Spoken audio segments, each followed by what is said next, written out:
Alright, we're gonna start today playing some of the clutter control deck. We'll see how that feels. Right, swap around.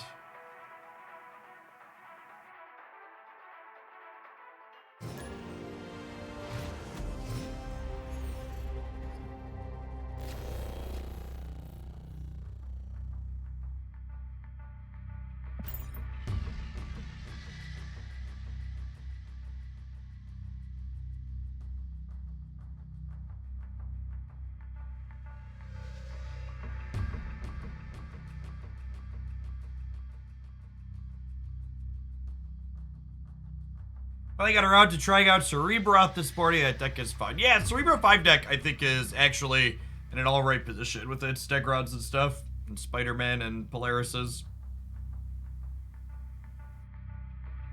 But is Ghost Spider best used in this deck? Typically, you use Ghost Spider to reposition Dr. Octopus if he pulls down some unfavorable things for you. Ekaplax, 6 for the 19 months. Welcome back.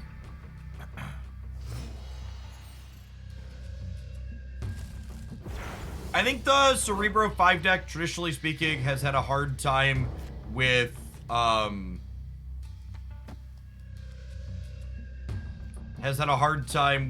cards that are bigger than it. So having a finisher that's able to clear their finishers goes a long way. Like, High Evo Hulk, for example, has traditionally given the Cerebro 5 deck a hard time, and Elias a real clean answer to that. Victory.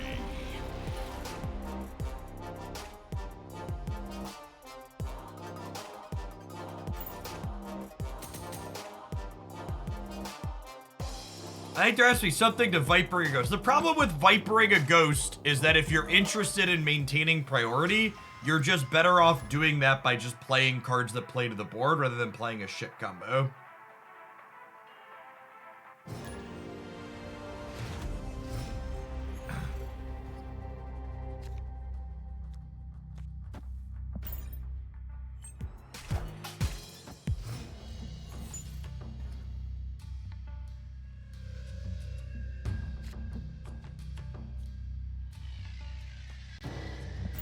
Go to the left. Yeah, I should put Mojo in the right, actually, because of Hellfire Club. Oh, that's fun. Snap him.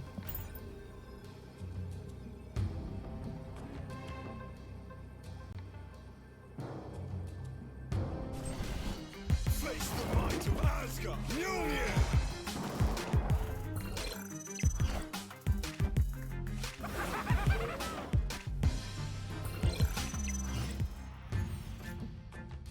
The greenest of the goblins are here, and then I think we'll do this, and then we'll like tee up Doc Ock over here next turn. Although this might be a matchup where we don't want to Doc, huh? Yeah, a lot of big stuff.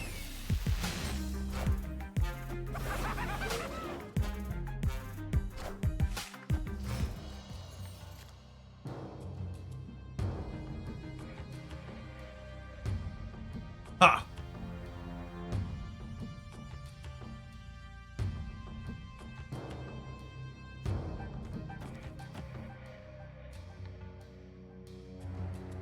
Viper mid, debris left. Yeah, I can see that. Just Phil. I feel like they're gonna play into Shuri's lab, though. I guess if they do that, that's probably fine for us. It's definitely here or here, because I want to try and lock them and can't play high. Oh, wow, they didn't. Okay. Sweet.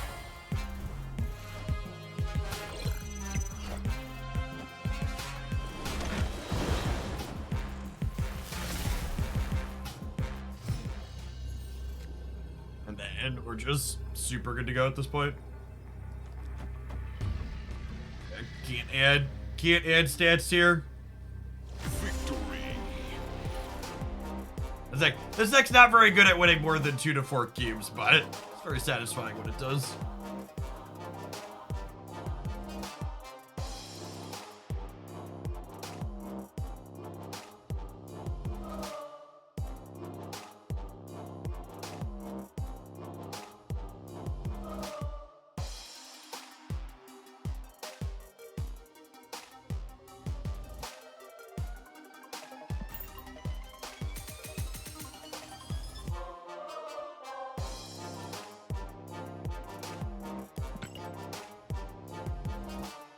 The replacement for Titania in this deck? Not really. Titania's kind of important because she's an additional 1 energy play you play on turn 6 alongside of a 5-drop. She also has a cute turn 4 trick with Green Goblin. She's kind of unique at what she does.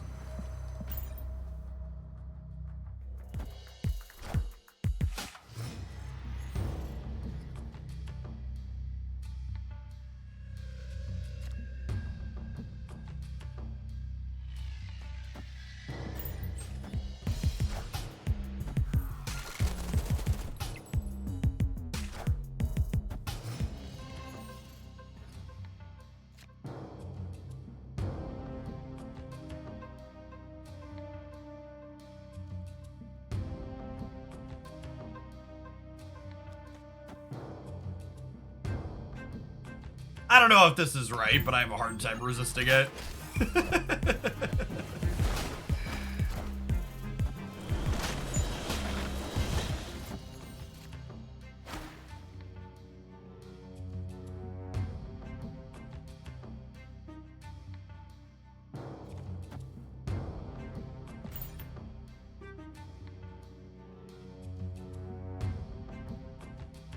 And this is wrong that I just don't have a desire to be right yet.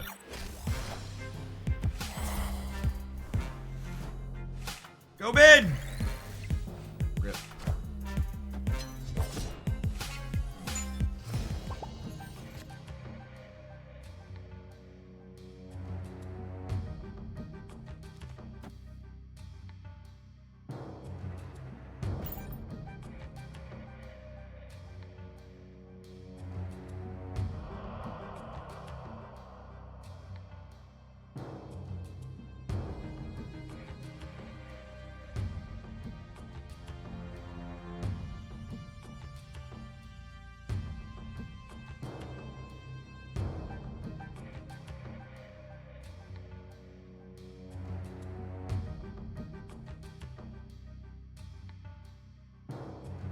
The waiting, chat.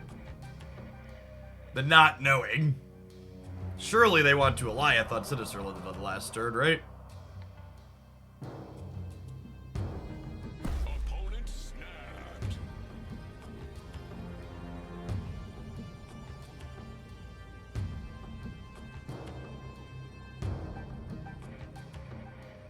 Yeah, it feels spooky. They emoted us too.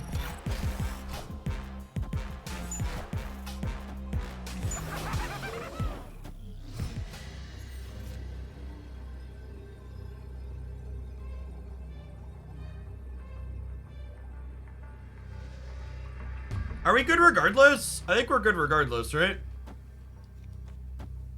This wins. They go to +5 over here. We tie here. And then they're at 8. We're at 11. We're at 16. Oh, we could also just shag them. Yeah, that's true. Shang's more? Shang's more.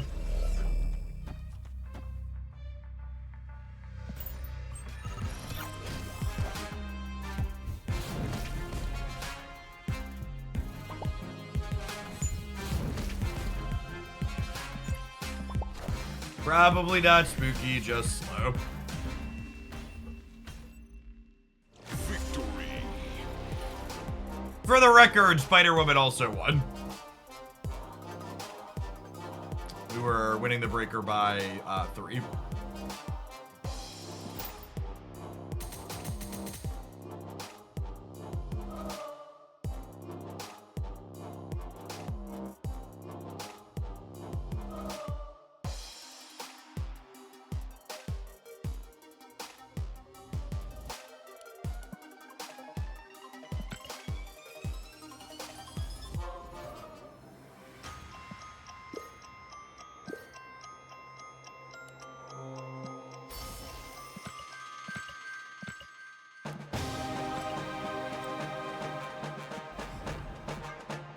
Look at all these credits, shit.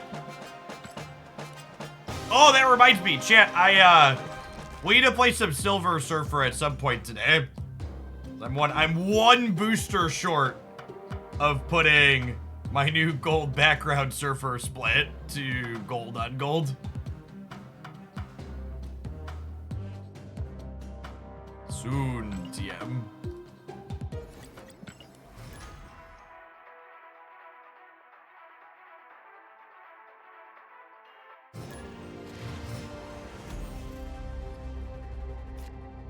This is your anti-Galactus deck. I mean, this deck is reasonable into Galactus, but this was good beforehand for reference. When Loki and Hela were everywhere, this was actually the third top performing deck behind Loki and Hela. This is a deck we showcased these exact 12 cards. These exact 12 cards is a deck I showcased when they first OTA'd Ghost Spider to the stat line, and I think it's been quite reasonable since. I think it's tough for this deck to ever get too far above B tier because it basically never beats a Killmonger, but the current metagame is like at an all-time low for the amount of Killmonger people are playing. Yeah, this deck's great into Hela, is accurate.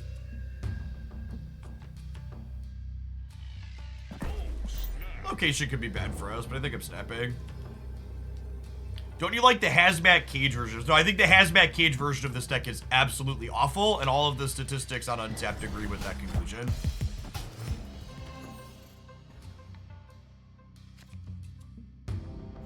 Duck Doolittle! Welcome to Hoaglandia's latest Shillionaire. Get our trickle-down economy in action. Let's make that cheaper for the next person at home.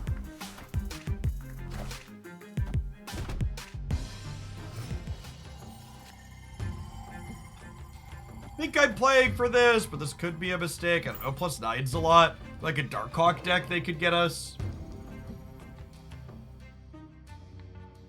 Thanks to Duck Doolittle's hard work, our next Shillionaire will now only need to spend 999,876 channel points.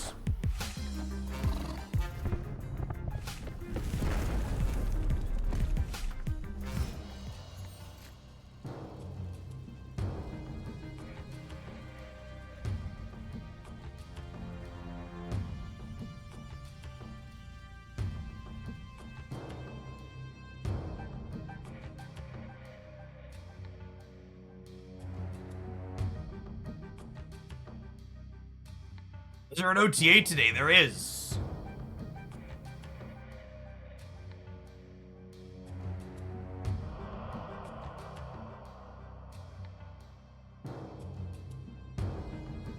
But let's just leave it while we're thinking. Fair. Fair.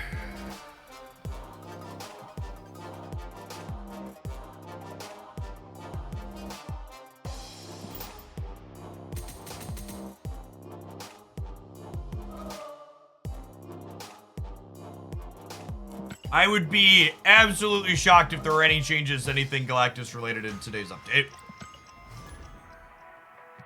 My understanding is OTAs are locked in a week in advance.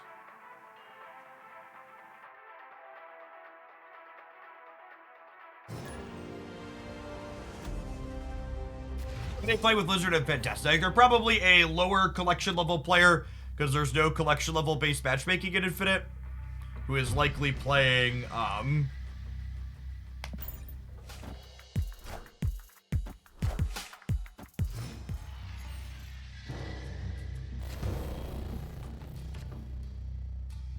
who's likely playing like Spectrum or something. Yeah, Danger Room's a little annoying.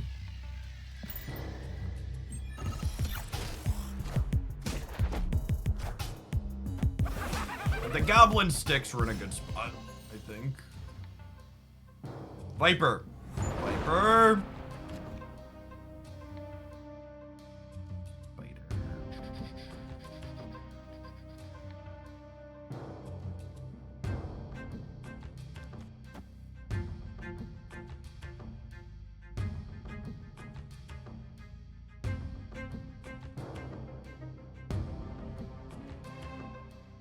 Am I widowing this turn? I kind of want to wait to widow so I can put it into the Elysium for Nebula. Like, I'm not in a huge rush either.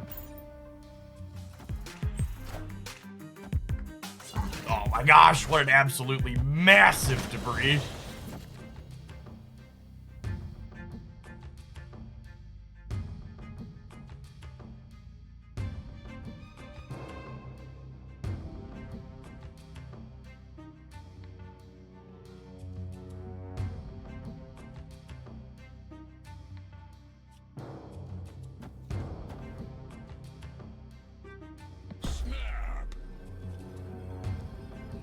I want to leave myself the option to be able to move this with Ghost Spiders, so I'll play this second.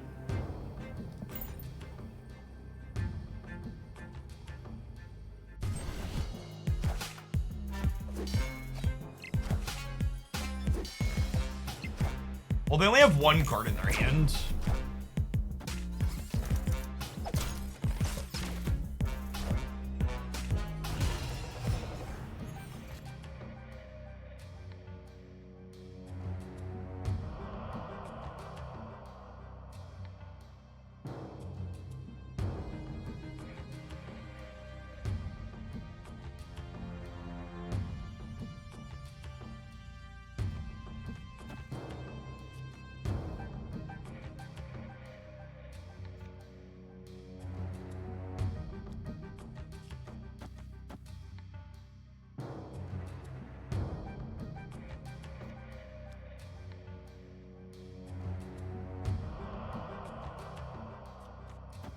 I do this, and then I pull the Spider-Woman to the left next turn.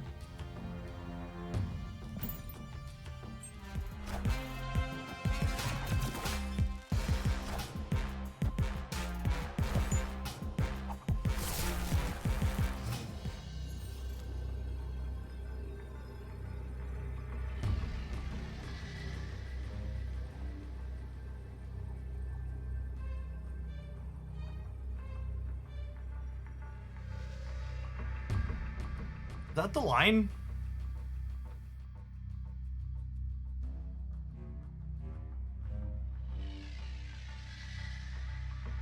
I should have Spider-Woman left instead of planning to move it. Get that trigger. I don't know, maybe the hood was in the wrong spot.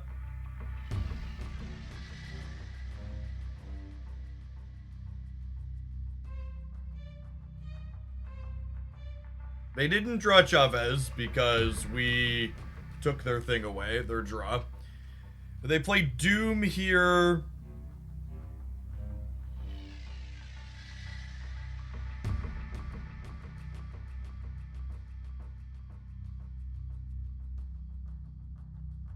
I think I'm supposed to put this here. I just don't know if I'm supposed to play for here or here.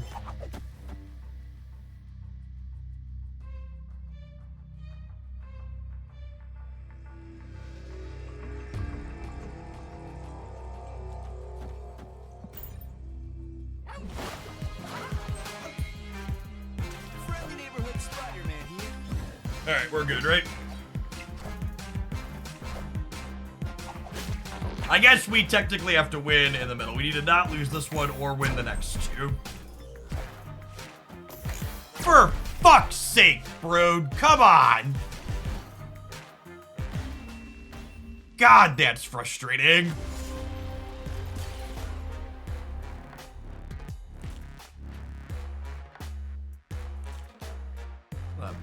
Miserable game.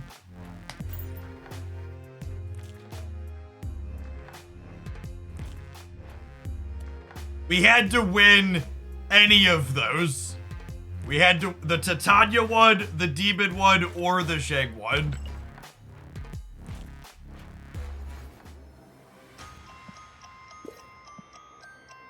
Shit game.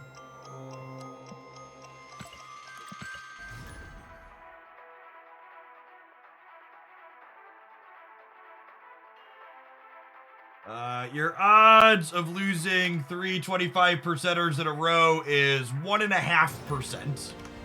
So we win that game 98% of the time.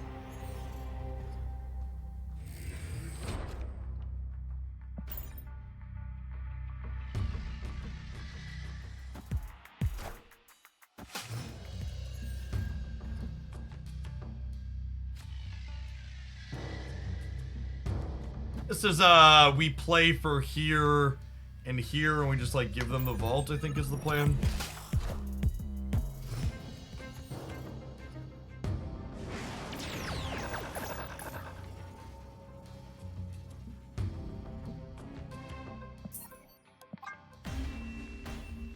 Alright, we got about 20 minutes to turn this around, and then I'm taking the day off. I'm gonna be honest, I almost didn't go live today after yesterday.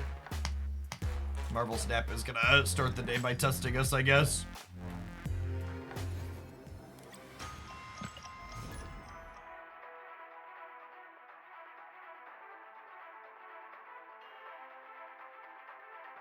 Yesterday was the single worst day of Marvel Snap I've had in like the last 4 months.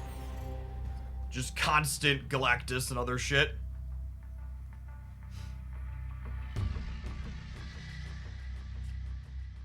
The way Twitch streaming works as a primarily one-game streamer, I am better off not being live than I am streaming a less popular game. So, if Snap ends up feeling like it's not going to work out today, we will simply sign off rather than stream something else.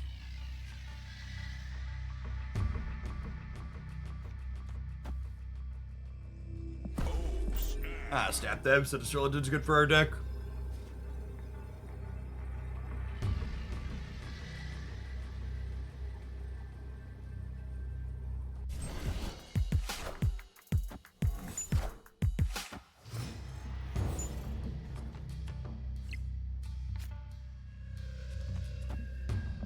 Although, the sunspots mean that they have a real shot still.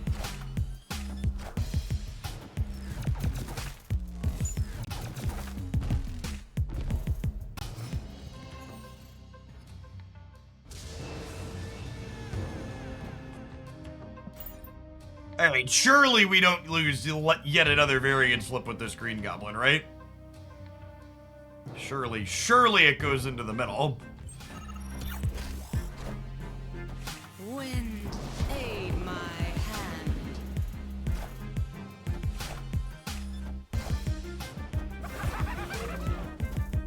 How does streaming other games hurt viewership overall? Do people unfollow when the creator stops streaming their preferred game? Not only do people unfollow when you're primarily a one-game streamer and you stream something else, but on top of unfollowing, having a lower average viewer count hurts your channel's ability to command advertising revenue from future sponsored opportunities. Escaped. A lot of the price point negotiation for what I can command for a sponsorship is based on my average viewer count for the last 90 days. But also, without fail, every time I stream something that's not Marvel Snap, people unfollow the channel at high rates. And that's not unique to Marvel Snap, but I primarily stream Magic the Gathering. Those players unfollowed at high rates when I streamed the non-Magic games as well. It's just being a single game streamer thing. It's not a Marvel Snap streamer thing.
Yeah, our actual games have been alright today. We actually haven't hit any Galactus or Ramp yet. Just a few bad variance beats.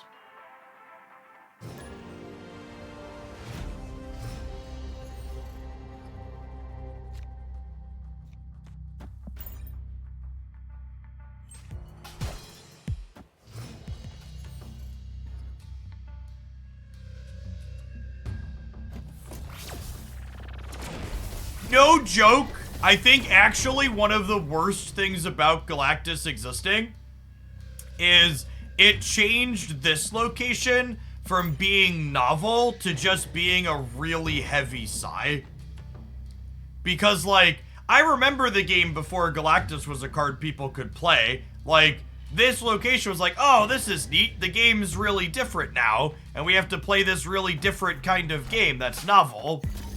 Whereas, like, in the post-Galactus world, it's a, fuck you, I just got Galactus and I wasn't even playing against Galactus this game experience.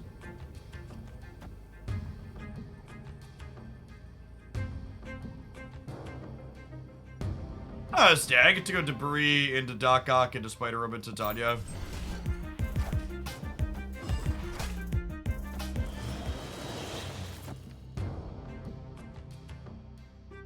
That's better than Titania at the end, so I'll play that. I guess I could have not played the debris, hoping to draw Mojo.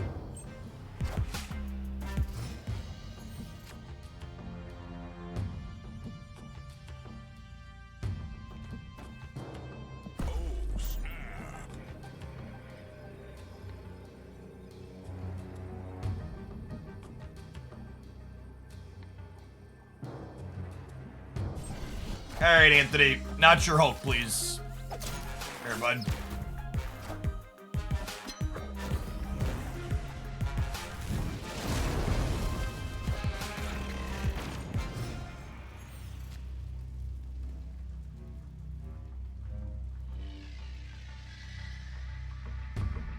We beat that, right?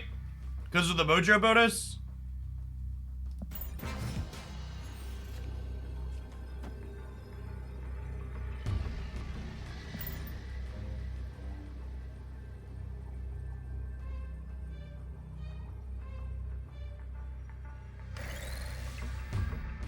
She saves lives, chat. She saves lives.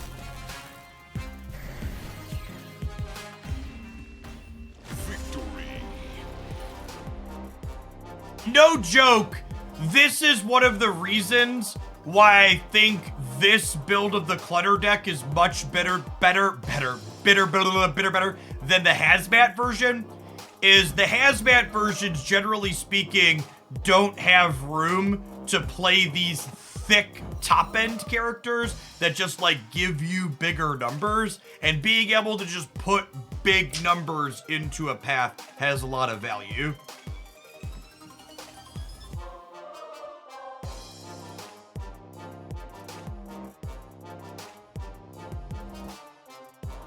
Yeah, chat, thick top-end. Said what I said.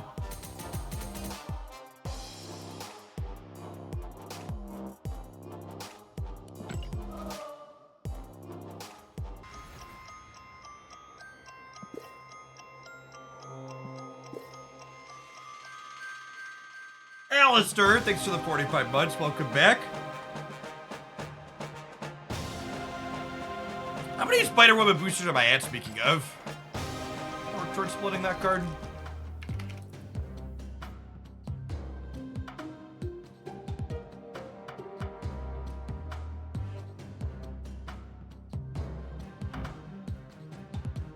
$257. That's enough to go for an ink split, right?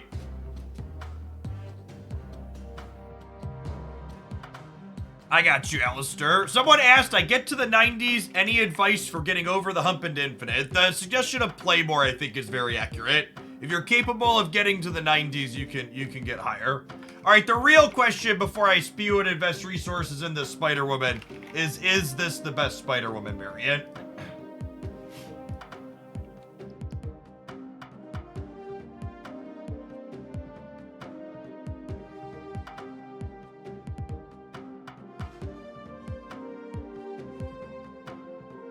I think it is.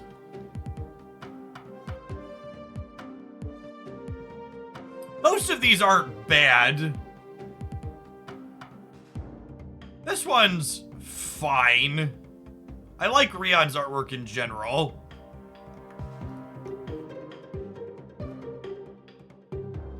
Oh, she has two, actually.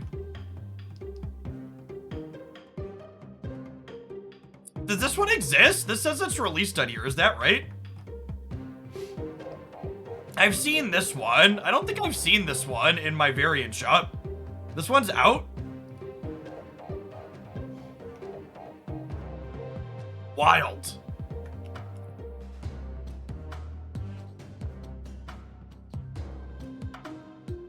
Peaches. I don't really love the nullified variants in general.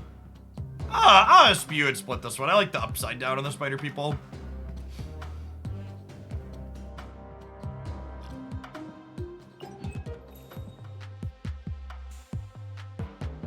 Been a while. It's been a while since we whaled a few credits.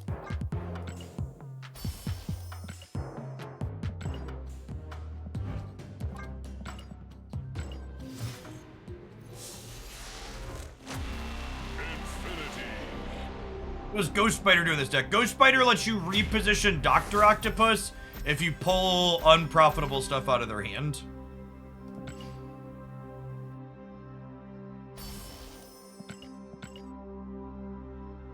Okay, so this first split here is only our third split on this card, so it can't be inked or gold.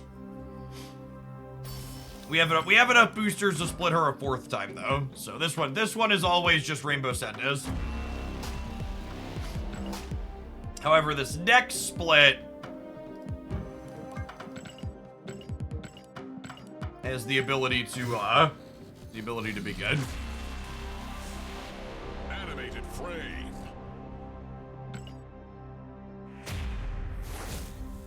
The rainbow doesn't look bad, chat. It's about being a status symbol. The inks and the gold send a message about the status of your collection.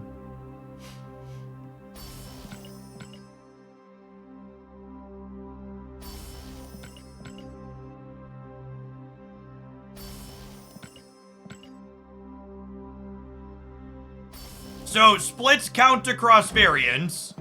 But I still only have 1, 2, 3 other splits now. So this is my fourth total split. So even though I'm only splitting this one for this variant for the third time, this has a chance to be inked. So I have 1, 2, 3 total Spider-Woman, and your odds for getting things like inked gold and Kirby Crackle count all of the same character card. The $75 bundle bad value. I covered this in my bundle breakdown video. The $75 bundle isn't bad, but it's also not particularly good.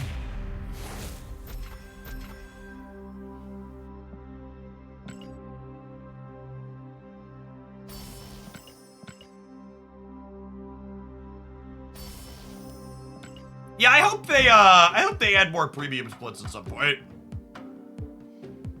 Wouldn't mind having those to chase as a whale. All right, we missed on the fourth split egg, and we got a green border effect as punishment to boot. Rip. Frame break. Remember, you're only 10%. You're only 10% to get ink, and then on the next split will be 10% to get ink and 10% to get gold. So we'll have a 20% chance to get a premium split once we get enough boosters again. So let's play a lot of the clutter deck today, huh? So we can farm some boosters.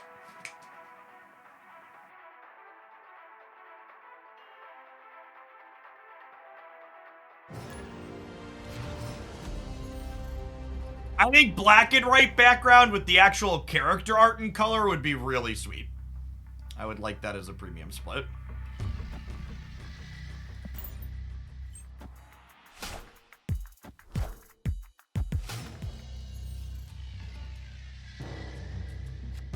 There's the percentage stack. I'm not sure what you mean by stack, but yes, you could split a bunch of times and not get an inked or a gold. So you technically are slightly more likely to get inked or gold every time you split because you can't get the exact same split twice, but there's so many split combinations, it's a very unlikely.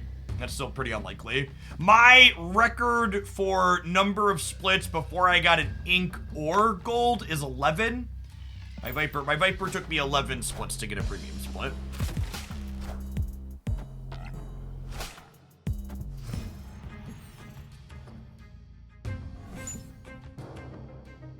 King of Viper. There she is. Worth noting that DC is going to be relocating here, so this Ebony Maw will go down a little bit at least.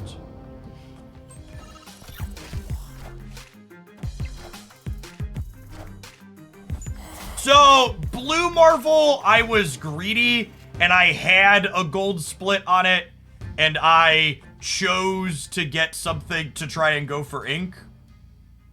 Do I want a Shang-Chi and Ebony Maw against the Shuri deck? I don't think I do.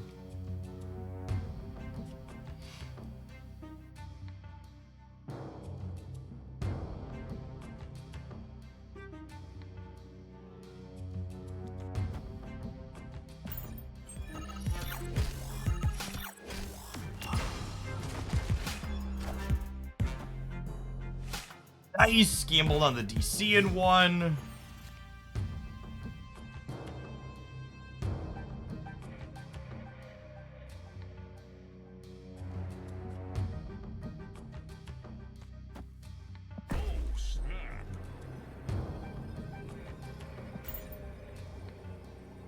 We have they have priority here, so you just tee up Shang-Chi, so we even get to clean out a vision.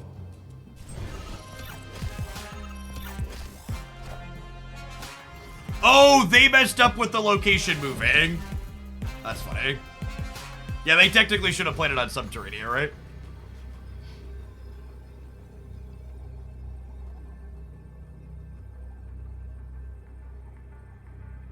I think I just play for all three here. We just go like Doc Octatius. So they messed up, and then we messed up back, kinda. Or we just knew they didn't know and we're brilliant. I'll let you be the judge.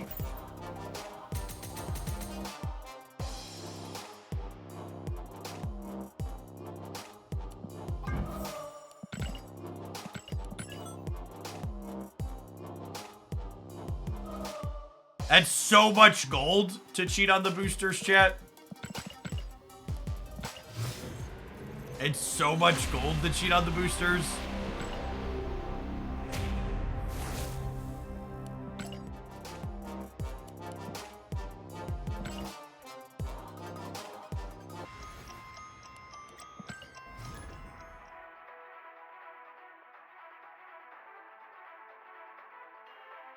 Chat, I'm not Dexter. I don't max spend on Marvel Snap most days. That lad is crazy. I have him on in the evenings a lot of the time after I sign off.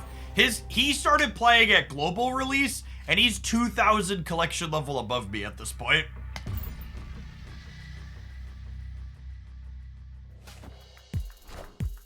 Most days. I actually haven't max spent on Marvel Snap in... Gosh, I can't remember actually the last time I max spent in a day.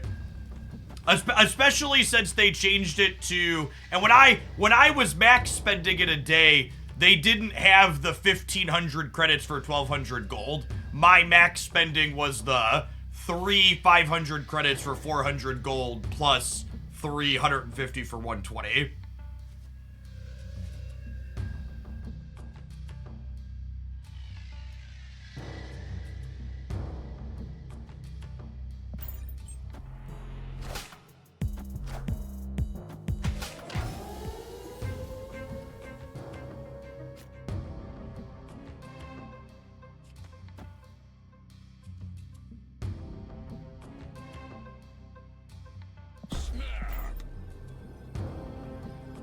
I'll sap them here. Even if they end up being Galactus, I have debris left next turn.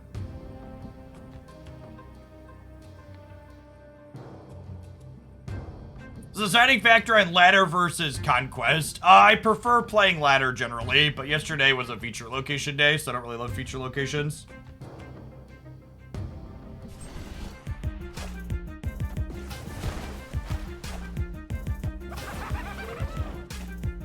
Oh, wait, are they still ahead of me? Oh, shoot. I counted wrong on the wave. Awkward. Well, hopefully they're ramping, not Galactus, huh? They're always Galactus, chat.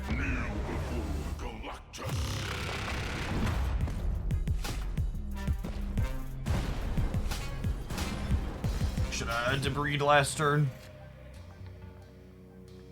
Okay, so the line here is I have to do this to try and fill their board, and we have to win the 50-50 on the Viper to do it.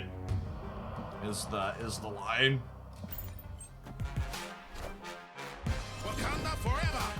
coin flip to win the game here. Nope. Just can't win a coin flip today. Feels bad, man.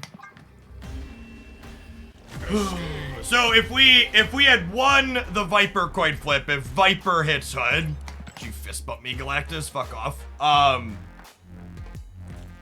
If we Viper the Hood goes, and then the Titania goes, and then they're locked, and we get to play any card and win. I should have. I knew from their first 2 cards that they were Galactus, and I should have played Debris on 3 instead of Green Goblin. That was a mistake on my part. Basically all the Daredevil decks are Galactus decks at the moment.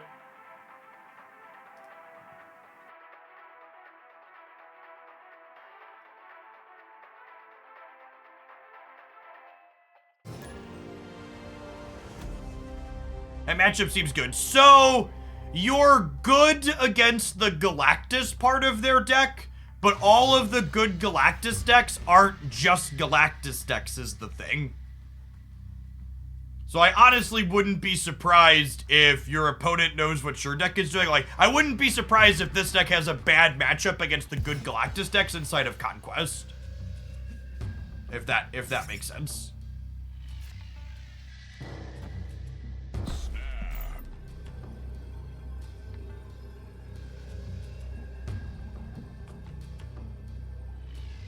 I am definitely a little bit pessimistic because it's a card I hate and it feels extra toxic, but I would be pretty surprised if the Galactus decks died down without forcibly being made to die down. If I'm being honest.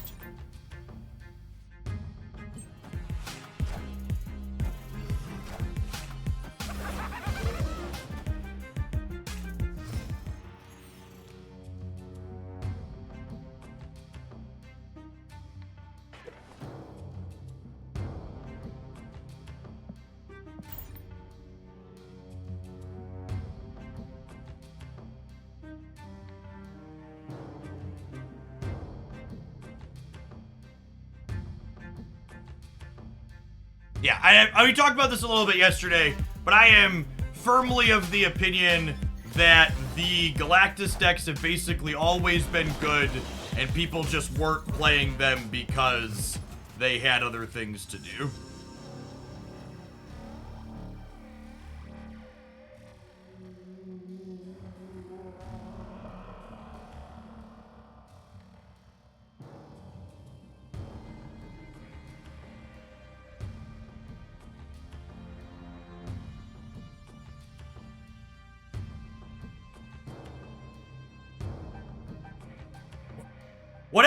What if I just dock the right?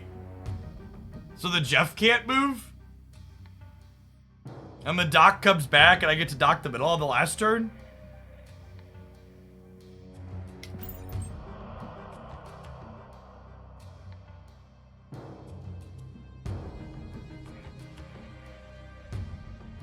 Do they move the Jeff now? Sure. But then the Jeff doesn't get the power up. That's still fine. I mean, they're winning Luke's bar either way.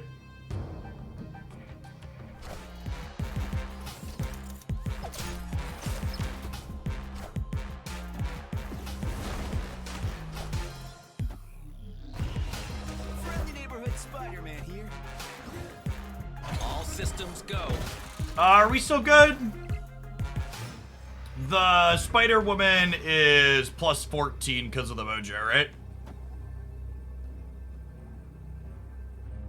Yeah.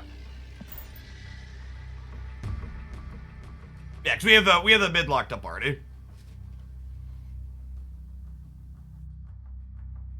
Victory. And again, this is why I think it's just so important to have these top-end 5 energy big cards. Does it win with Luke? Yeah, it's 14 without her trigger, chat. She's 8 plus 6. It'd be 18 with her trigger.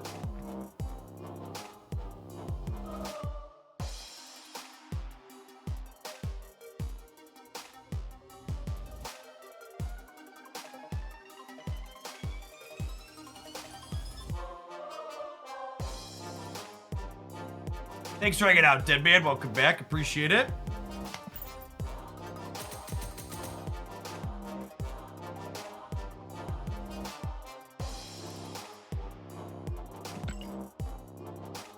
Armor in their Alliance deck is definitely a choice that they are allowed to make.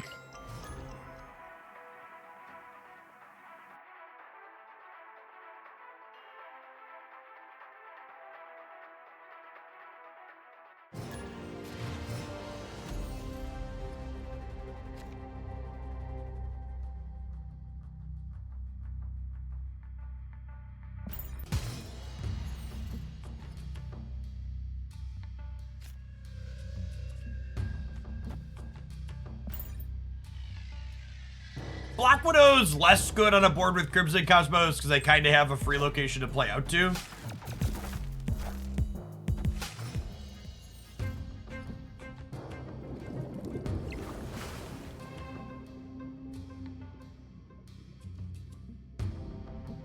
Oh, this matchup's impossible. Gotta hope to get lucky here. Get Carnage here and die.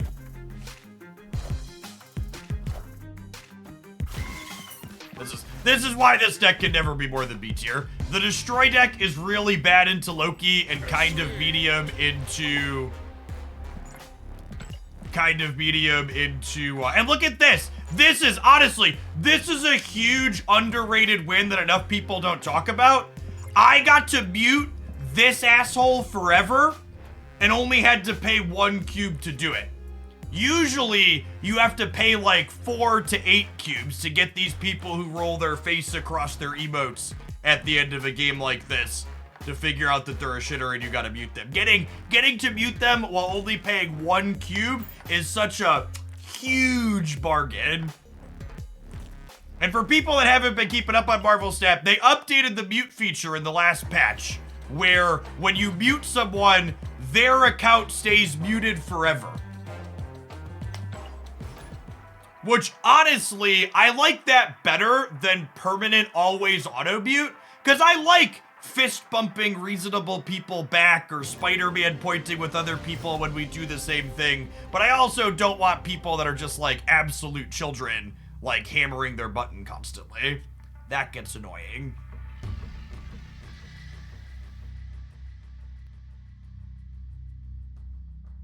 I don't think this deck wants Goliath. I think you want to play a 5-drop plus a 1-drop on turn 6. You're either Ghost Spider or Titania or Demon plus Spider-Woman or Dr. Octopus.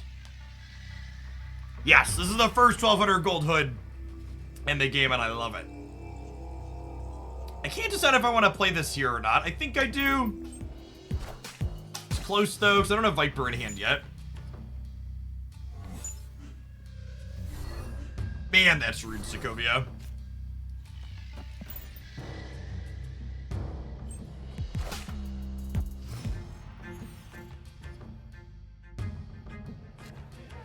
Punished.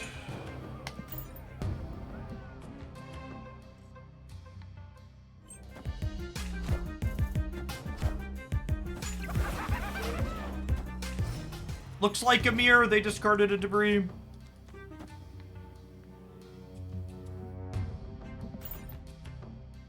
We could be getting Vipered back, so I don't think we can snap.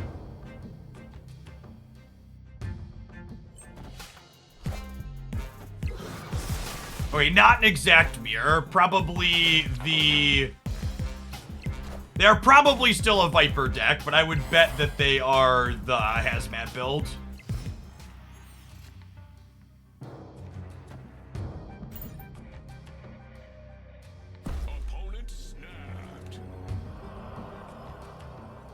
I'll stay for one more. We'll see how the dock plays out. Any rules or criteria when it comes to playing viewer decks? On days where I feel like having a 25% win rate, I play viewer decks for donations. Actually, almost every deck in Marvel Snap right now is a fucking prison deck or Galactus. Hey, look! Only 2 cubes to mute a shitter. Good stuff. Good stuff. Escaped. I see this as a massive win.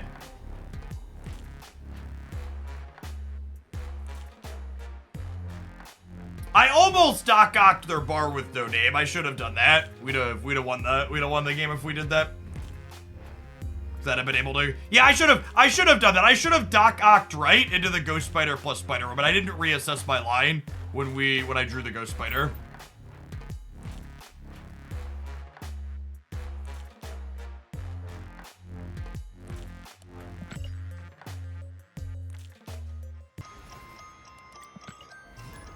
So that lost that game because I made a mistake.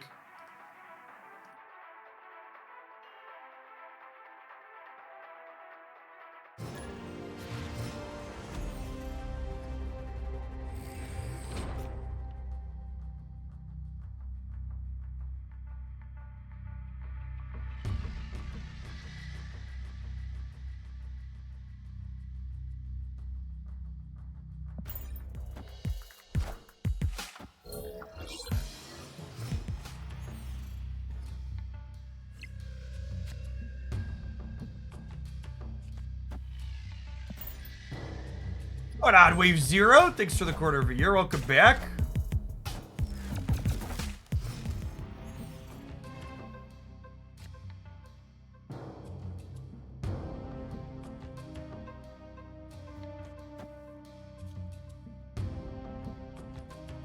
What do you think of this? Just try and gum up their Angela.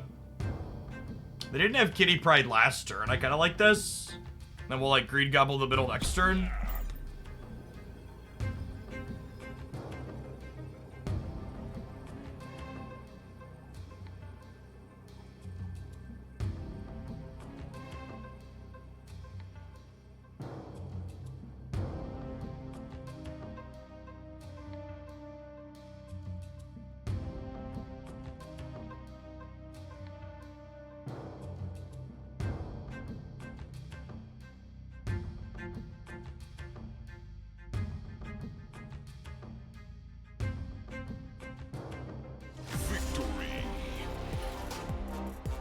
Alright, chat. I've got a lot more stream coming up today, but I'm also human, so I need to run to the bathroom really quick. I'm gonna hit an ad roll because I'm stepping away anyways. I appreciate the 90% of you that hang out when I take a 90-second break. The other 10%, fuck off like you always do. BRB.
Viewers jump by 200. So there's a bug with viewer counts on Twitch when you run ads where like the viewer count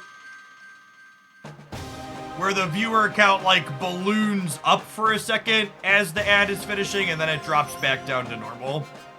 It started happening about a month ago. Thor boosters! I think I actually needed Thor boosters. Thor's one of those cards I don't have a good split on yet.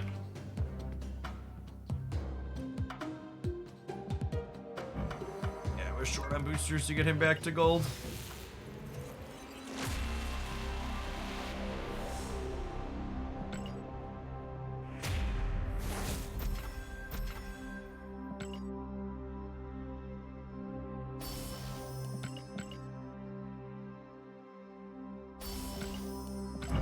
A good Thor split is currently escaping me. I have 1, 2, 3, 4, 5, 6. I think this is currently my card with the most splits without a premium split. We're up to 7 splits on him without a premium.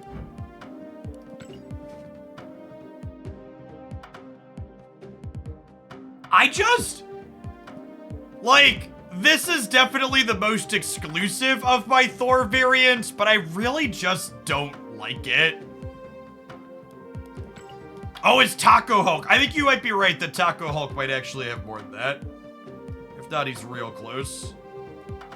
1, 2, 3, 4, 5, 6, 7. Yes, Hulk is my most. We have 8. We have 8 Hulk splits without a premium split. Hulk and Thor.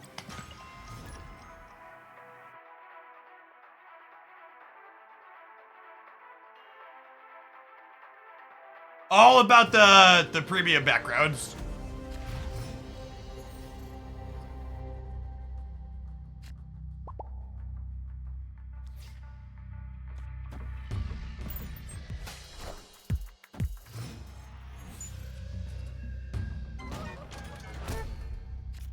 I accept your terms and conditions.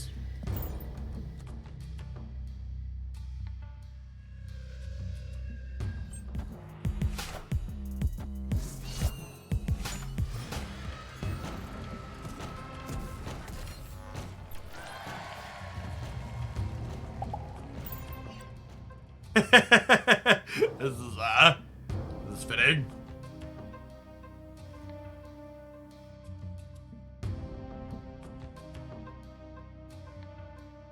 They are viewers. They do know we're playing a clutter deck, so like they could play into this Mace Throne. I don't think they're ghosting, but like they knew what we were doing before the game started, assuredly.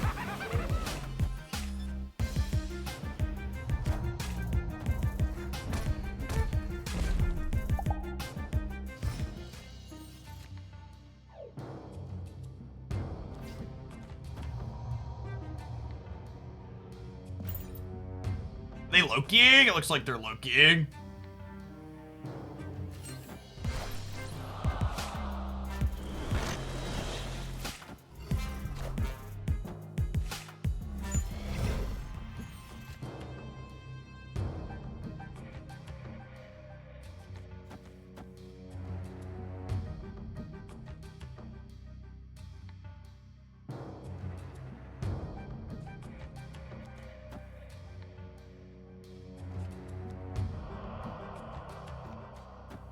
I don't know if this is optimal, but it's fun.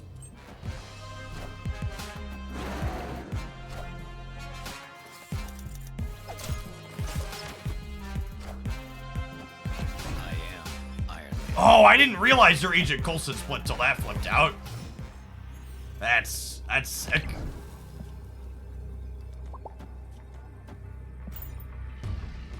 This is the best split in the game, in my opinion. Maybe gold is better. But I love the inked with the white crackle. My favorite.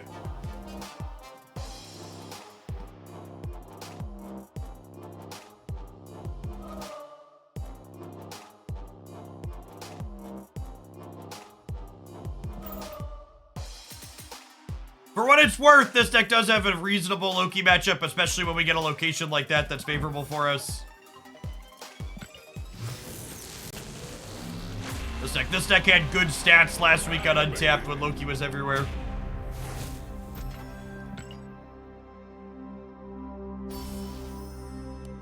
We have an inked with black crackle. Yeah, my blue Marvel. I like the white a little bit better. The black crackle is kind of hard to see.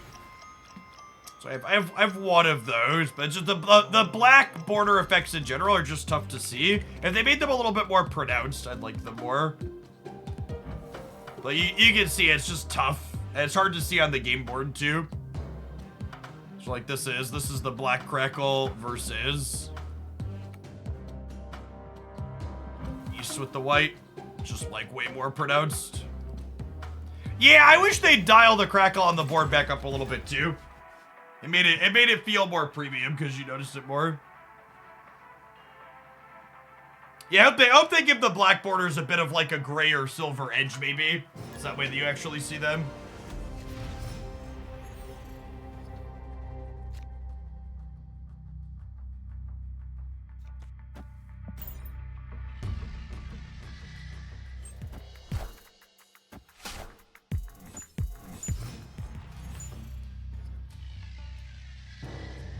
I think Mobius will kill bounce decks. Quite the opposite, my dear Watson. I think Mobius will be a huge boon to the bounce decks because you get to play it and no longer get shit canned by wave.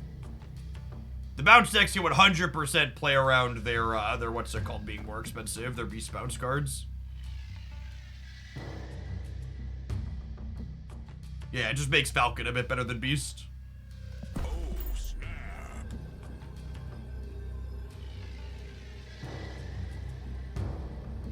Viper the Hood middle, and then we'll Green Goblin the right.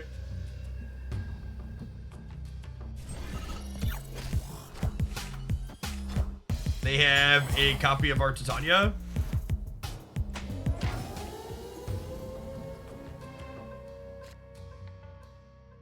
Alright, with that in mind, I'm going to start playing to counter their Nebula a little bit here, I think. Oh, they could have the Demon too, that's true.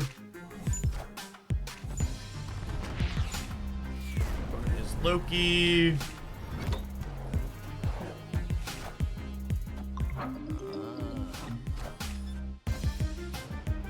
I think that was a favorable expansion for us. Well, favorable.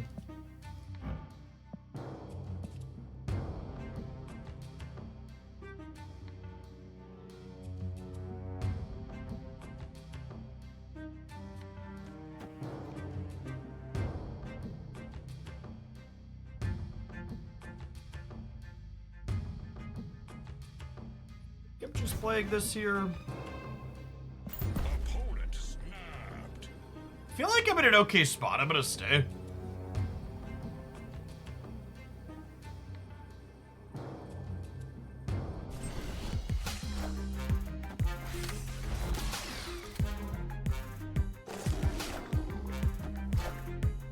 There's a Zabu over there.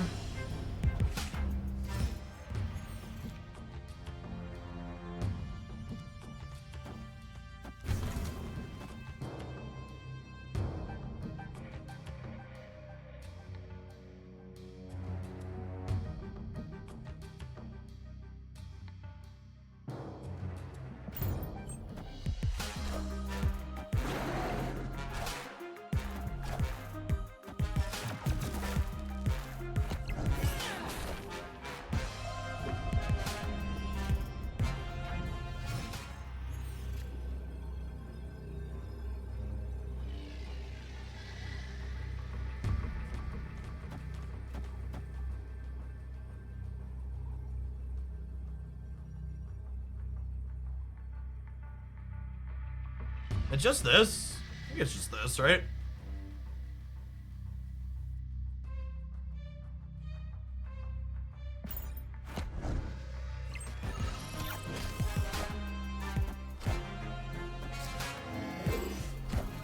Oh my god. Just every variance flip is not broken our way today. Holy shit.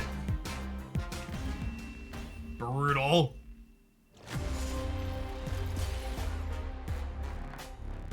What a locker.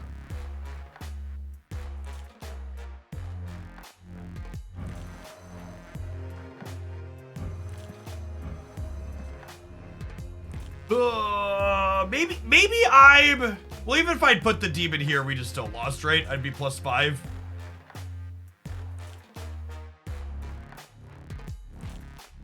We'd have been tied here. I'd have been +5 here and -5 here. So I'd have been 10-3 versus... Yeah, we did that. We did that regardless.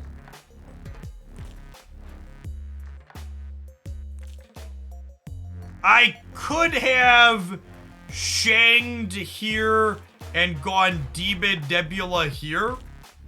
Would have been +13 here and -2 for them. So that would have actually beaten what they did here. But I don't know that that's necessarily the correct play. Yeah, I mean, it was only sneaky good because it's like not in their normal output range, right? It's one of the reasons why Coulson good. Yeah, I think flipping Titania's right most of the time. Feels bad to get got by Coulson cheese, but it is what it is.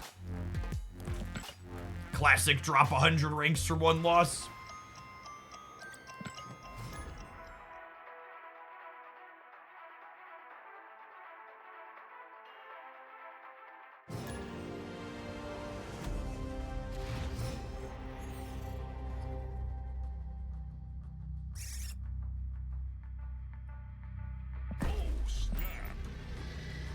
They are to destroy decks. Squirrels are real good for us.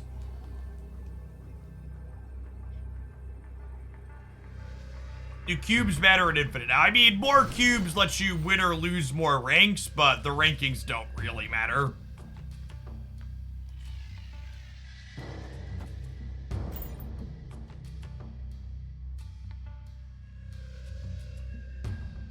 Thanks for the primer, Meta Thoughts. One of the real MVPs. 3-month sub, first time chatter. Good to have you buy a live one. Thanks for being part of the community.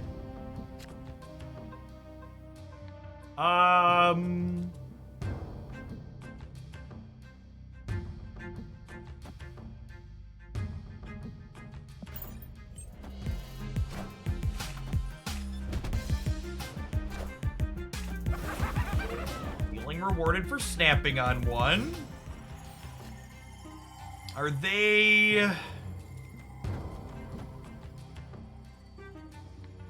They're probably some kind of Spectrum deck, right? Thunder Cheeks, thank you for the brand new primer. Speaking of, appreciate that. Draken, thank you for the 16 months. And Patter, thank you for the 10 months. My hand. Ooh, yeah, this is Cerebro 2. Good show. Storm beats Cerebro 2, for sure.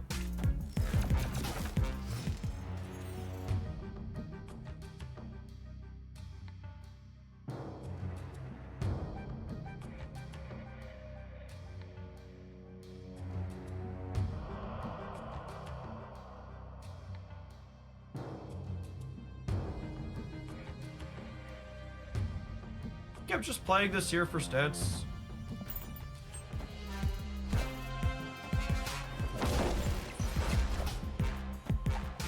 Think they got us?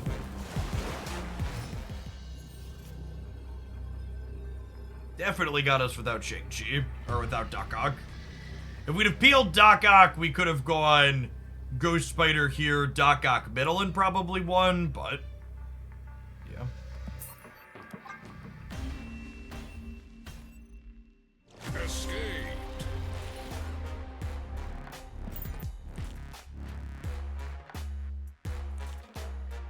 Someone asked, what do you think it would take to make the rank better? Well, for starters, you need to make the ranks reset or almost entirely normalize every season.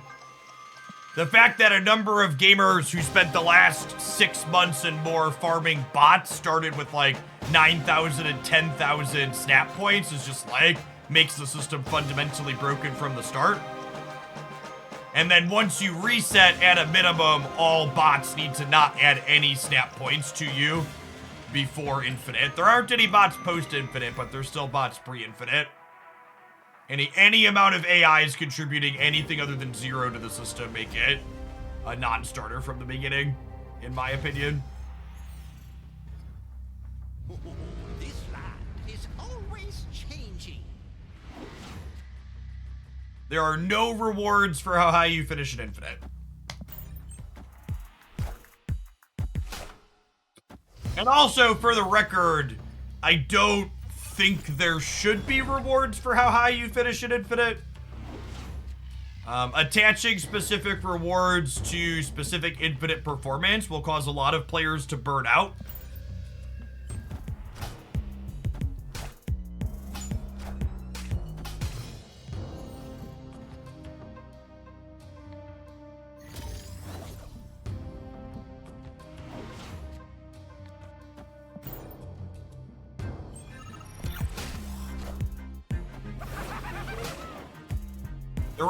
The rankings do not reset season to season, is exactly what I'm talking about.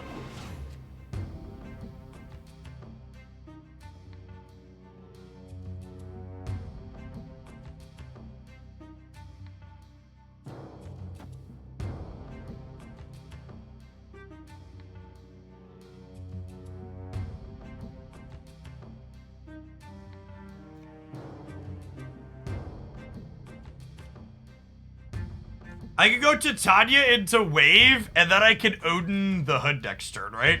And get another demon back out. It's kind of fun.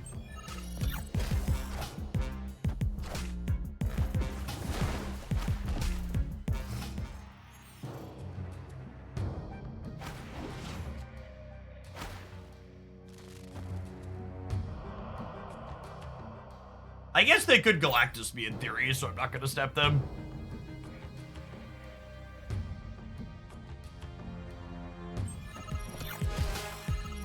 No, I don't want to Wave Mid and Odin them both because I want to be able to play my demons out in the last turn.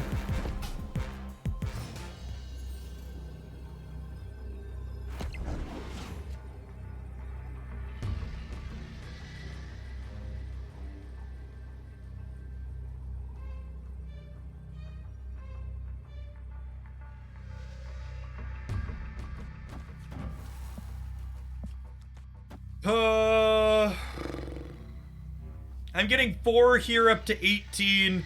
I don't think they could soak 5 here while also getting 4 here.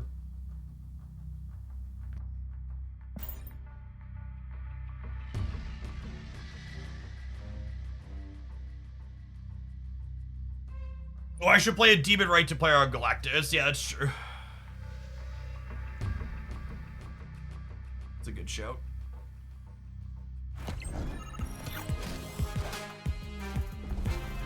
No, they're just Sandman. They're not Galactus. Okay. Well, they might be both, but... I think Chad's right that splitting the demons is probably correct, because on the off chance they're Galactus here, this beats it after it blows up the board.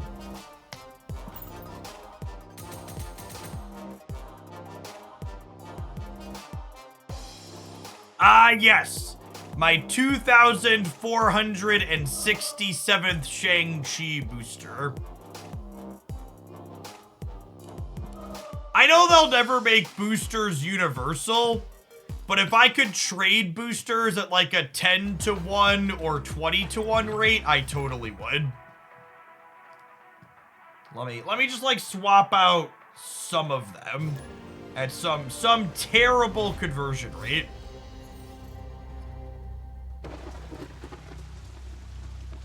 Or make it so after you're at a certain number you stop getting them. I'd be down for that too.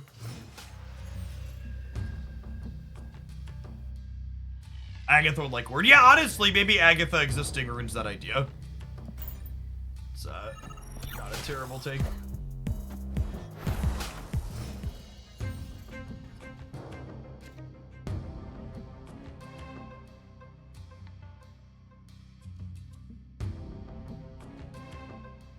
But I expect more buffs or nerfs in this OTA. I don't know that I would consider any of the decks that were around last week problematic, so probably more buffs than nerfs.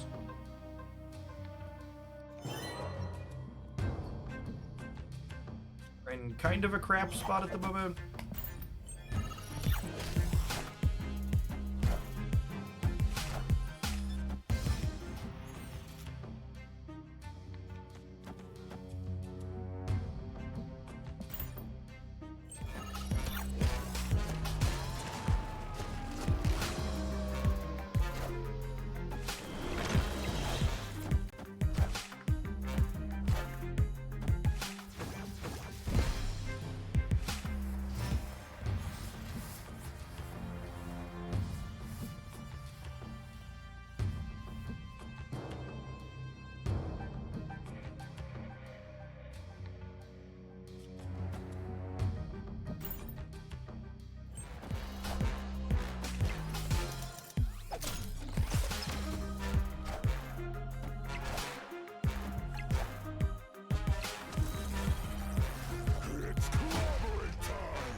And unfortunately,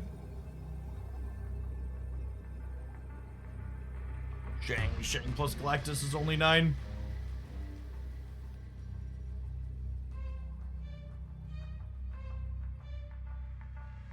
Nebula plus points there. Opponent Shane could also end up losing the rank. Calm down, Boomer. Take your cube. This high Evo matchup seems not good for us.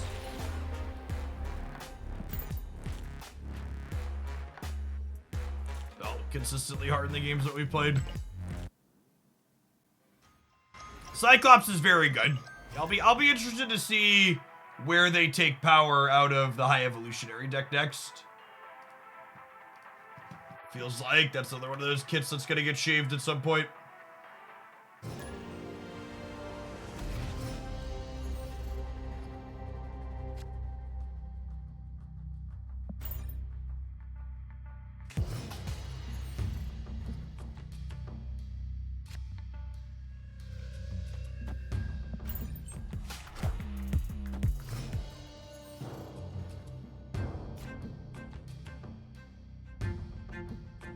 High evolutionary deck running Null. It was their raft card.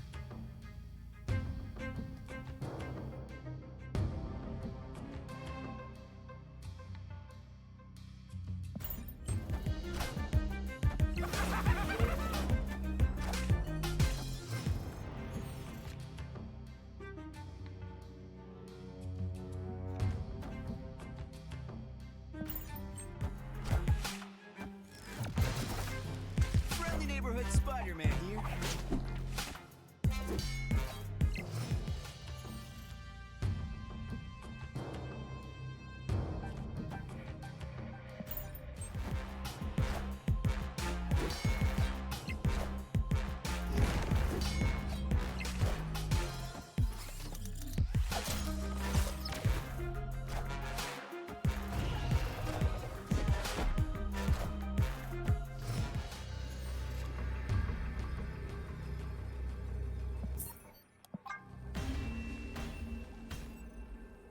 escaped.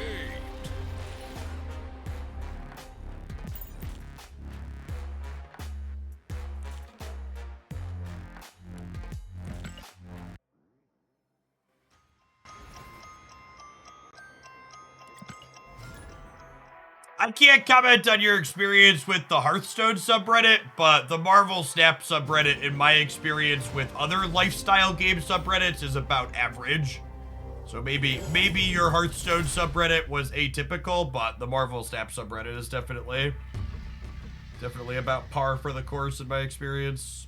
Oh, snap. I'm gonna snap Hood Viper Debris on the Nexus here.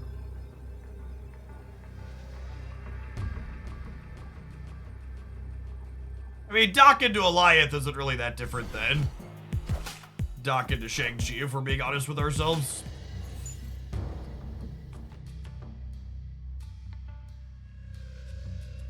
I'll be curious to see where the metrics on Goliath land in terms of power level, but in general, it definitely feels just like another heavy side card. One of those like, yep, this is what we're doing now type moments.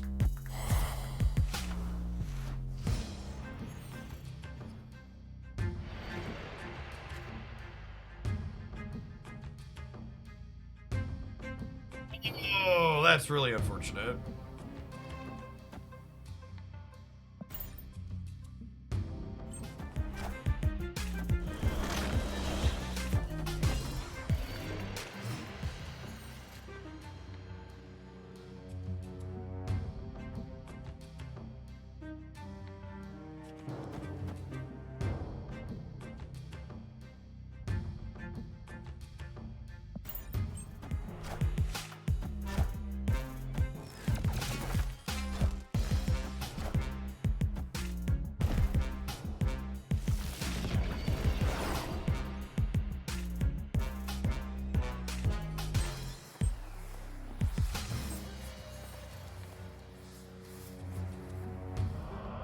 Yeah, the Strange Academy is filling for them here, at least. I think I'm playing this out, too, just in case they Professor X us this turn.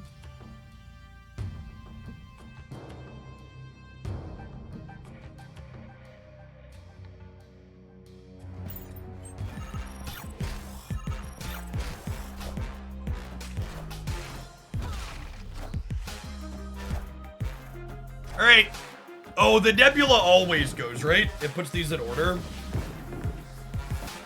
I think I do that.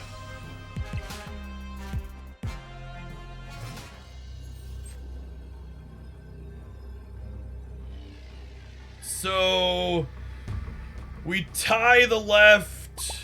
Victory. Really? They have nothing.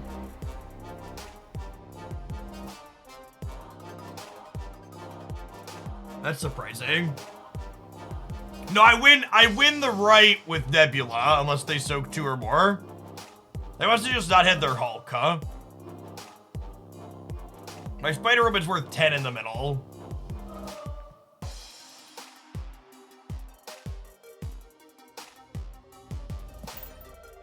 I'm playing armor. Yeah, I don't know that I have room for armor is the problem. Armor's also awkward with your own Shang-Chi. Maybe there's a world where armor is better than Shang in spots.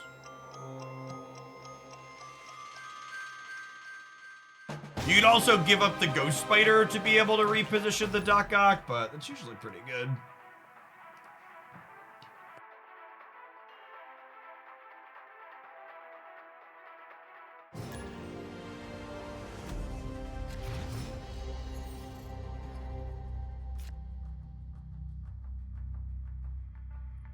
Yeah, armor would be the first card I put in my sideboard for sure.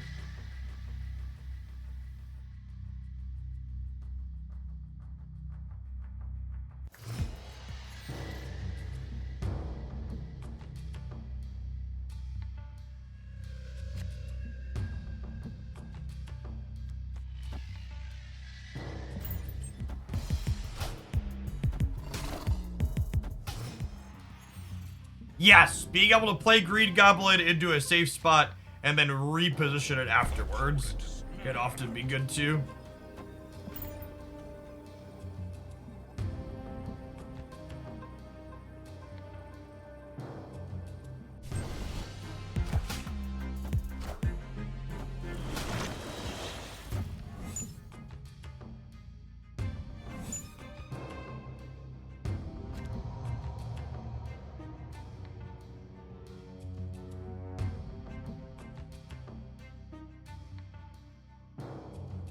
Okay, the Strange Academy means we're not just dead, right? Right?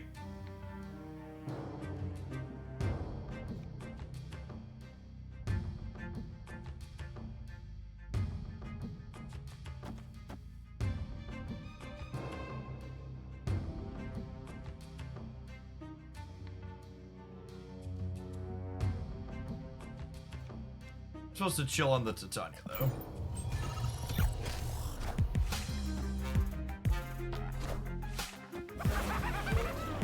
For the 2/3 of a year, Suchworth, welcome back.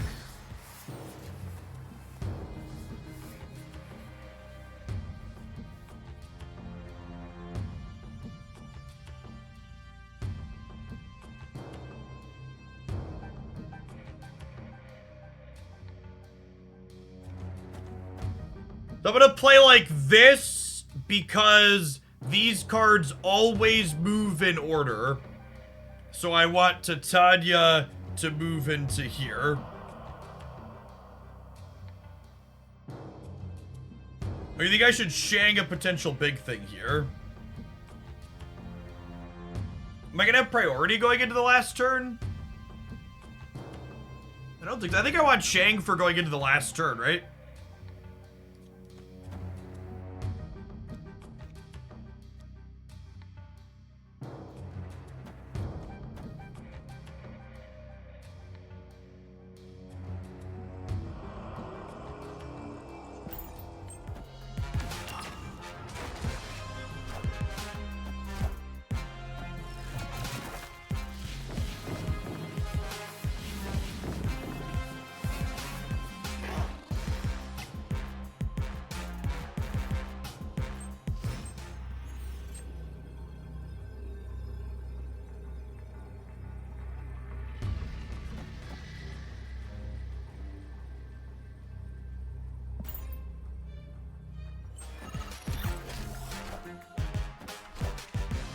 No, I have priority! Shit!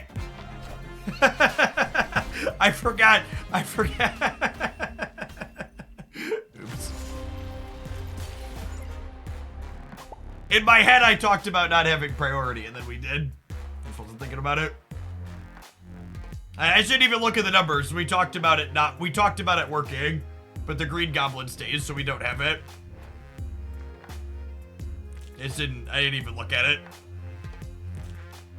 The correct thing here is retreat, obviously.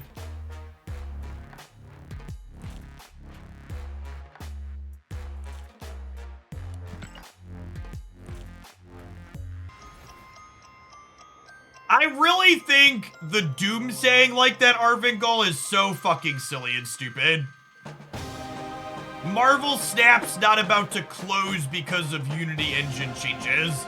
Like, it's such bad faith internet nonsense speculation. Just stop.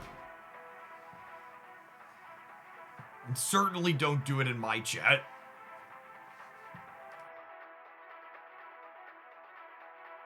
It's changing out Unity. The Unity engine is changing their licensing to be more expensive for games as like the TLDR. And there's been a lot of rightful outrage and backlash about it, and there's a very significant chance most or all of it gets walked back.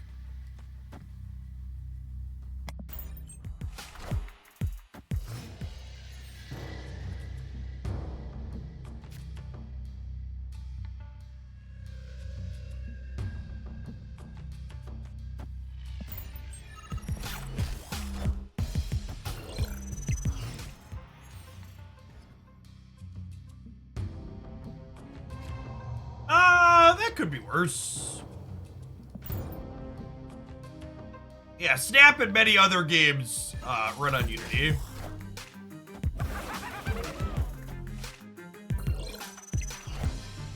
Did you hear Snap has made the most money for digital card games for this past fiscal year? Do you have a source on that? I would love a source on that.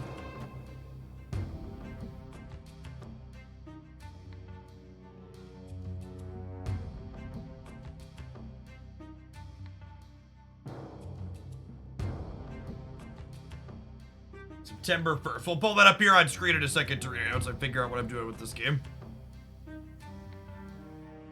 Am I snapping? That might play Mary into here this turn.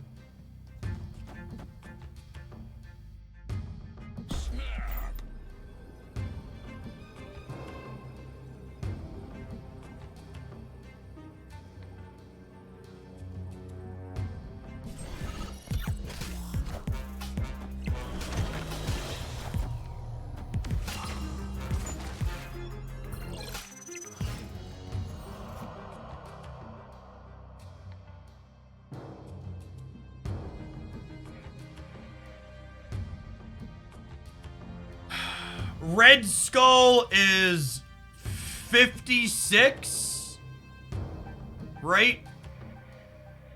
So it'd be 56, 60, 54. This would be 20, 30, 42. I'm just checking if I can beat the Red Skull before I dot gawk middle check. I'm just crossing my T's and dotting my I's.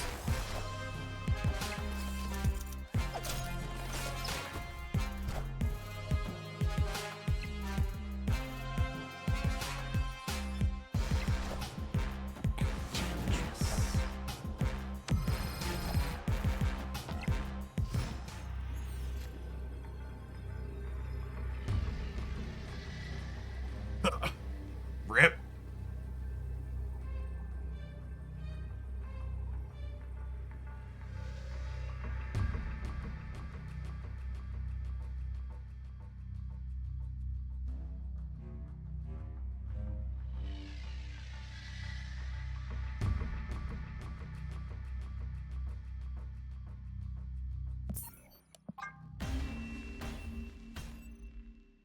Escape.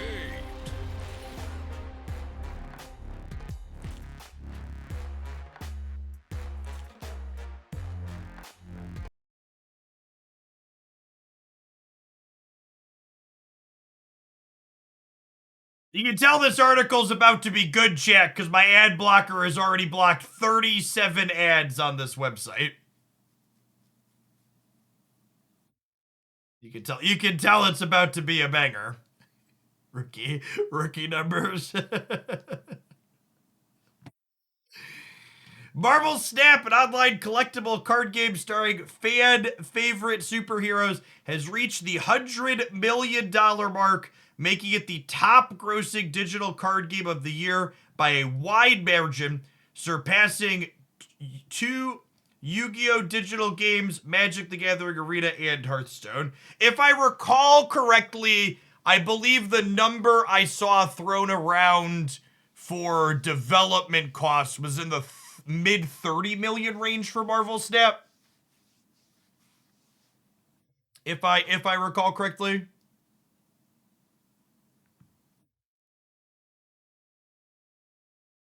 Marvel Snap's playable on mobile and PC. Yeah. The game has been downloaded 22 million times since its October release, including 7.4 million installs in the first month. Since then, it's earned 100.89 million, almost 101 million, and that outpaces the earnings of its biggest competitors, Yu-Gi-Oh! Master Duel and Yu-Gi-Oh! Duel Links, which have a combined 55.2 million, with Magic Arena making 19.6 million and Hearthstone with 18.6 million. So it's not just number one, it's number one on, like, it made more than the 2, 3, and 4 together. Is what this says, right?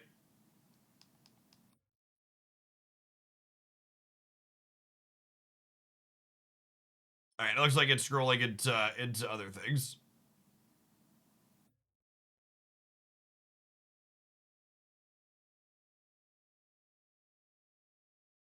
You ever see Marvel Snap being a physical game? No, not possible. Is that all from the Darkhawk? I mean, the Darkhawk bundle was 3x value. So, generally speaking, these numbers are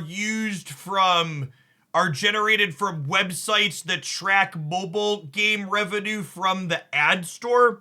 So I think this doesn't include desktop revenue. Based on these estimates. Usually how these articles track. Usually how these things track. So all of these numbers are probably a bit more. How much of that was me personally? Listen, chat, we were talking about this earlier, but I'm not some kind of mega whale, okay? I buy stuff to stay. My spending is slowed dramatically. Like, I have a stockpile of resources at the moment, and I've basically stopped spending.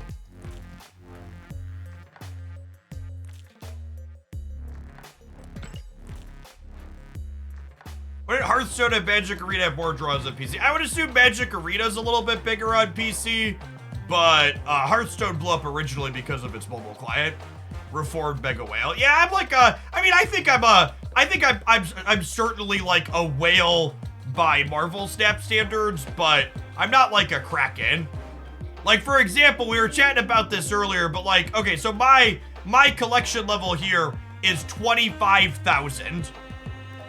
Dexter just rolled past 27,000 collection level, and when he started playing, I was already collection level 7,000 at global release, because he didn't play the closed beta. So like, people are always like, wow, your collection level, but like, there are a lot of people that are spending significantly more than me. Yeah, there's a number of people that also have, like, they buy out the shop every day on variants, right? Like, I try and get, like, I spend a bit, like, I try and get, like, one good variant, and then I work towards a good split on a good variant for each of the cards, but I'm not, like, buy every variant for every card level of whale. Yeah, there's a couple of people that have every variant in the game. And they're spending like well into the tens and 20s of thousands at this point.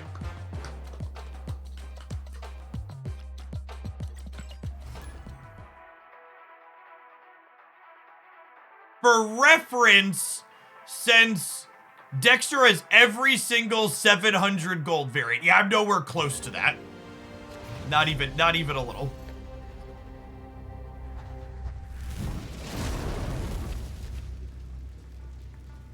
For reference, my sum total spending on Marvel Snap is right around 7,000 USD. Which is certainly whale territory, but it's not quite the biggest of it. Gurren, thank you for the 22 months of Prime. I appreciate that. Welcome back.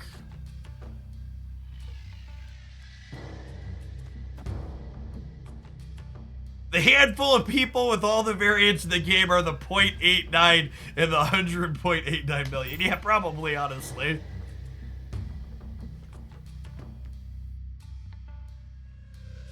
I wish I had that kind of money to spend on hobbies. That's actually not true.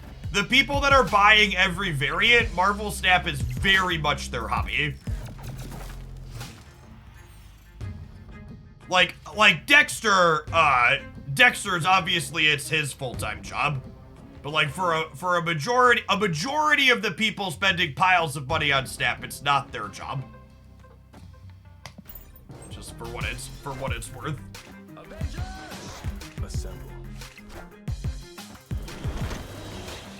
Is it safe to say that $7,000 is a tax write-off? It's safe to say that I pay a tax professional to appropriately do my taxes every single year.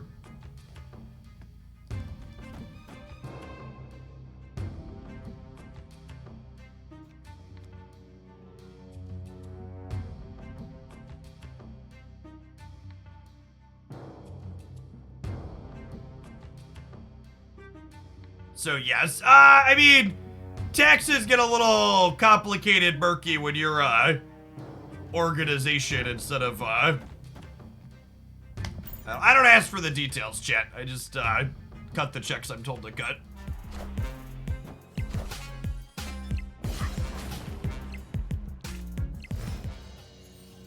So 22 months, Corinne. Such worth. Thanks for the 2/3 of a year. Garib, I think I missed yours a little bit ago. Thank you for the 52. That's a long time. Welcome back. Oh, I should have snapped them, chat. They're gonna leave now.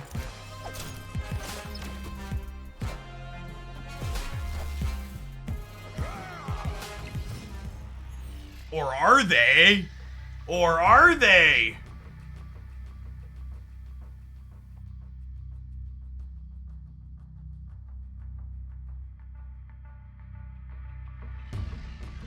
I think we're good, right? We're good.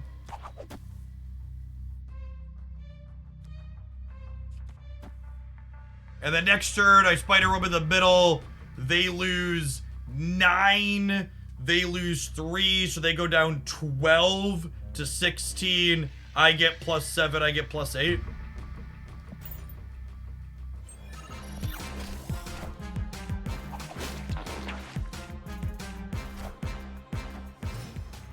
How much of Snap's success is IP related versus game design? There are a ton of absolutely shit Marvel mobile games that aren't worth playing. Marvel Snap's success is 100% related to the fact that it is fantastic game design.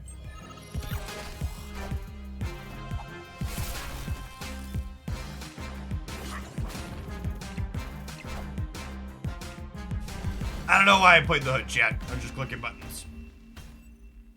Victory.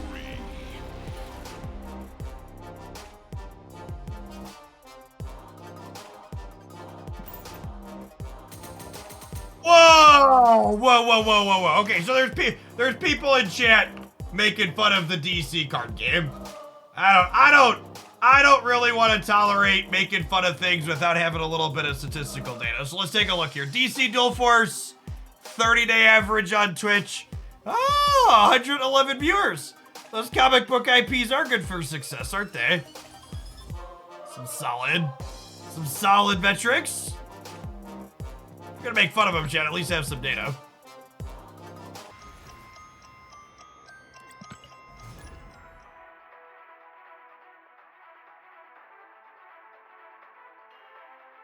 Justify your bullying. What does Snap data look like? In comparison, Marvel Snap for the last 30 days has an average of 8,000 viewers. But that's a little skewed because our Twitch drop burst was in there. If we look at the 90-day, it's 4,300 viewers. If we look at the 6-month, it's 3,500 viewers. You can kind of see here in this chart, this is where Twitch drops happened, right? So even you wanna balance it out with a larger sample. Even with pulling this out, Snap's still like in the thousands though.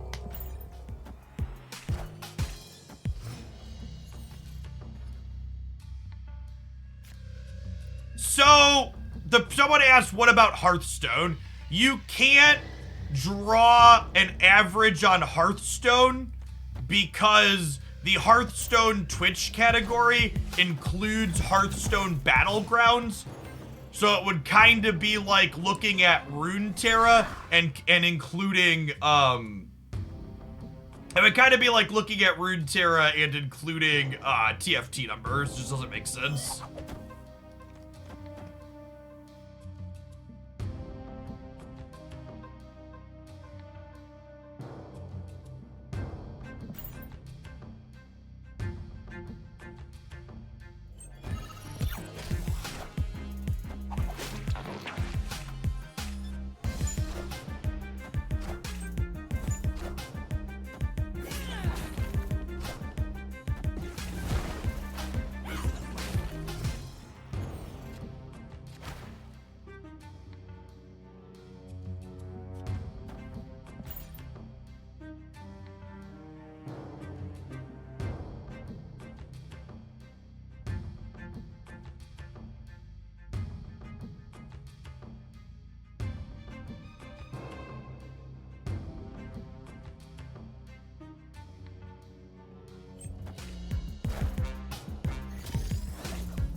Wait, am I supposed to Spider-Woman here? Spider-Woman wins the mid, right?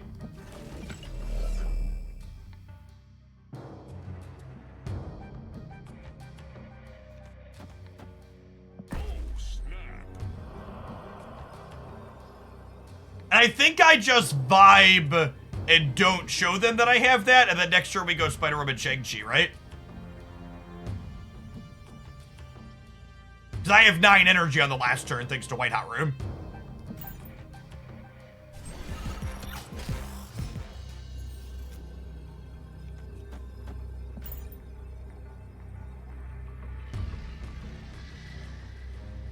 We get Luke Caged out of this game, but I don't think I'm playing around that.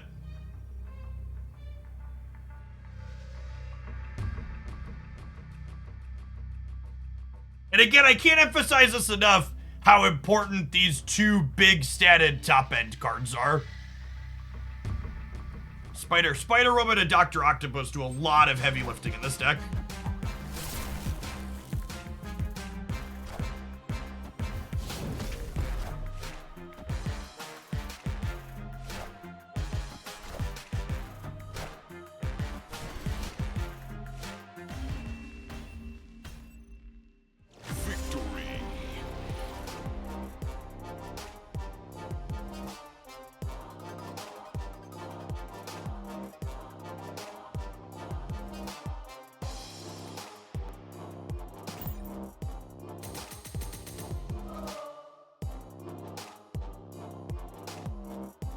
Speaking of stats, I know some people find it interesting when I talk about the business side of what I do here on Twitch. I was actually looking at comparing some of my metrics post-snap versus pre-snap this morning out of curiosity. And an interesting statistic is that my average viewer count doing full-time Marvel Snap for the last 11 months is about 4 times as high as what my viewer count was doing some Magic and Variety the 11 months prior. but in comparison, my number of paid subscribers is almost exactly the same. It was actually down like 1%.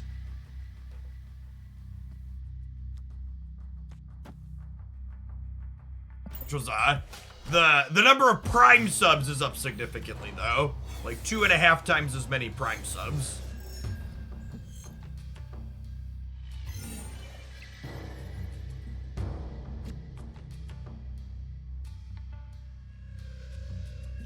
And honestly, I think that makes sense because Magic players, chat, you can't play Magic if you're broke, basically. If you play Magic the Gathering, like there's really no free to play option, right?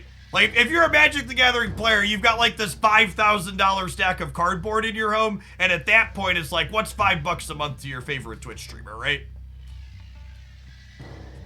Despite Reddit's constant complaining, Marvel Snap's economy is actually pretty reasonable.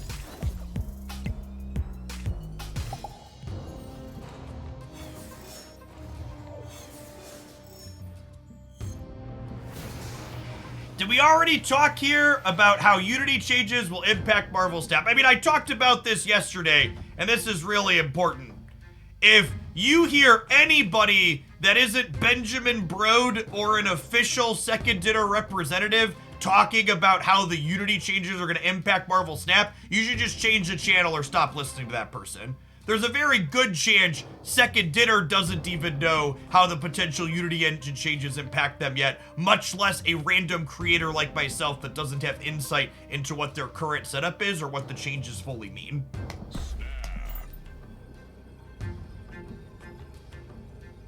I'm gonna snap because the Adelan is good for us and bad for them. We're trading 2 cards for 3. They're probably trading 4 cards for 3, and I'm cutting their super flow off here. Victory. Yeah, there's a good chance Unity doesn't even know how it's gonna impact people yet, because they're probably gonna end up walking some stuff back here before long.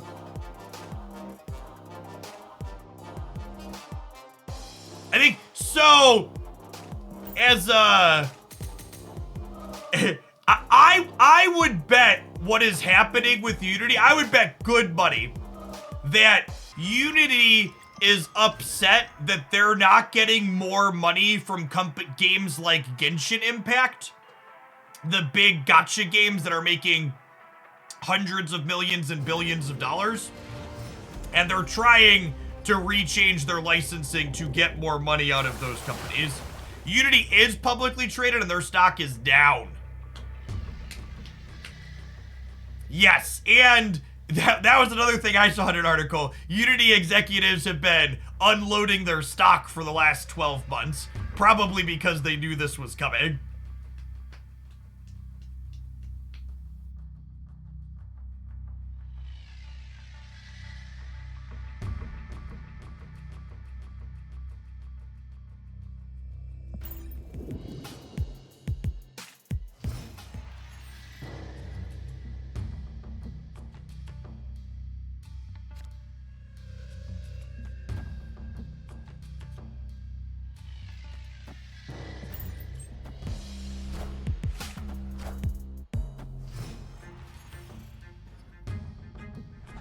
So, again, statistically speaking, the average Daredevil gamer is a Galactus gamer right now. Debris is a great draw. We'll snap on that.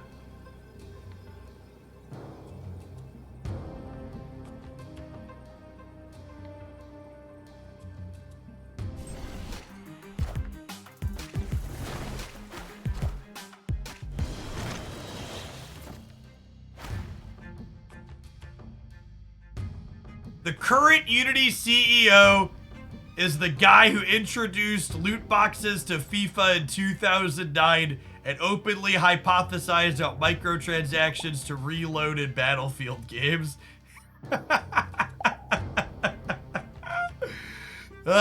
Capitalism. Capitalism. All right, let's try and lock up the center here. We'll figure out what we're doing on the left and the right in a minute.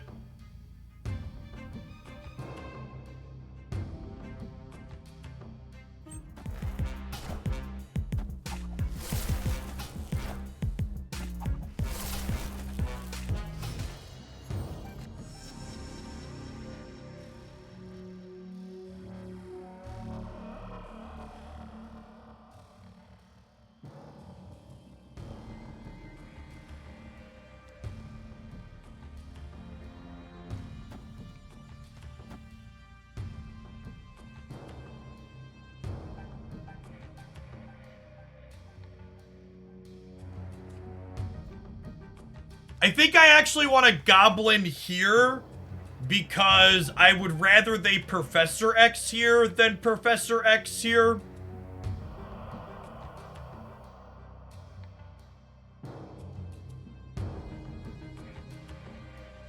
Oh yeah, they're also potentially an Odin deck, so good call.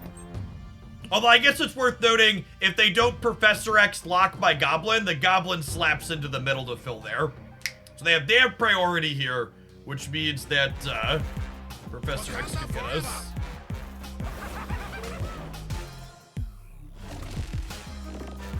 They could have X-Men. Ooh, yeah, that's a good call. I don't think they realized that the Green Goblin was gonna jump. I think that was a legitimate oopsie there from them.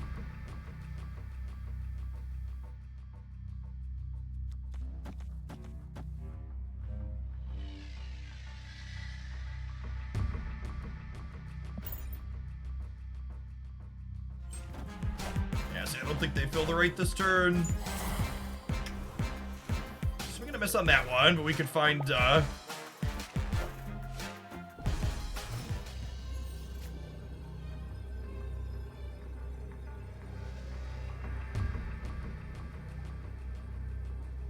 needed to draw Doc Ock, chat.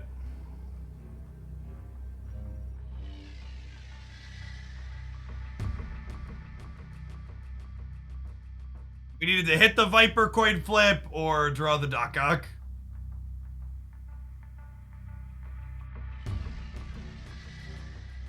I can't shake left, chat. He gets pulled middle.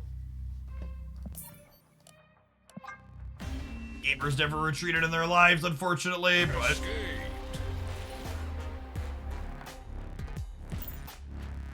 Yeah, I just imagine staying in here. I mean, this is what I mean when I tell you there's no stakes that matter on the ladder. This gamer leaves every time if they're playing for real money. But on the ladder, it's just free. Just everybody chases the rabbit all the time.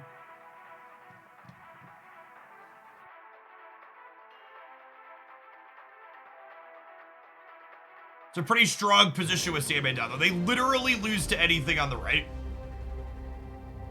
They literally lose to anything on the right. They lost to anything with 8 or more points.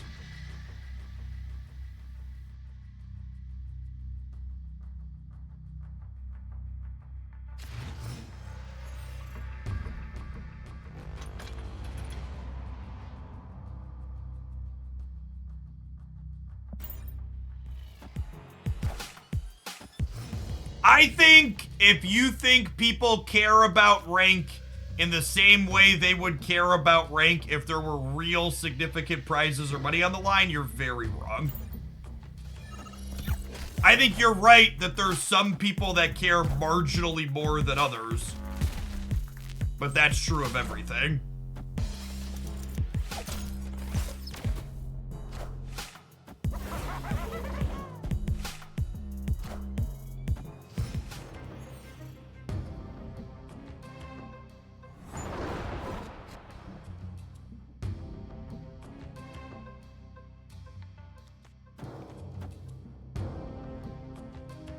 Alright, Viper missed last time, so she hits this time, right?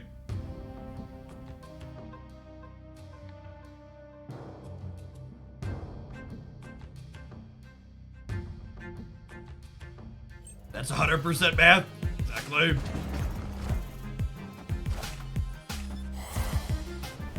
Good girl.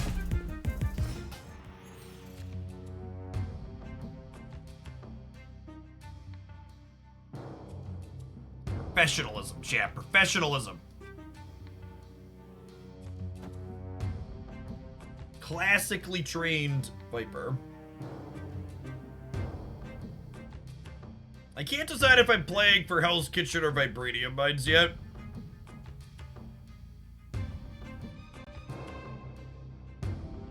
Yeah, snapping is probably fine.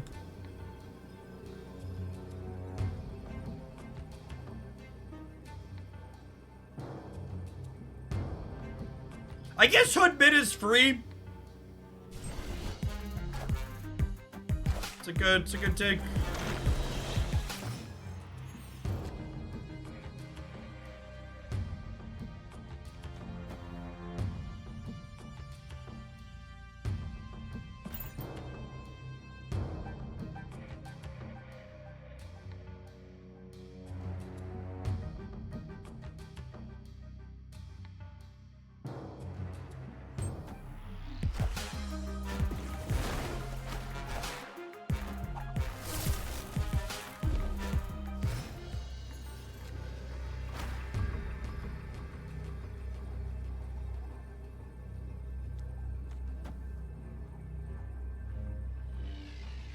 They move Jeff. They go down to 7.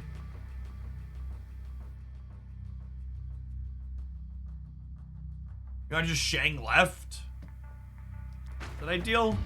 Yeah, it's probably ideal. I was just counting if I beat Eliath on the right. If I Mojo right and they move Jeff and Eliath, they'd be 12 to 12. We'd be up 12. No, we'd lose because the Sunspot would soak.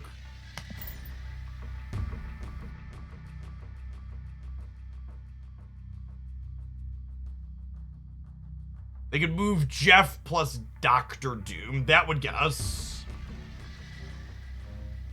But that would lose to me playing anything on the right.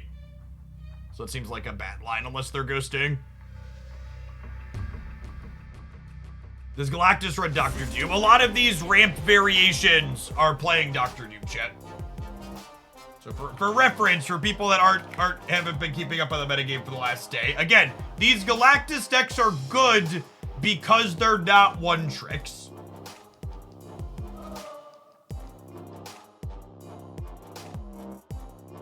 Oh, I guess this more stock build actually isn't. Well, this one doesn't have Goblins and I. There's a lot of variations on what they're doing, but this has been one of the more popular ramp builds. It's got a bunch of 6 drops.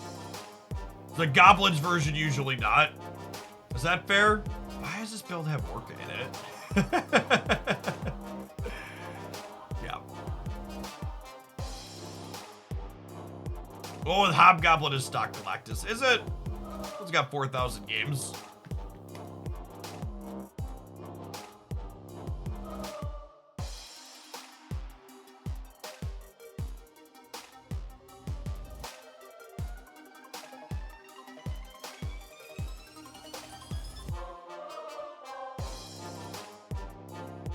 I like how the highest average cubes is actually just the one that predates Eliath.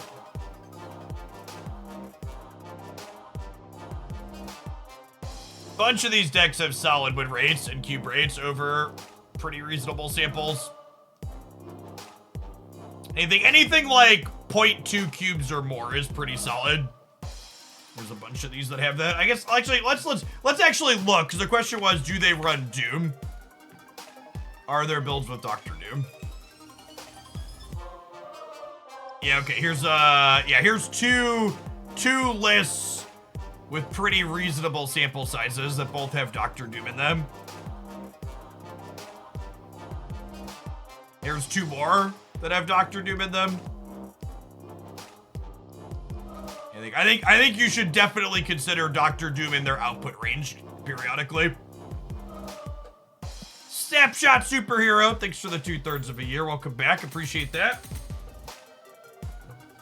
Been streaming for a couple of hours. This is your reminder that if you're a fellow old, you should consider standing up. Ooh, while we're standing up, we can show off our shirt, chat. Into the AM, sent me a bunch of new ones. I really like this one. Colors on it, colors and artwork on it are great. If you're someone who's sitting at home, maybe you're new to the stream and you're thinking, fellow olds, is Jeff talking about me? The line for if I'm talking to you, chat, is if you've ever woken up in the morning and felt sore because you slept funny, I'm talking to you. Stand up and get a drink of water. Stretch it out.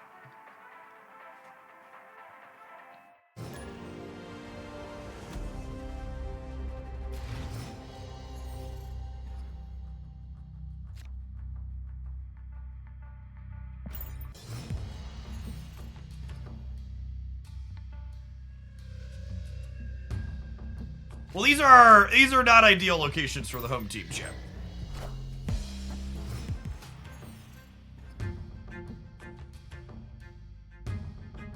Ooh, that's an ideal location for the home team.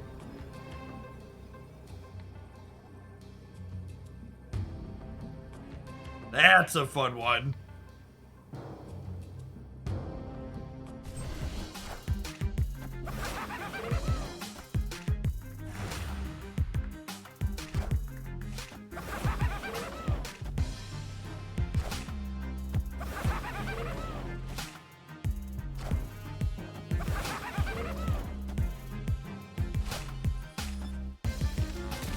The mojo actually just works out stone cold perfect, right?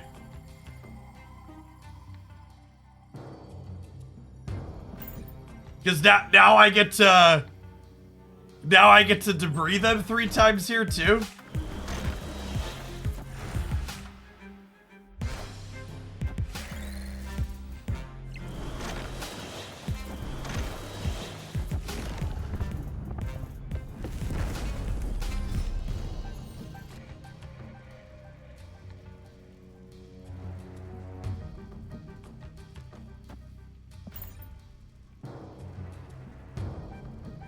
I'm on a mission from God, chat.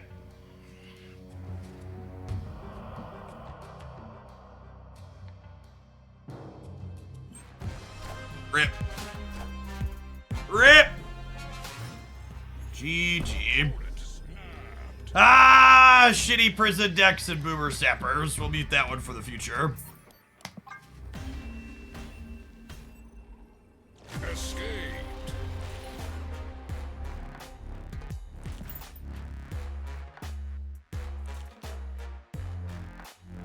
No, per review is only a conquest. No, it's per account.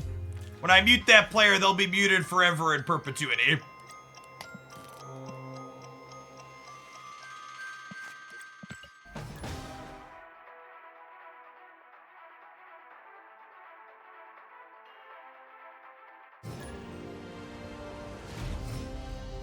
Old is knowing the origins of I'm on a mission from God. That's true to a degree as well.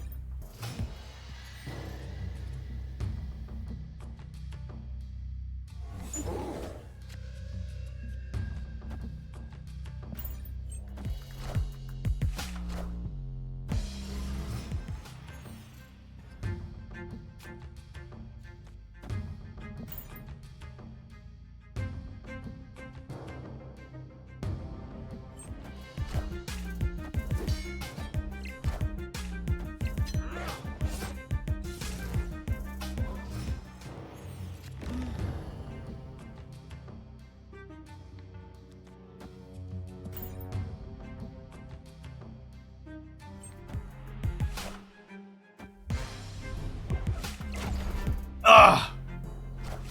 Can I get a flavor judge ruling on Gambit destroying Jean? I'm pretty sure that goes against Vorthos, right? Judge.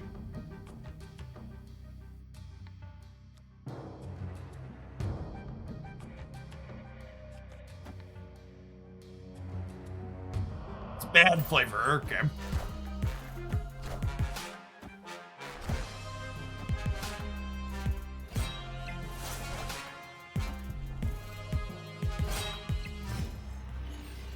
Wow, they had MODOK and elected not to. Interesting.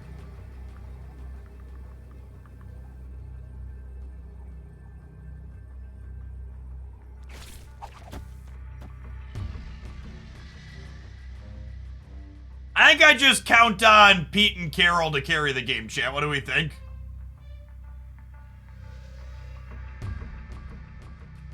I think Pete and Carol got me covered. Friendly neighborhood Spider-Man here.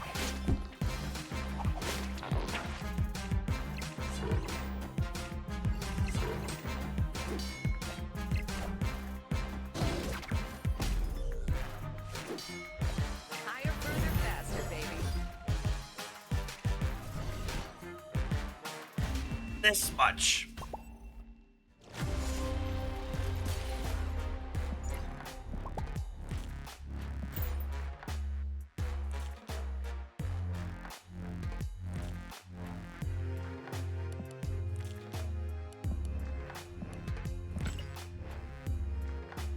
She did get me some extra season pass experience, it's true.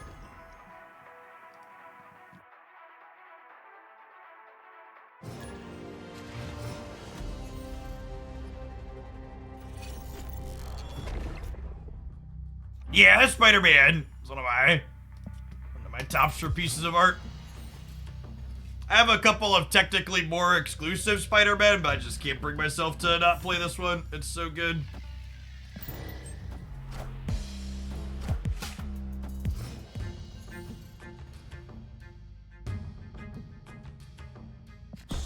Alright, and then we'll snap Jean into Galactus here.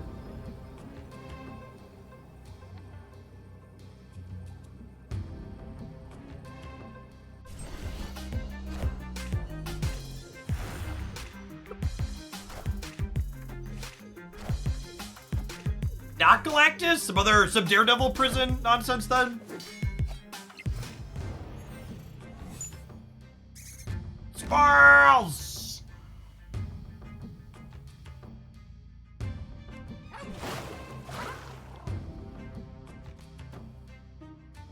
And then thankfully, Jean isn't Jeff's real mom, so she can't tell him how to live his life, so he's gonna get to jump into Bar Sinister here.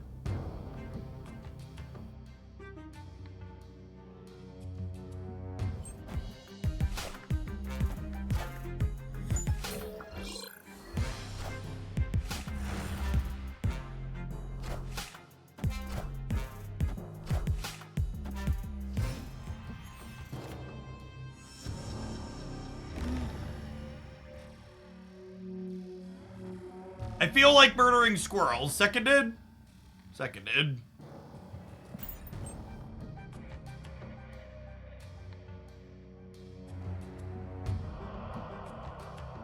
Are they a Loki deck? Yeah, I think they're a Loki deck that's just playing Daredevil.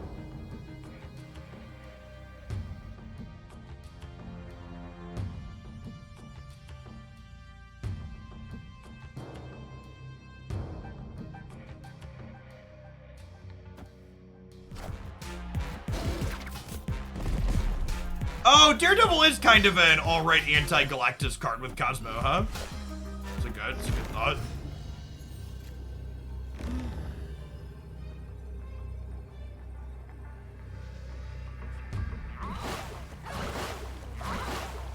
There's like 0% here, right?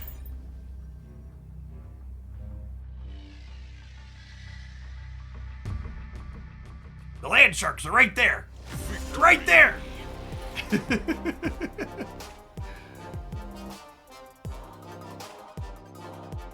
Maybe they didn't realize I was playing Killmonger. They thought the squirrel was gonna stay. Not even then, they're still beat, right?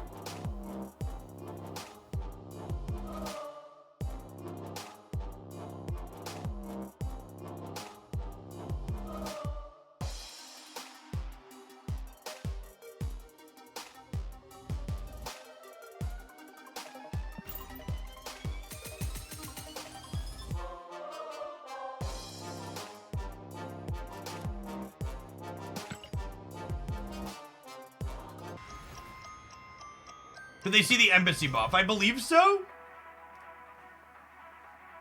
Pretty sure Daredevil shows this to you.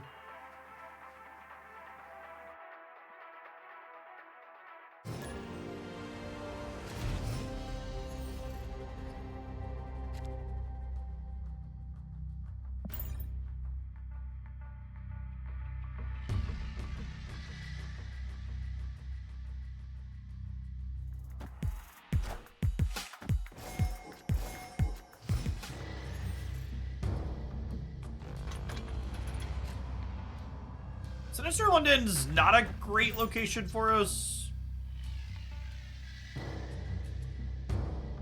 What are your thoughts on Vesuvius? I think the new location is very good. It's a location that encourages and rewards you for playing good Marvel stuff.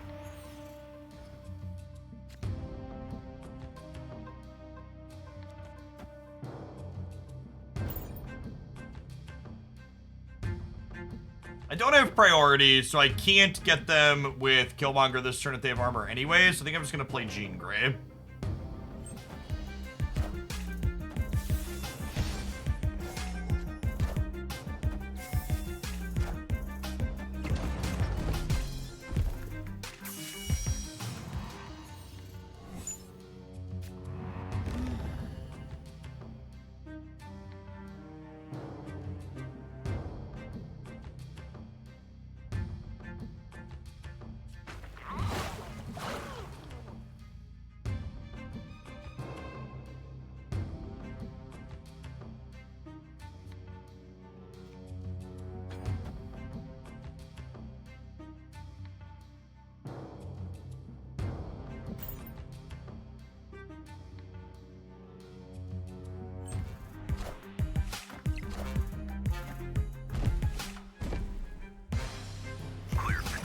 This Killmonger's looking spicy.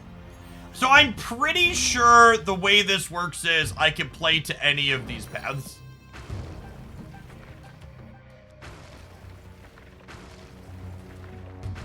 Oh, I thought Gene beat Avengers Compound. Did they change that? They must have changed that.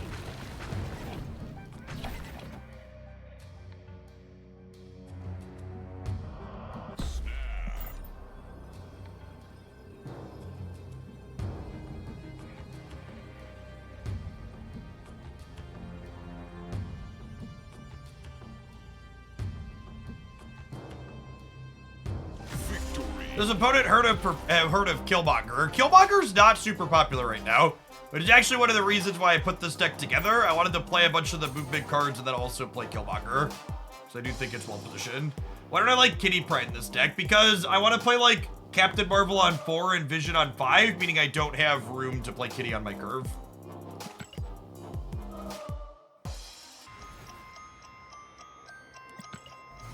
There's also a lot of wave decks in the metagame right now, and getting waved against my Kitty Pryde deck is not great, so unless Kitty Pryde is really good, I don't want to play her.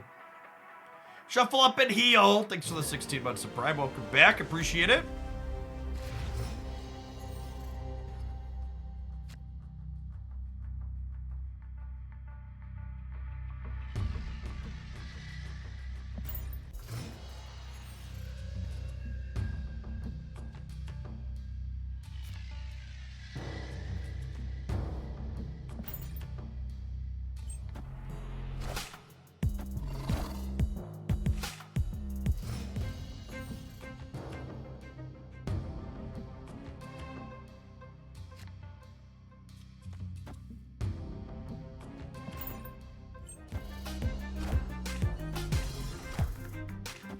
Wind aid my hand.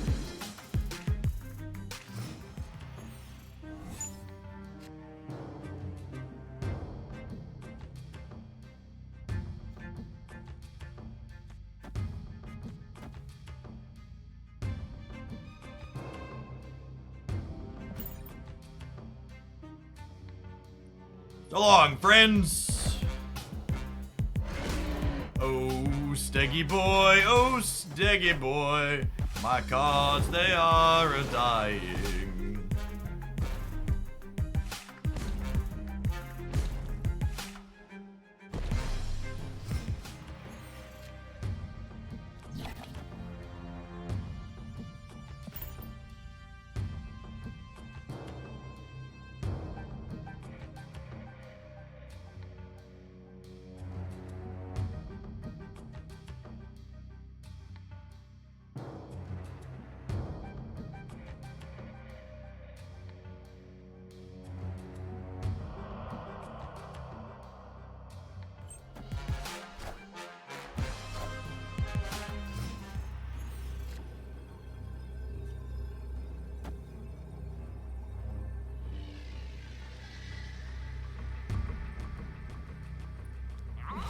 All right, and then this ties Doctor Doom.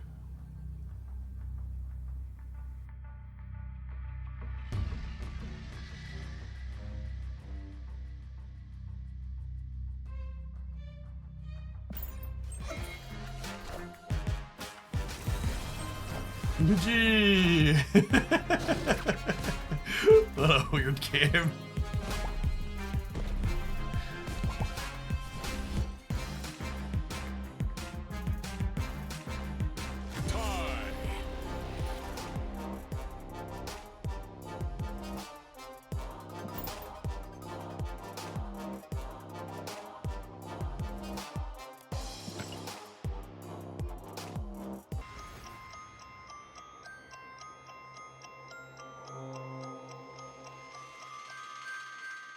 Spider right, Jeff mid 1. No? No, not even a little? Because Spider takes a card with him, and Jeff middle is only up by 3 in the middle, and then they're up by 5 on one of the sides. Spider left. That's not... I mean, I could have... is that true? The left would have been 0 to 0. The Spider ends up No, I think it's still the same no matter how it works, right?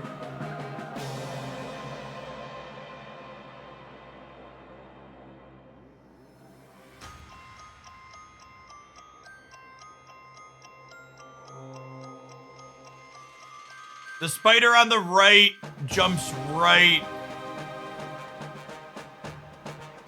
Does spider left always do it? Maybe spider left does always do it. Spider on the left. And turn this music off so I can fucking think. Spider on the left would result in there being nothing on the left. And then they have 2 things on the right from Doctor Doom. So those die. And then if the spider jumps right, they all die, and I'm 13. Yeah, chat's correct, actually. If the spider jumps middle, it's adding 5 for both players. Did we have I don't remember if we had priority. This all assumes we didn't have priority. Oh, we had priority, didn't we? Because I had vision? Okay, yeah, that doesn't work. That works if we don't have priority. But we did. Because we were up 8 versus up 5. Yeah, tie was the best I could do.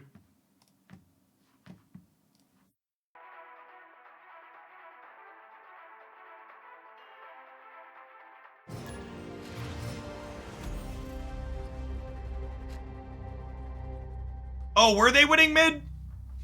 We were 2 to 5? Maybe they were. Maybe they did have priority. Whatever. Okay, sure. If they had priority, we could have won. I accept.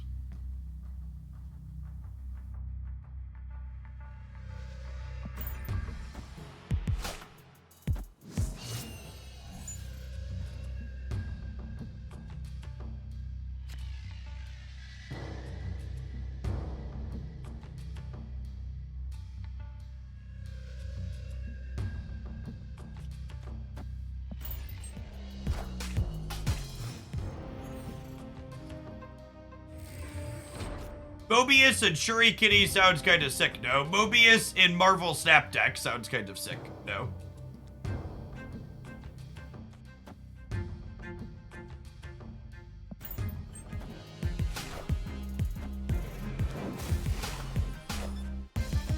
Wind, aid my Maybe I'm supposed to leave the Necrosha because I have Luke Cage.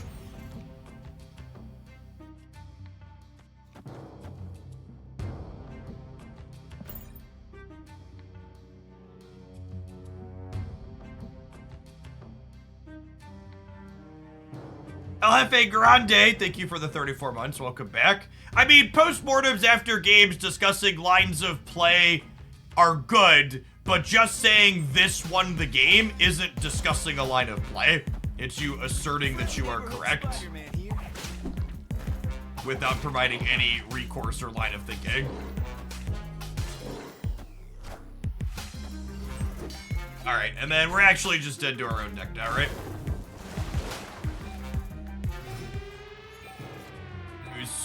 Goose locks us out.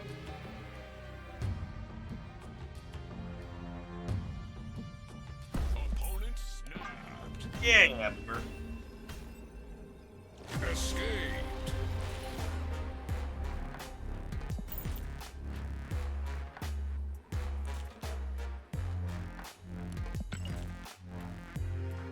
Yes, the well-built Loki decks feel legitimately good into the Galactus decks, is an accurate statement.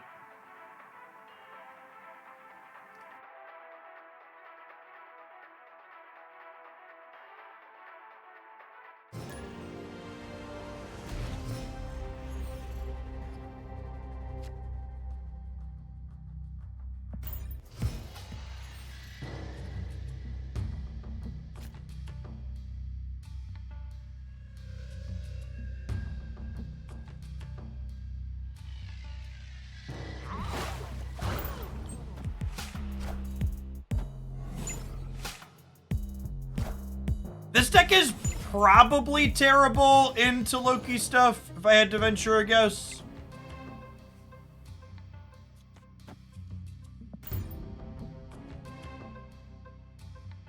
Pina Graham, thank you for the 51 months. Welcome back.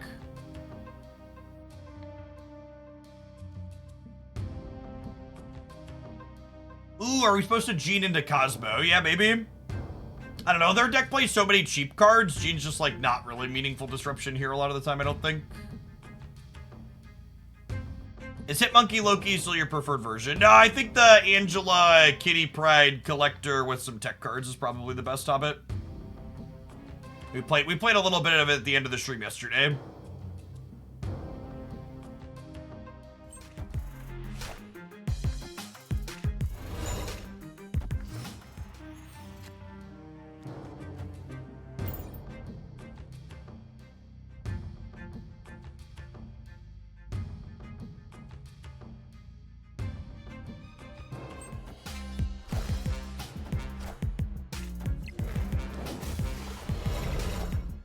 Alright, we're gonna put this one in the garbage can.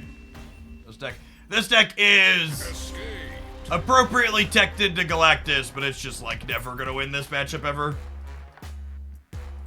And naturally, I don't think we'd played against any Loki in the first 2 hours of the stream, and then we hit it twice once we switched to this deck. Wake up, sheeple, the truth is out there.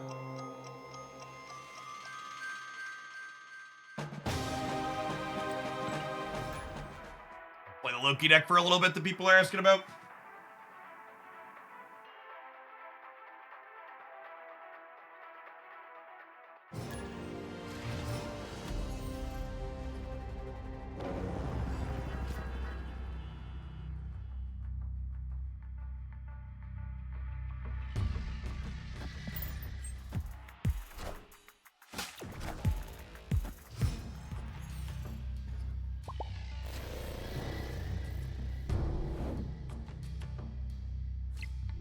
This is definitely a deck where I want to prioritize getting Angela online rather than putting an extra point into Kitty.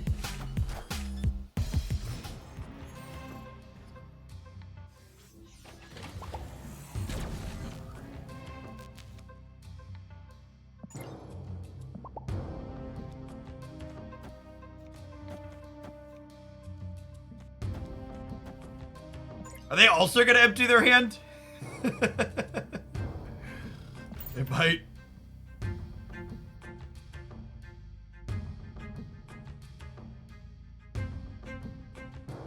What does this deck do that the Monkey Sarah deck doesn't? It doesn't eat shit to wave nearly as hard. Sarah's a hard sell in the current metagame. There is a lot of wave. Okay, so there's Shuri Kitty most likely then. And not Loki.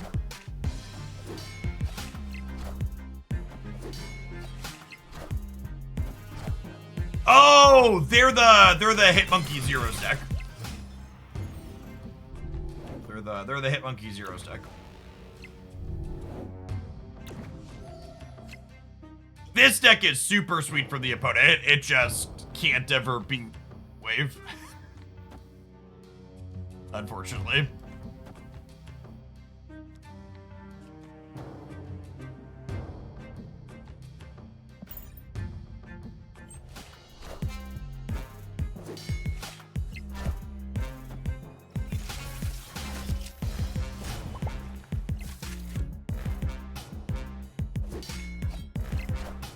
Draw Shang-Chi? Gosh, look at us, chat. We're so lucky. Lucky gamers.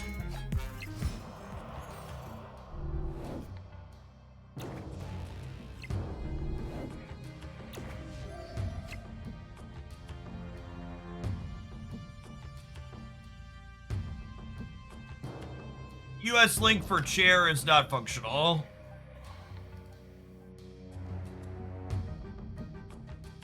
Oh, interesting. Thanks.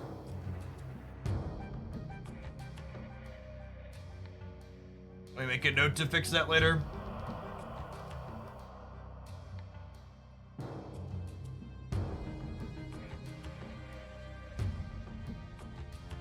I'm definitely not bearing the Pegasus, chat. I want that card to swap with Loki.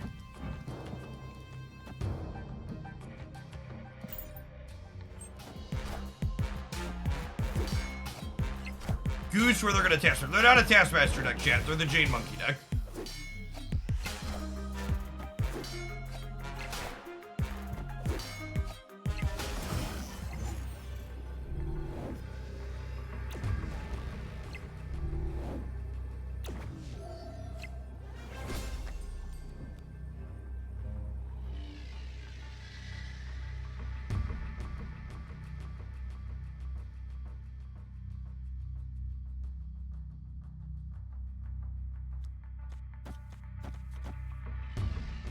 It's 4, 5, 6, 7, 8, 9. I think I just have to play Kitty Chicken and hope that our kitty lands were their kitty lands, right?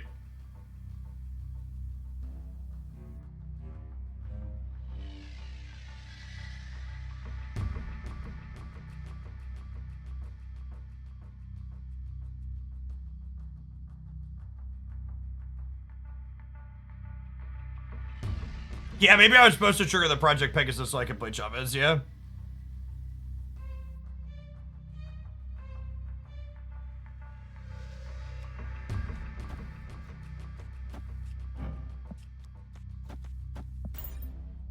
Problem with this is, if they kitty right, we die.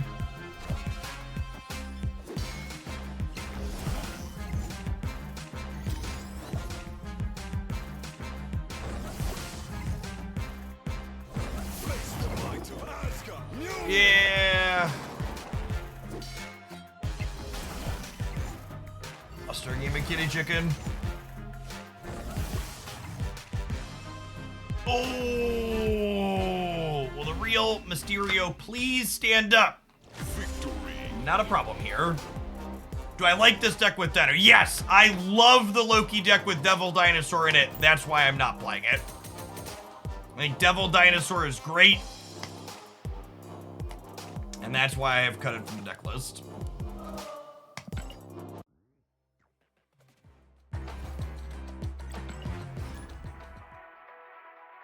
I don't know, this deck consistently ends the game with like 0 cards in hand, 0 to 1 card. I don't know, just genuinely confused why people put Devil Dinosaur in this archetype. Like this deck, this archetype has a bunch of cards that like get your hand big, but like you play them out in most of your games.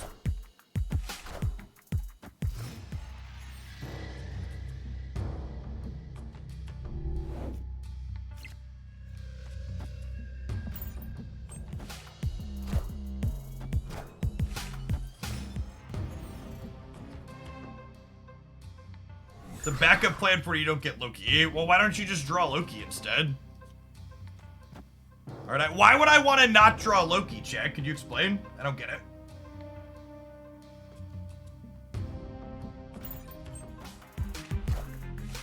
Just draw the card.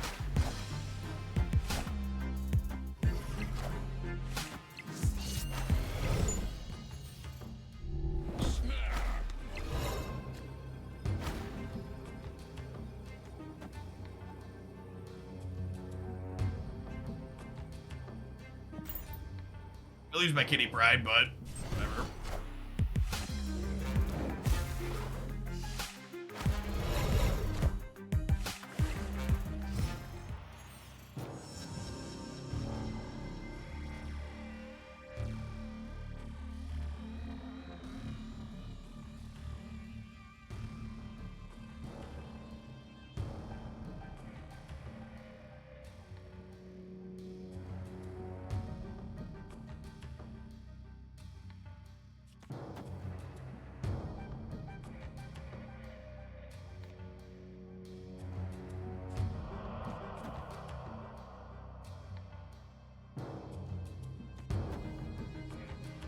I think I want to not give them a freebie on their Professor X. So I want to play the Daredevil here, so if they X, I can beat them with Jeff, or like make them have their Jeff at the very least.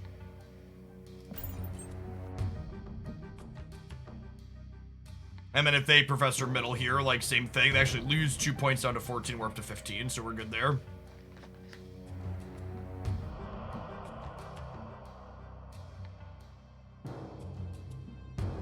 Your deck looks like something from several months ago. I mean, something I've talked about a lot over the last couple of days is that Galactus has consistently always been good. People just stopped playing it because people stopped playing cards when they nerf them.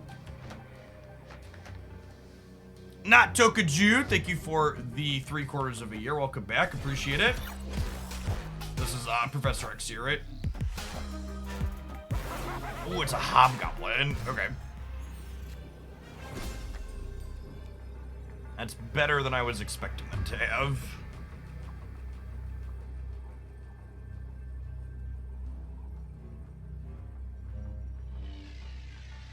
Yeah, how do they win these other two?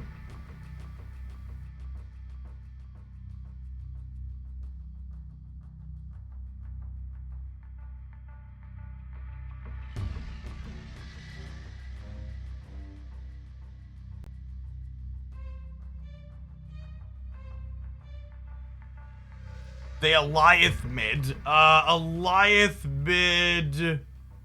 Ah, shit, that does get us, doesn't it?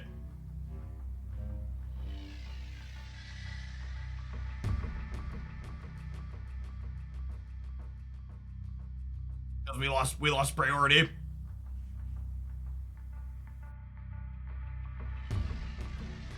Rip. Yeah, gotta go.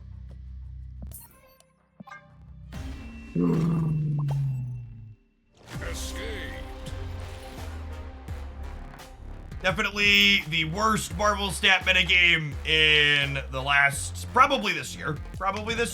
I think the more I play, the more it feels like it's worse than when Galactus was popular at the start of the year. It's probably recency bias, but it's real bad.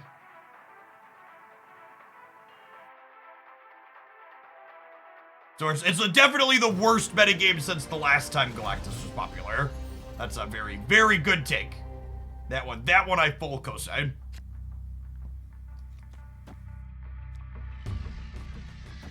That's true, actually. More people have Galactus now than the last time it was good, so it's probably actually worse.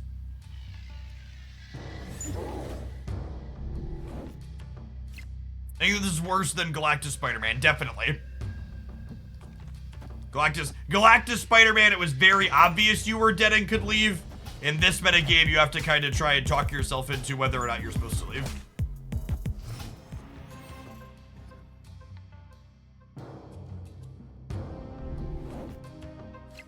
And then to top it off, again, I don't even know that I think Alioth is necessarily too strong. But it's definitely a card that, like, when my opponent plays it, it's just like a big, heavy side territory. This really isn't fun for me.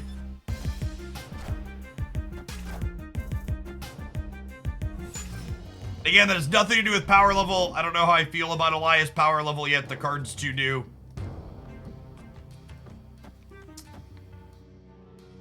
Yeah, it looks like a mirror. We'll snap because I'm taking 7 from them, right? Yeah. Do I want 7 or do I want 5 and keep my kitty pride? I kind of don't. I'm kind of tight on board space. Use your Prime sub. If you're on mobile, you can open this link in your mobile browser and use your Prime sub that way. If you're on PC, click the subscribe button. There's a subscribe free option.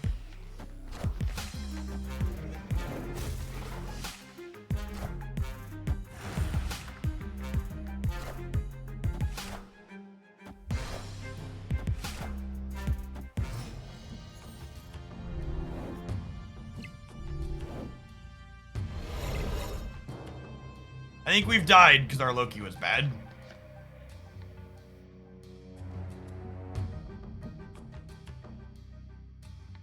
The Legion Brainers wanna Legion the Bar Sinister.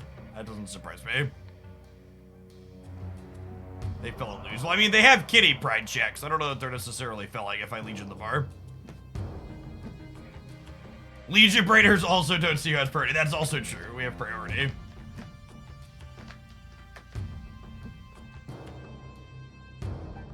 My understanding is the Untapped team is not prioritizing or currently working on making an extension for Twitch. Christy Tang, thank you for the Prime. I appreciate that. Welcome back. I would assume that making an extension like that doesn't end up being something that turns into actual meaningful revenue for them, so I can't really say that I blame them.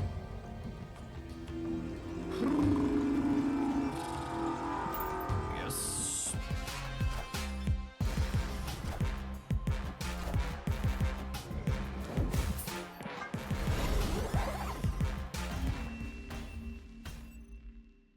Escape. Hey, thanks, Christian. Appreciate you hooking that up. Take an entry fitty from Jeffrey Bezos and sending it my way.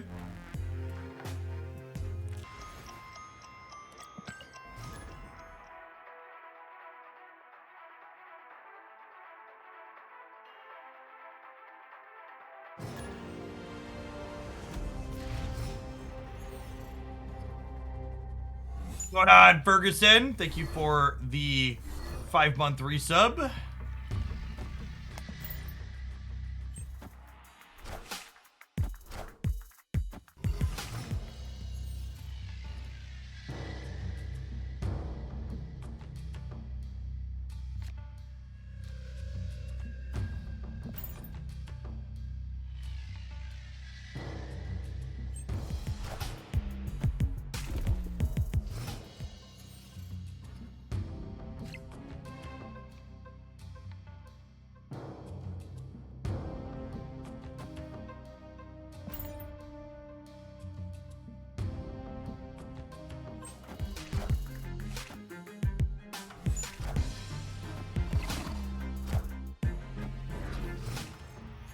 Super Scroll, not looking particularly hot here. We lost our Kitty Pride to the Sokovia, so Angela's not gonna do much this game. Hey, Miko, thanks for the third of the year. Welcome back. How do you think Mobius will work with Wave? We don't have to think. We have confirmation from Second Dinner that Mobius will work as expected with Wave. Which is to say, Mobius will overrule Wave, essentially.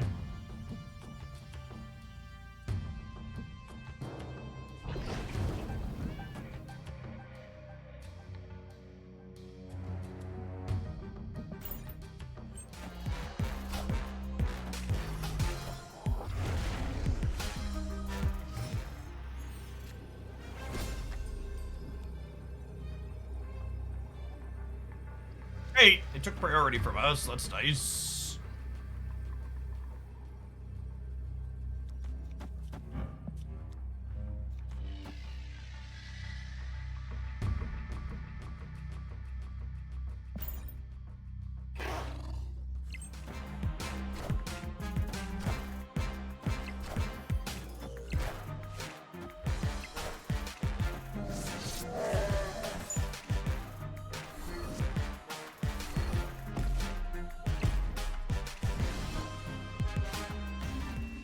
So if you wave with the Mobius on board, you can play a 6-drop and a 2-drop with 6 energy. Yes. Accurate. Giganto. Oh, they've been to Dracula earlier, so they were probably like one of the Dracula dump style decks. Not Hello, I think is what was going on there.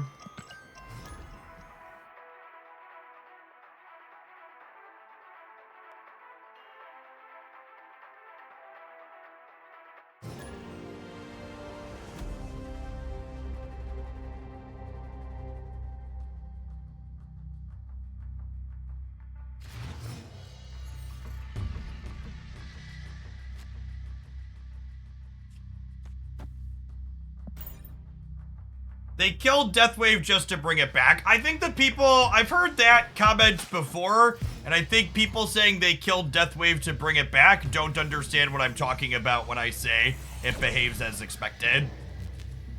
I'm not sure what you think that means really, but it's not. Like, Deathwave's not coming back. Yes, if both players have Mobius, Wave does nothing. If there's a Mobius on both sides, everybody's cards just play as written, essentially.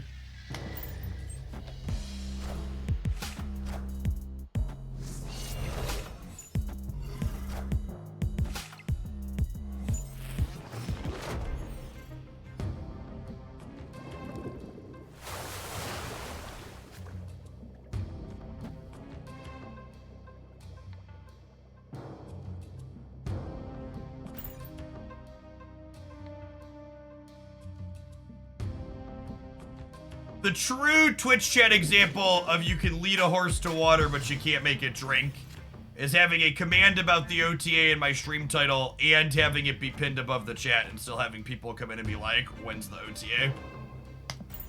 Come on, gamers, I believe in you. You can be better.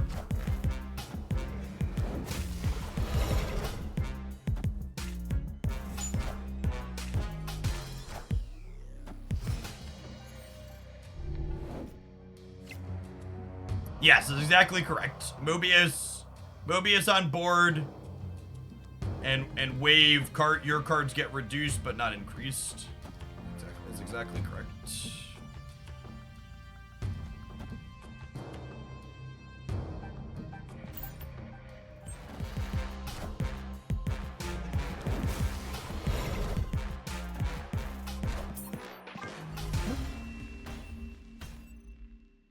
Escaped.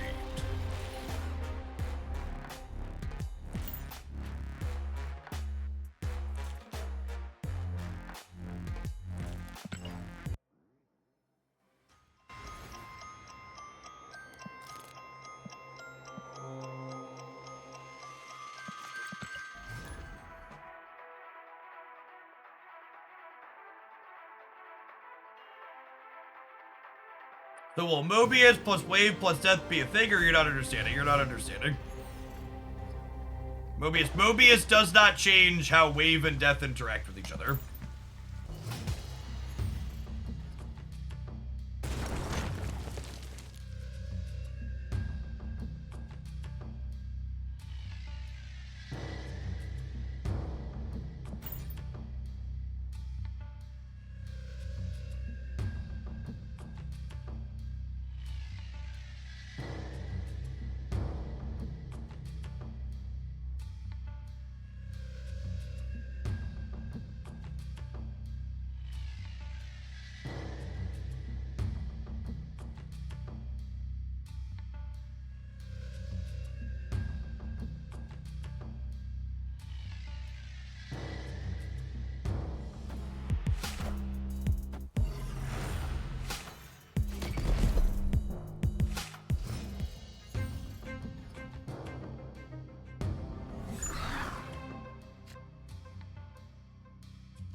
Any thoughts on the Unity stuff? I do my best to not give opinions on things that I'm not well informed on.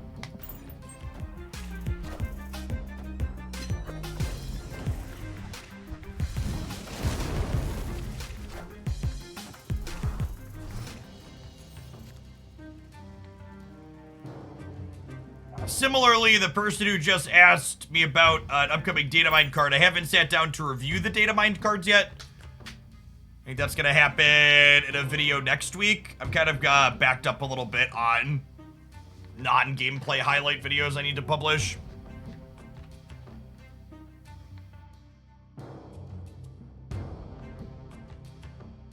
Yeah, Unity Command's probably a good idea. People keep asking.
Let's read.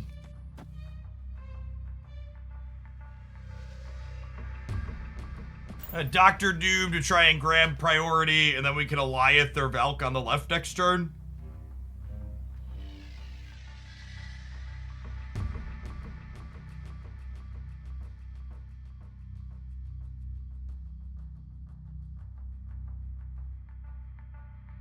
If you missed this deck, this was my Alioth deck highlight after the card released over on the YouTube side last week.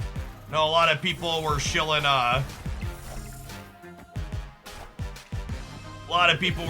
Galactus decks, so we always try and be a little bit sweeter than that around here.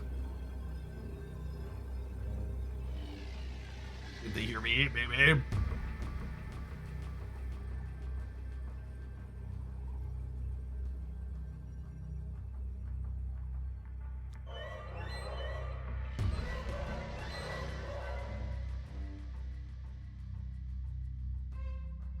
Opponent snapped.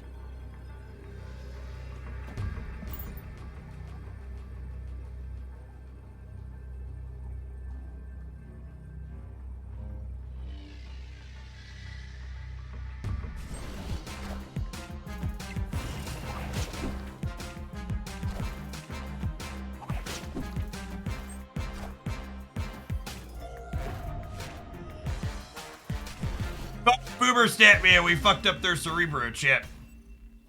Victory. There's a Cerebro here. Sorry you missed it, but I ain't getting ghosted. Gonna change the scene back faster.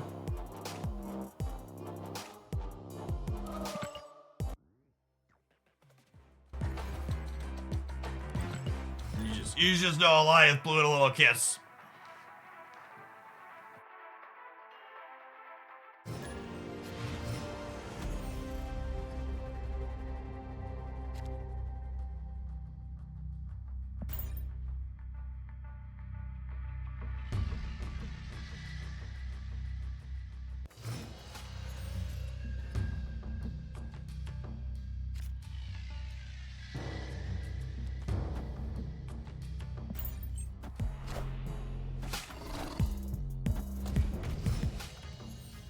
I don't think most people think Alioth is bad at all. In fact, quite the opposite. The prevailing opinion seems to be that Alioth is quite good.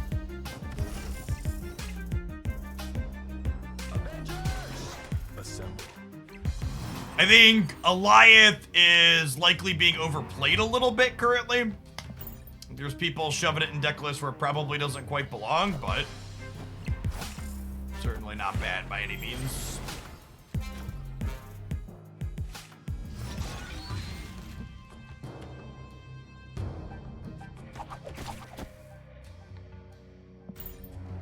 Those wondering why Stegrod didn't do anything, he targeted the Colossus. So he's capable of hitting things that, Friendly neighborhood Spider-Man here.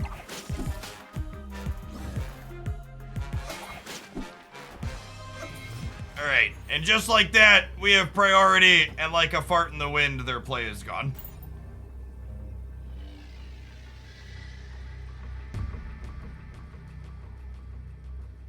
They might just be leaving because they just, like, can't beat 7-power things, but they are certainly torched by the big purple fart.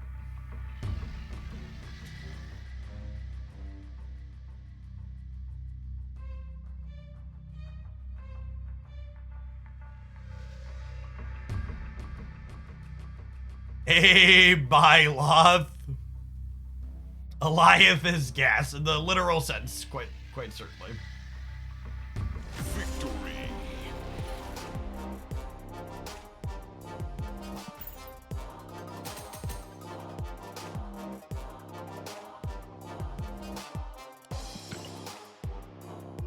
I think Alioth actively solved a problem that this deck had previously. So I played a lot of these variations of Cerebro 5. And Cerebro 5 had an issue with, like, big finishers at the end of the game. So, like, dealing with, like, a high Evo Hulk, for example. And Alioth gives you a solution to those. Man, thank you for the 10 months. Hope life's treating you well. Welcome back. Appreciate the primer. The Enchantress a decent replacement for Stagger on here. Yeah, that would be the one I'd recommend. I don't know that it's good, but it's what you got.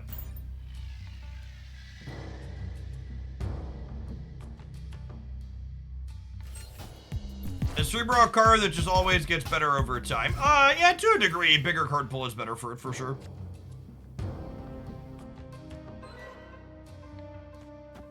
Try and pull Misty Knight out of Mojo Worlds here.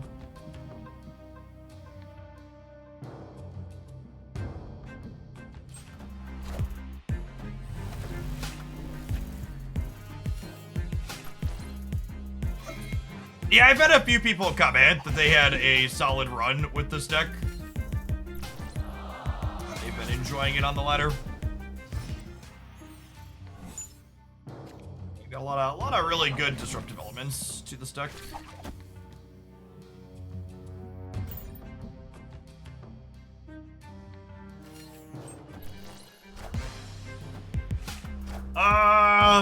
Friendly neighborhood Spider-Man here. I think that's fine for us? Question mark.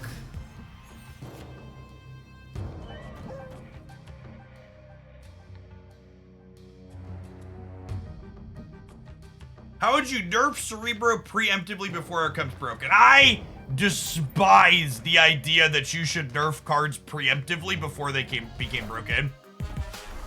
It's something the Magic the Gathering team would do constantly with their ban lists, and it always frustrated me to no end.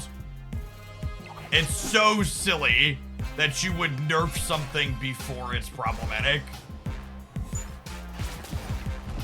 Yeah, even if you're joking, there's a lot of people that, in other games that, like, balance that way, and it's hyper annoying in my opinion. So you may be joking, but there are others who certainly wouldn't be. If they move Jeff here, they go to 17, I'm only going to 16. Which means I die to Hulk.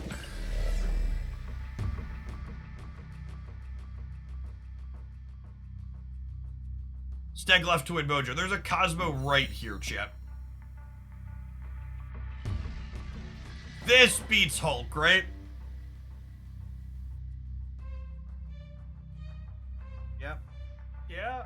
Yes. Yes. This beats Hulk. They're leaving. Okay. Victory.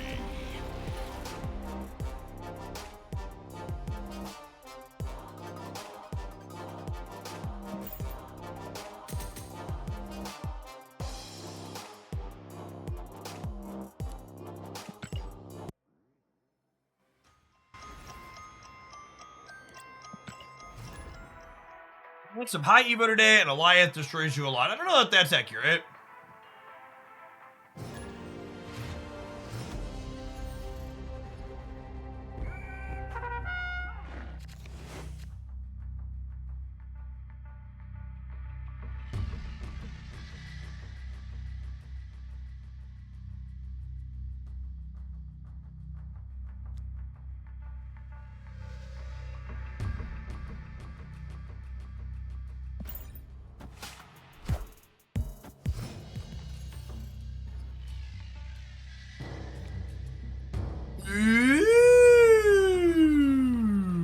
Is that snappable? I can't tell.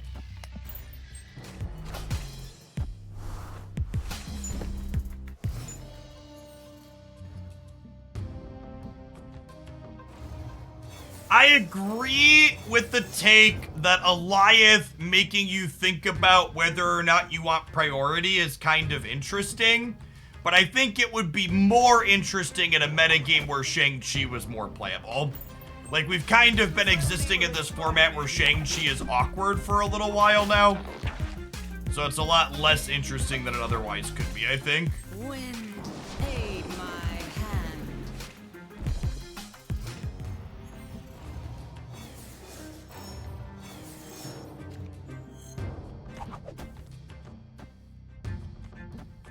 Alright, don't jug me.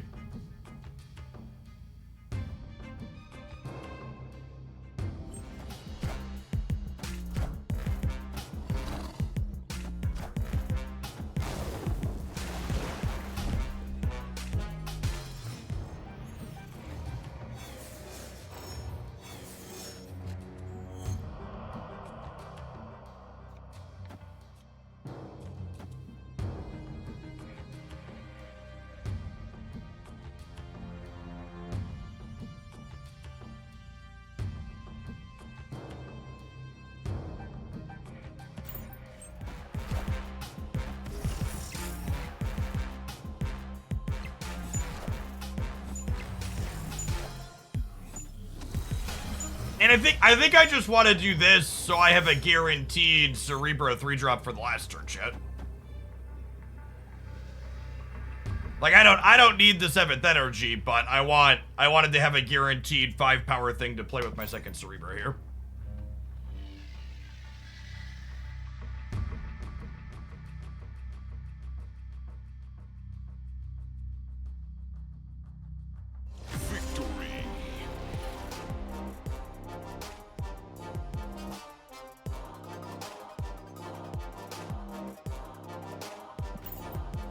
I haven't really been snapping with this deck. I should be snapping better, but I'm just kind of vibing and playing my cards.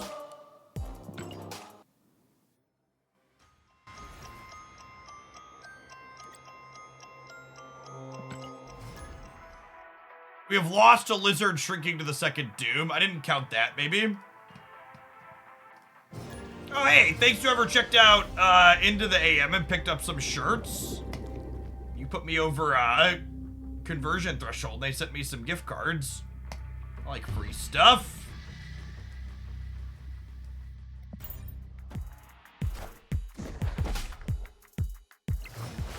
We ended up like plus 35 cubes with this deck yesterday when we were dorking around with it, or Tuesday.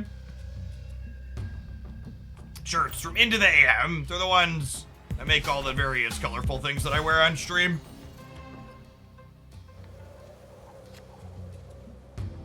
Right on time, 2-drop. Welcome to the party.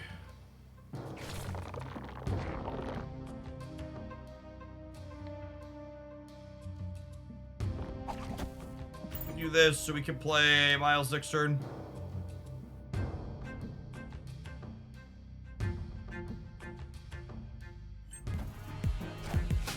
Yeah, their stuff's great. I have a couple Into the AM shirts that are almost 2 years old at this point, and many washes later, they're still wonderful.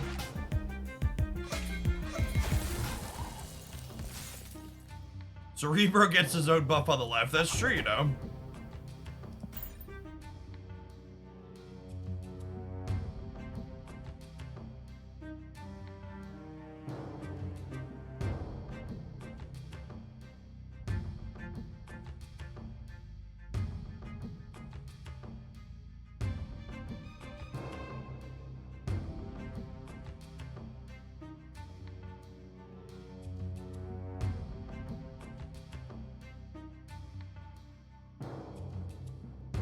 What's for lunch? I actually just messaged my wife and asked her if she has plans for lunch yet. Usually we do something together when she's working from home. Snap. I don't think I can snap without Luke Cage yet.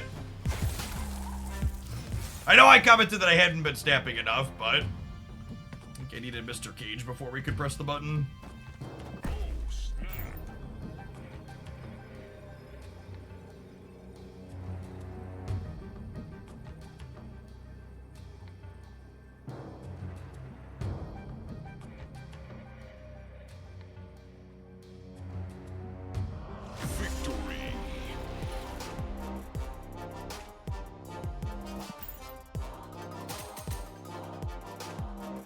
Welcome back, Mason. Good to have you. Why are you playing Wave? Wave does two things in this deck. One, she occasionally lets you play Doctor Doom or Eliath ahead of curve. Two, Wave lets you play Wave on 5 and lock out decks that are looking to play a lot of cards on turn 6. So it's both a proactive form of disruption and a way to accelerate out our big bombs.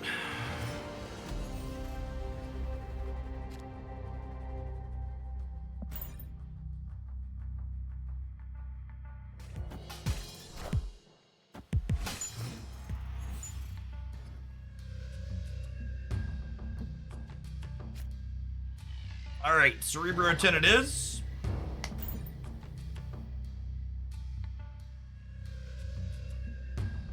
Wave is very, very good right now. I am really looking forward to Mobius taking Wave out of the metagame, hopefully.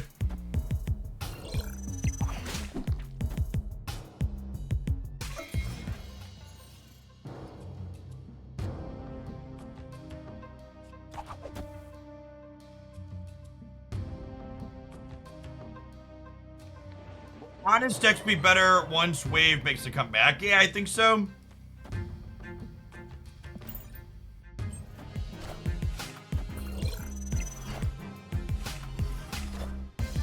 think giving Teenage Warhead the ability to blow up face-down cards would be too powerful. I don't know. Honestly, I think I'd like to see them experiment with... making, I'd like to see them experiment with making, oh,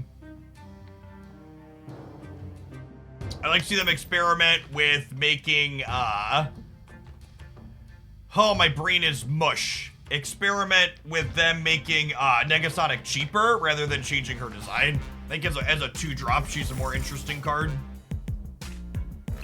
Be a good OTA candidate, potentially.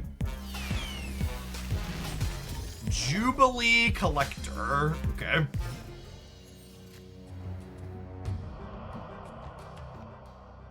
Alright, and then I think I just snap here, right? Oh, snap. We have Waving to do. Victory.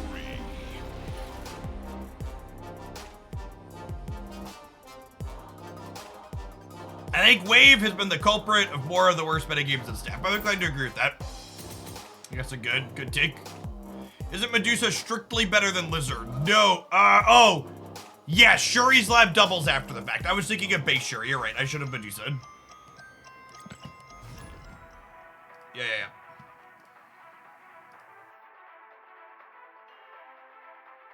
Good catch.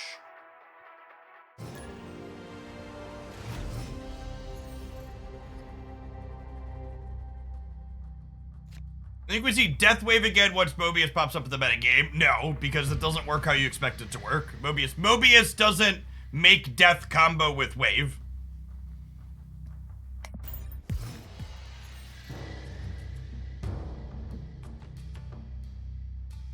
I don't know where that idea started, but that's been like a really common misinterpretation of what Mobius is going to do. I keep hearing people suggest like, oh, this is going to work with Wave. Or this is going to combo with Death and She-Hulk. It's just like, I don't know what y'all... There's some type of lack of comprehension here.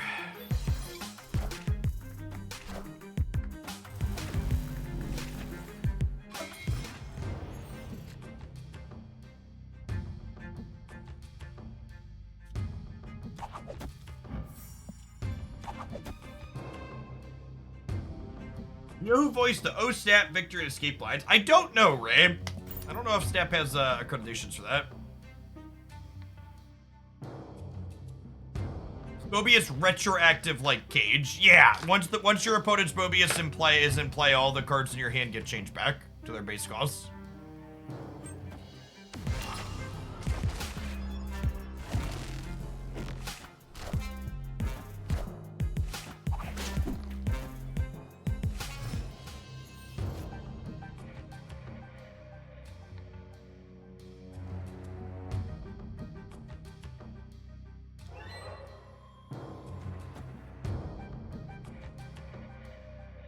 Steggy boy, oh Steggy boy, the cards we are a-moving.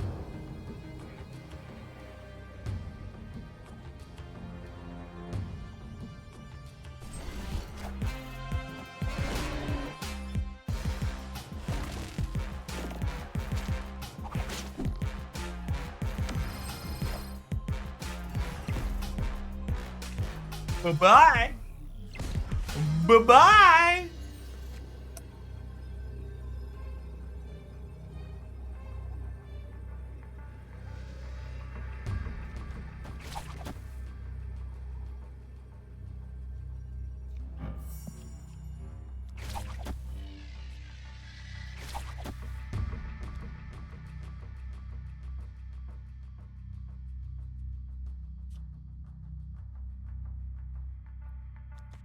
Is it just a lie at the bridge? They move the Jeff. I probably win the breaker. Yeah, it's fair.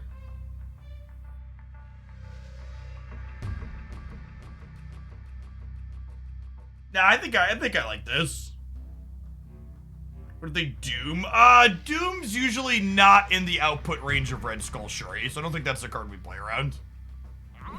But also, we're beating that, right? And like a fart in the wind, it's gone. Diva, that's all, folks. You tried Cerebro 3 lately. Cerebro 3 is the worst deck people consistently ask me to play. If your screen name isn't Dexter, don't try it.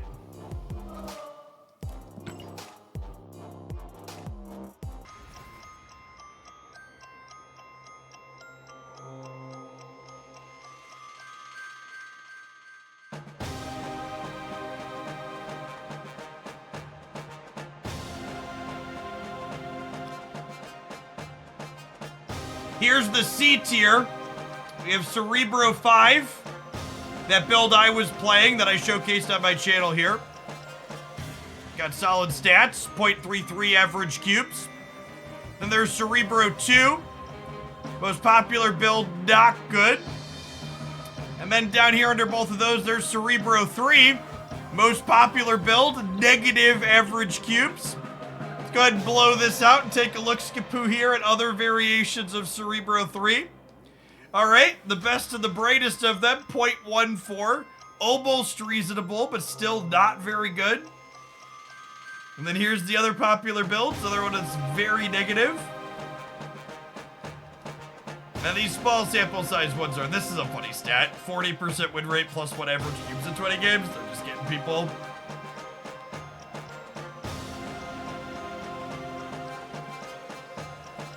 Glenn said Cerebro 2 and 3 had better stats lately. I mean, that's a low fucking bar, chat. Like, better than the absolute hot dog water than they were previously is like. Alright, sure. Yeah, I believe you, but also... So, the current untapped stats, let's actually, I don't care about my cubes. Let's talk about this for a second. And I've been talking to the untapped people about giving us better filtering for some of this. But the current untapped stats really aren't useful. And what I mean by that is all of these stats reset. They don't let me filter date ranges here, right? So this is from 9/5 forward. So this doesn't include, or what's the word? This includes both Loki's release and then the Alioth release data all rolled into one. And the Alioth release kind of changed. Yeah, like the last three, well, even a this season filter doesn't even do it, right? Because, like, we kind of need it segmented out. I can't look at current location because there's no current featured or hot location. But, like, the metagame sense, like, to give a pointed example here, the collector here says it's 20%, right? But because yesterday was a featured location, I was actually able to pull some date specific data. And where was it? Oh, I didn't tweet a screenshot, but I tweeted numbers. During the feature location yesterday, Galactus had an over 22% play rate at infinite rank. And Loki was 16%, and high Evo was around 10%. So, like, this 20% is kind of like a split the difference where Loki's been less popular than this, but it was more popular than this at release. Yeah, it would be nice if we had, I don't know what their backend looks like, if they could give us a date range slider, but, like, Hella Tribunal's another one, right? Like, Hella Tribunal, is a deck that was really good into Loki, but I would bet this deck sucks shit into the Galactus decks. So, like, this is another one where the win rate and average cube rates, I bet if we could look at the last 3 days. In fact, I know, I should have screenshotted it. When I was looking at just the current location yesterday, this deck had worse stats than this into the new metagame that had happened, right? I didn't do it on stream. I did it off stream yesterday at the end, in the evening. But yeah, this is one of those, yeah, it's tough. Like, this isn't, I can't, like, this data right now, because of what happened, is just, like, muddy to the point of, like, not telling me anything super useful.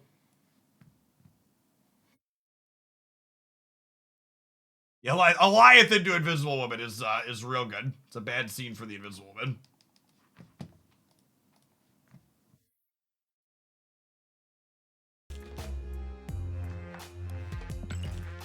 Also, there's an OTA coming out today, so I would wager that Untapped resets their latest patch tracking to today once the OTA happens, and that'll give us something clean. We're snapping a public API. Yeah, games like this don't do a full public API because it tends to be they're of the opinion that giving that much data is detrimental. I don't think I agree with that opinion generally, but it's the one that these game companies always seem to hold.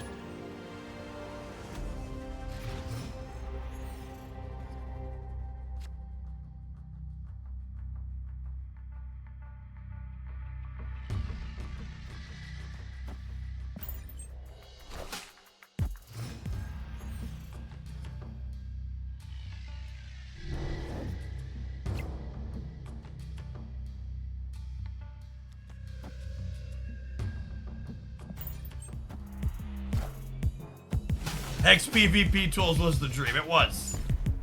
Was in fact.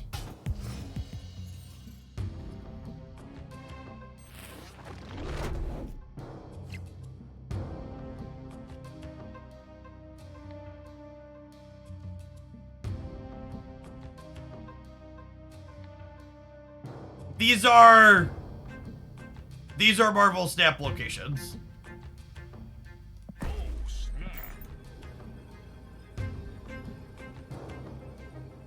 Of all the locations in Marvel Snap, these are 3 of them. Face the might of Asgard. Mjolnir.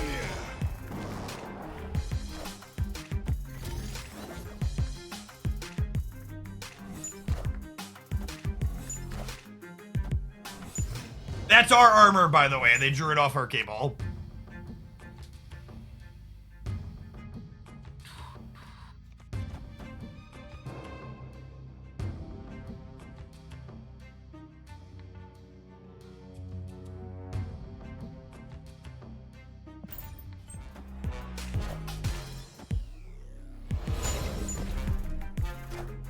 Is this deck legit? I think this deck is legitimately good into decks that are not playing Wave.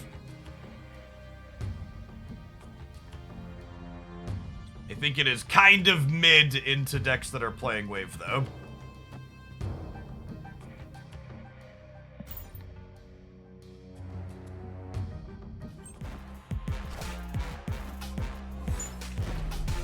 This is a good week to spend my Spotlight Cache. I think anytime you are missing all 3 cards in a Spotlight Cache, it's a good week to open your Spotlight Caches. Wave is seeing a lot of play. I think this deck is a poor metagame choice. I'm just kind of bored of playing the small number of decks that qualify as good metagame choices, so we're playing this. Sometimes I just want to have fun, chat. I just want to have fun. Is that too much? Am I allowed to just have a good time? Never, not even once. They have a ton of energy. Can they beat me adding 10, 13 here, though? I'm going 13 on the right here, too. Disgusting. I've never had fun in my life, and you can't make me start now, Hogland. Play Kitty mid? I think I can play for all 3 here. Oh, you know what? I should Hulkbuster before I Kitty Pride, though, because it ducks Shang-Chi and Killmonger.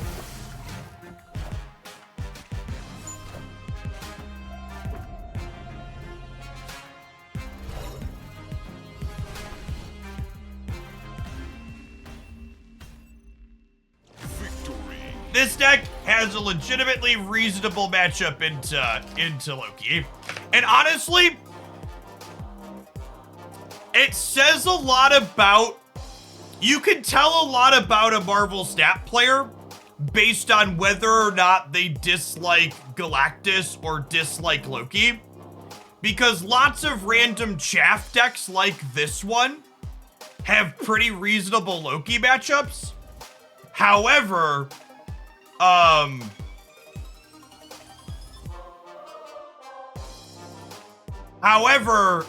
OTA is out. We're gonna cover that. However, Galactus shit stops random stuff. All right, I have a video to share.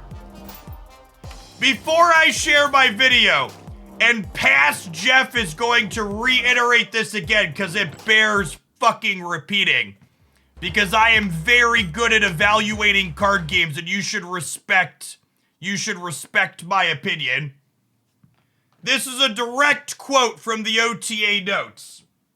While Loki decks have been everywhere, they're one of the most popular archetypes in the history of the game.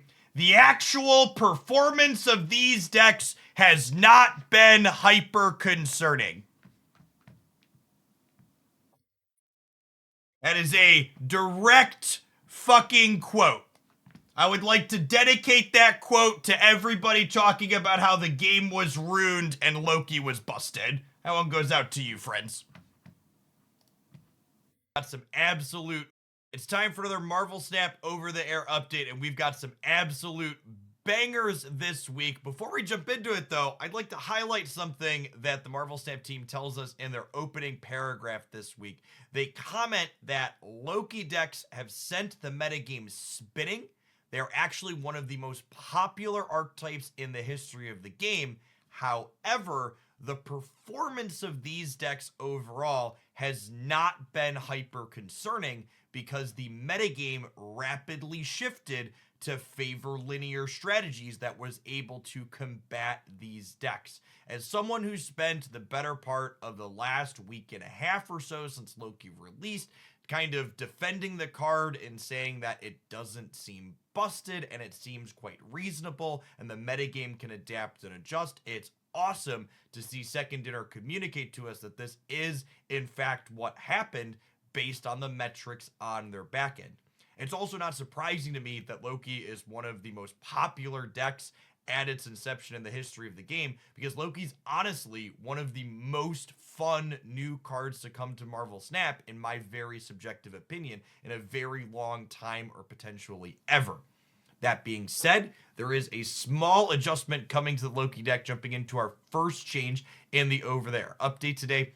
The Collector is being changed from a 2/2 down to a 2/0, still getting that +1 power whenever a card enters your hand from anywhere other than your deck.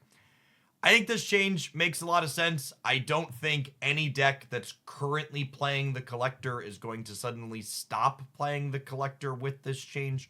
Also, it's noteworthy that the change that they made to Snow Guard in the patch last Tuesday basically made it so most Collector decks are going to all play Snow Guard now and passively get it +2 from this one energy card generating 2 cards in your hand, meaning this change is kind of just taking Collector and dragging it back to where it was before Snow Guard was buffed, meaning that overall it's still a pretty fine card that's probably going to regularly crack double digits, especially inside of these Loki decks.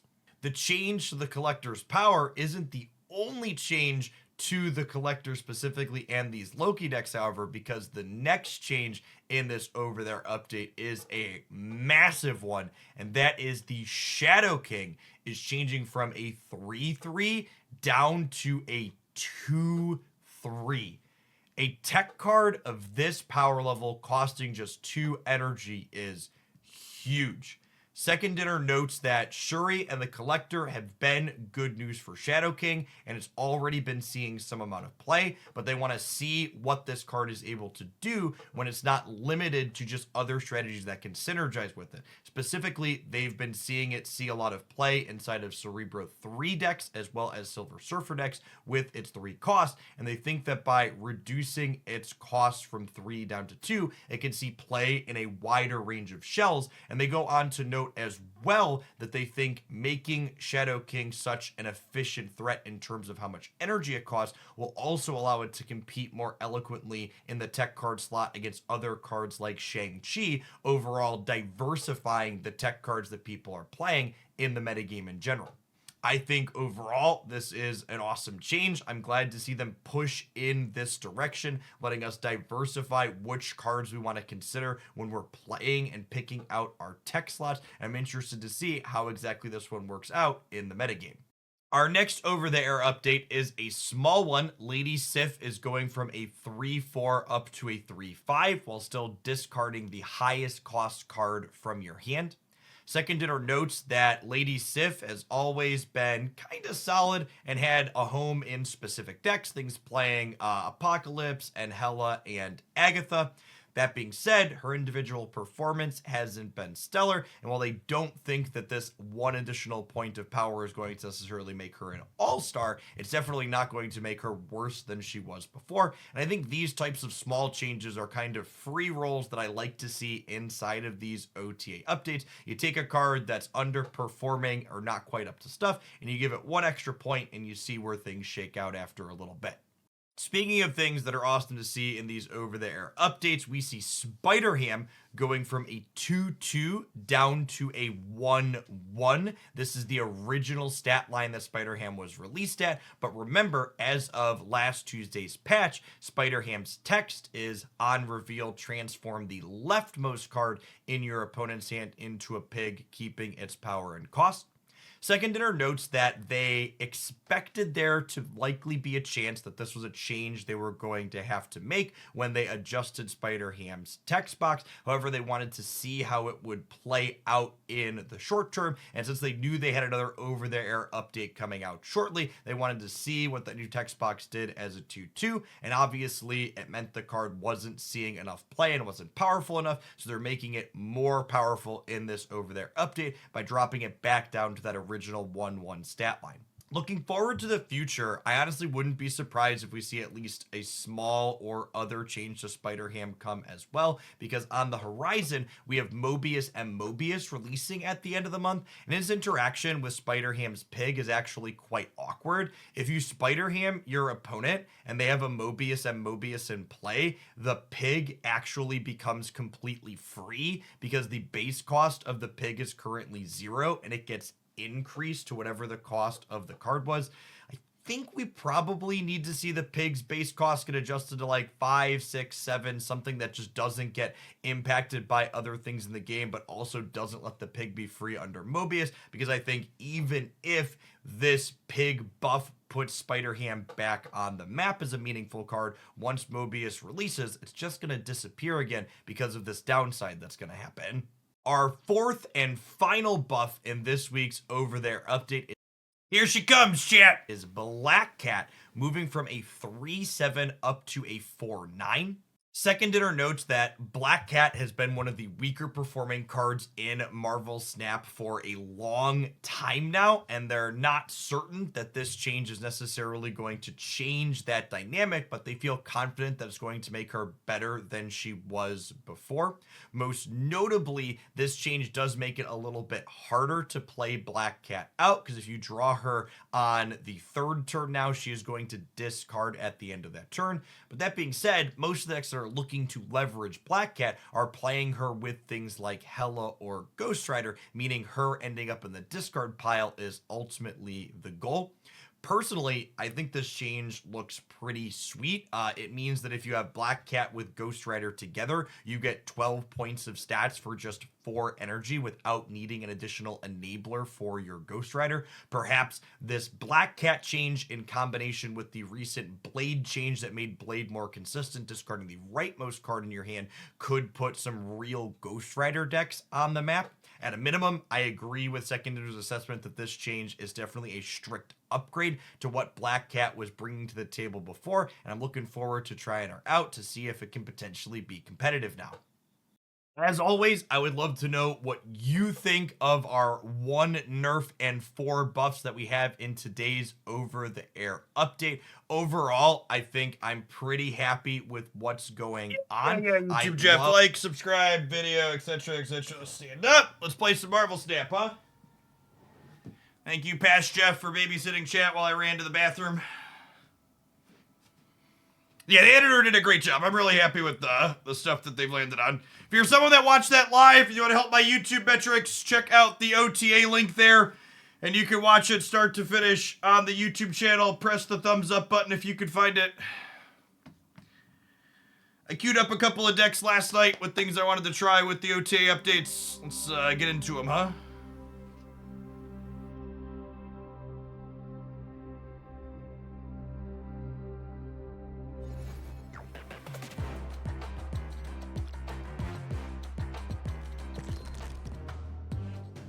How come you don't go over the dev comments like I used to? Because they asked us not to pull up the dev document verbatim inside of our advanced stuff.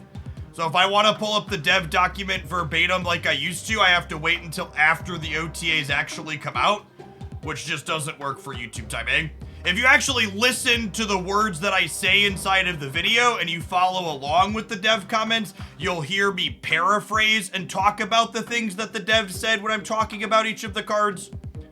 But you are correct that I don't read them verbatim anymore for NDA logistical timing reasons.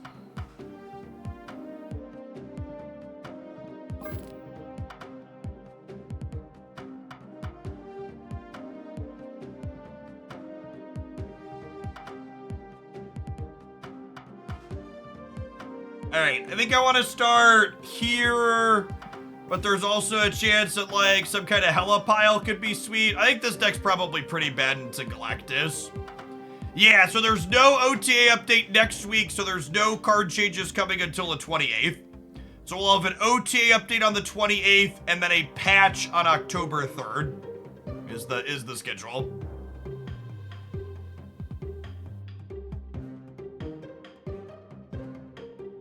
Yeah, I would assume they want to make an editing. They wanted the flexibility to make an editing pass between when they sent it to us and when they posted for the general population.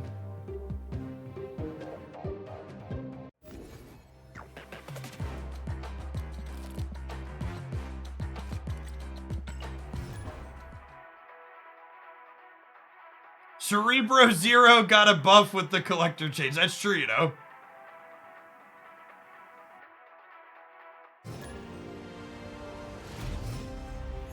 I very selfishly wish they would have made Shadow King a 2/2, so that way I could have played Shadow King in Cerebro 2. Maybe, fingers crossed 2/3 Shadow King is too good and they nerf him 1 point.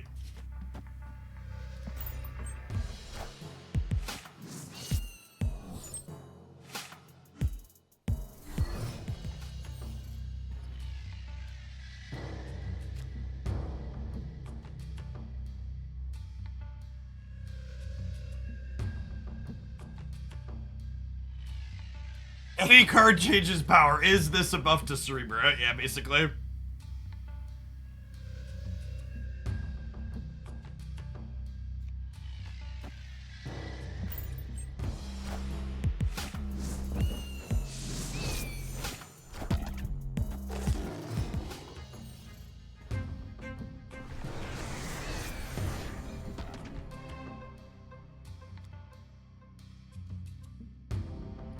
I think I'm just filling up this. That way I can carnage it out, right? Is my plan.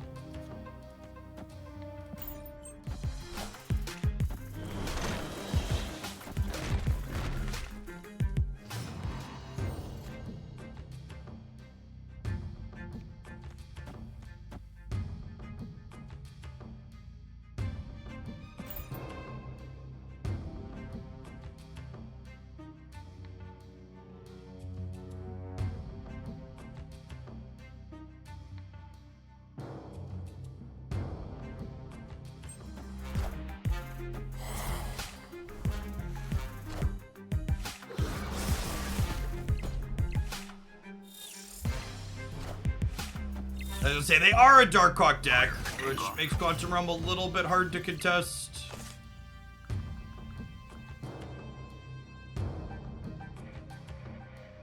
Do I just, like, fill this and then hope that Chavez wins the center? Is that a real play? Because we discarded Black Cat. I think that's the play, right?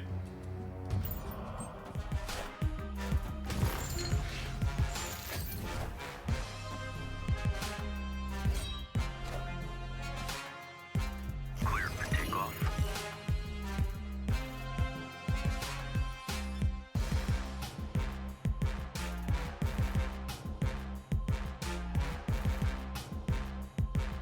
Yeah, the idea behind Blade in this deck is if you don't have Black Cat over the course of the game, you can Blade discard Chavez, then Ghost Rider the Chavez back on the last turn. It's basically a guarantee. You also get like a 1-3, which is not like a bad stat line. So this is the Shang-Chi left. It could be right to GM right, but I feel like if they Shang-Chi left, they probably play their second thing to the right. Yeah.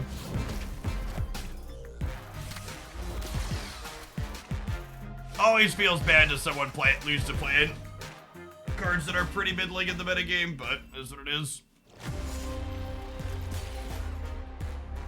Sometimes that's just how it goes. Yeah, Blade Ghost Rider Chavez is 15 points for 5 energy on the last turn.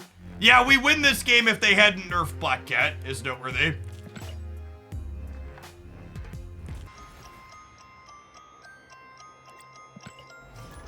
Thoughts on Hazmat? Hazmat is shit and you should stop playing it. Don't make it as a... It's not a real suggestion. Stop it. Most debris decks are better without it.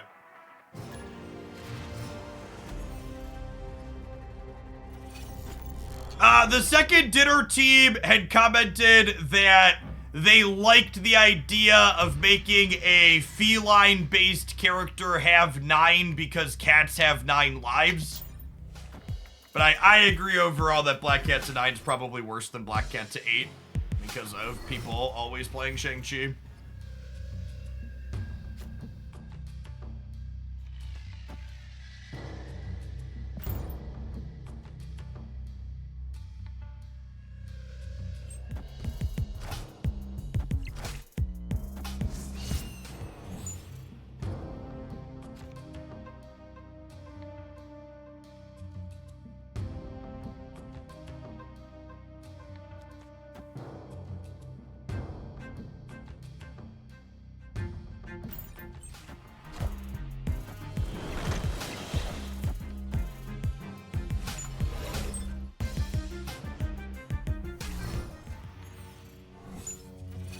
Ha! That's funny. They generated it there.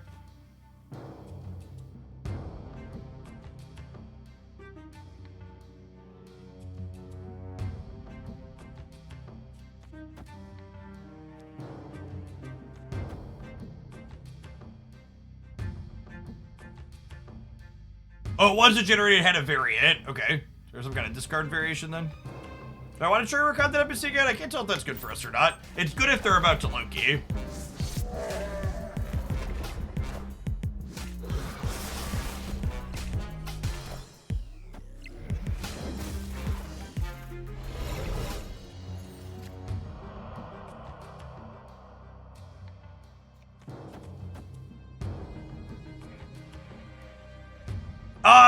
If we were playing for reals, I would snap here because we're in a solid spot, but I just want to kind of see this game play out. I don't want to chase them out with a snap.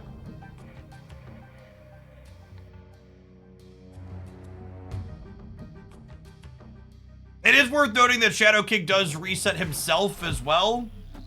Oh, do they also have a Green Goblin? I didn't think about that. Rip.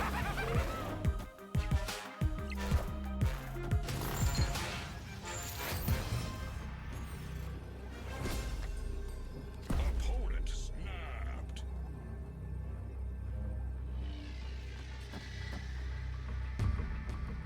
I think 17 wins the left, chat. Come and get me.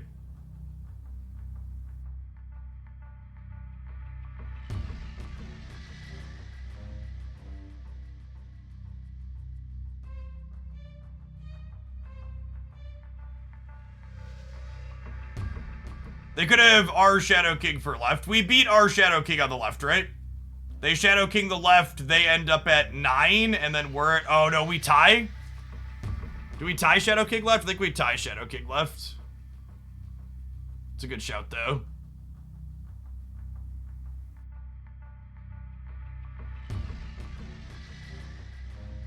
Whatever. Play your cards.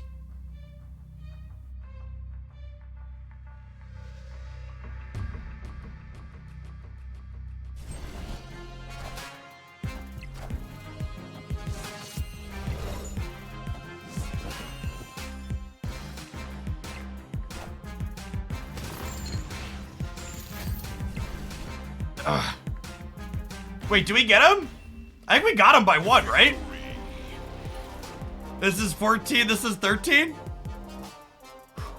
What an easy game, chat. What an easy game. Nice boomer snap.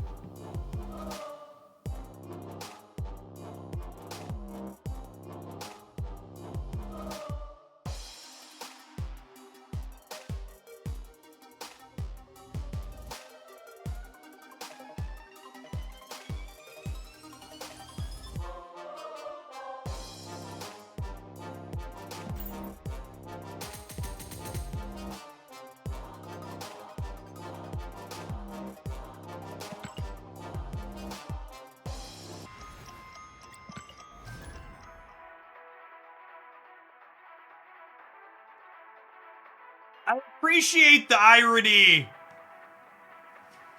I appreciate the irony of someone with the username Fool suggesting I had Shang-Chi to my deck.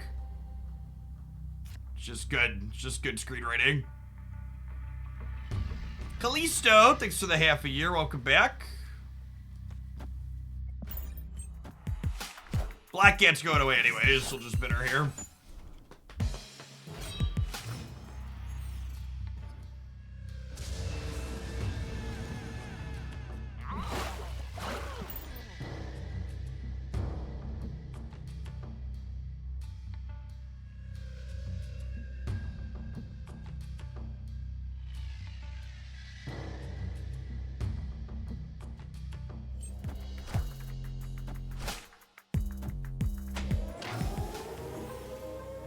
Okay, so Ghost Rider has to go left.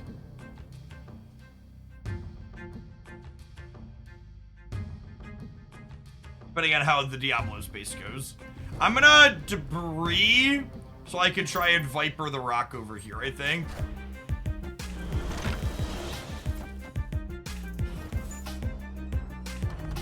Blow up nowhere.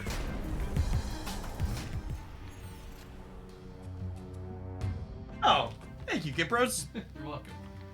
Chat, he's not as pretty as my wife, but you can see my food gremlin for today. You gotta step a little more, step a little more. I'm like, I don't know where I need to go. This is my buddy Kip, chat. Say hi. Hello. Thank you. You're welcome. I'm delivery driver for today. I'm grabbing everyone's food.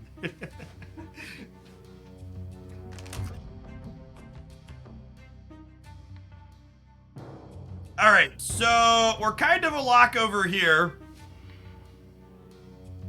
Is 15 gonna be enough to win the left is the question. Oh, you know what? I could... No, that's too cute. I was gonna say, I could wait and, like, Snow Guard turn off the nowhere to Viper the Rock over, but I think that's just too many turns.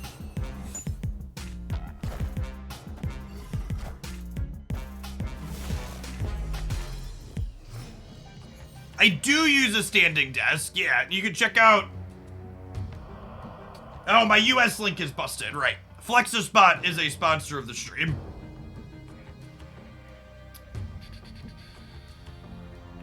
What if I move you here, Snowhawk, and then Carnage here?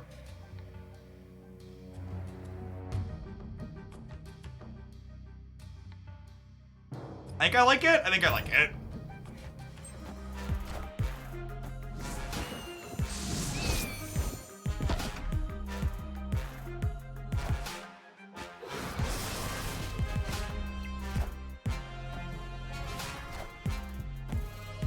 Oh, this gets rid of it until the end of the turn too, so I can even Ghost Rider here now, right?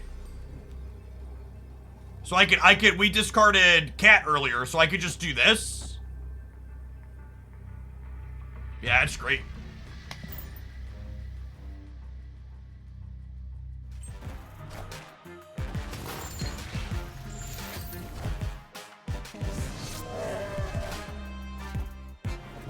Oh no!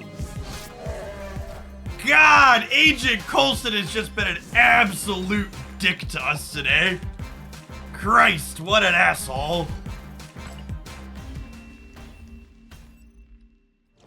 That's like the 4th or 5th game we've lost to a randomly generated Coulson card. Man, that's frustrating.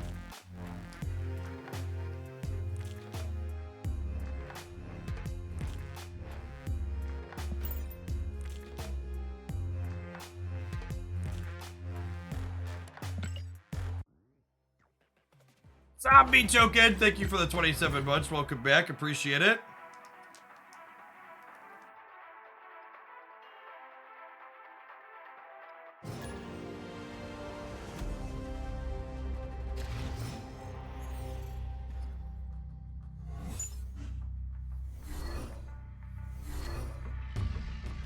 That's sad. Such a good hand, too. Oh, that messes with my Ghost Rider reanimate for later, too, right? Gross.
I think I'm spreading these out. And then next turn, we're just like Blade Demon Ghost Rider, hope to hit the Chavez on the flip.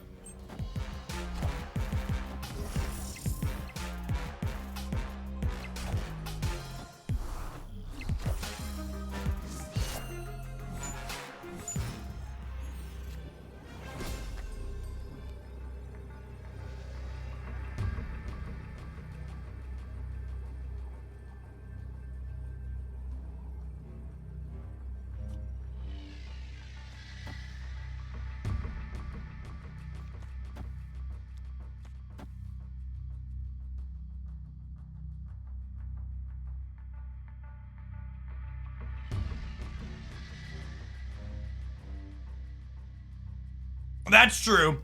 If we Ghost Rider the right, and we hit the Viper, we have a chance to give him the hood, actually. Maybe it's this. Maybe it's this.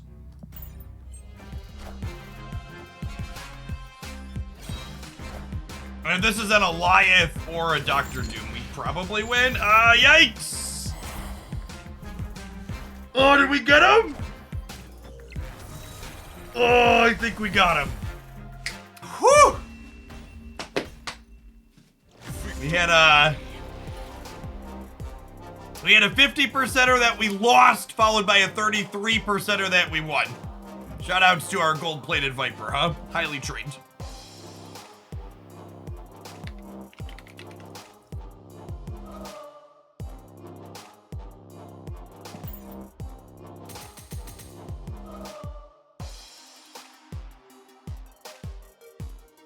After that Coulson RNG, we deserved the win. We were due.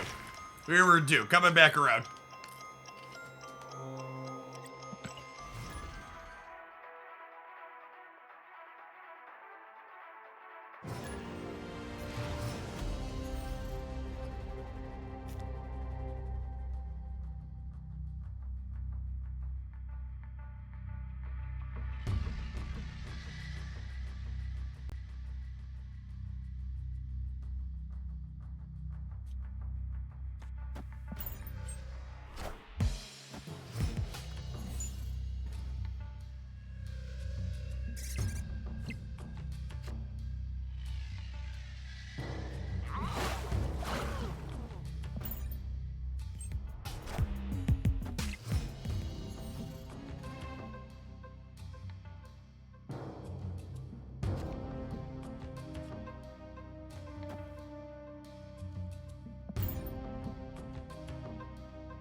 Do I snap here? Because we're going to get to make more squirrels next turn, right?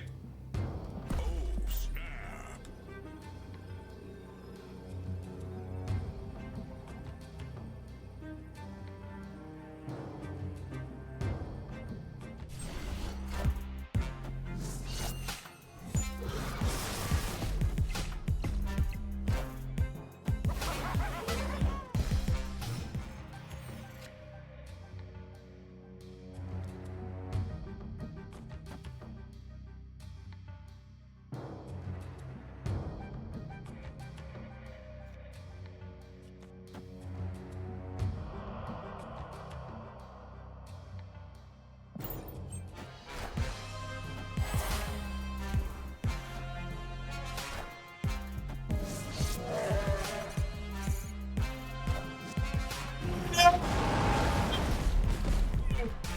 No!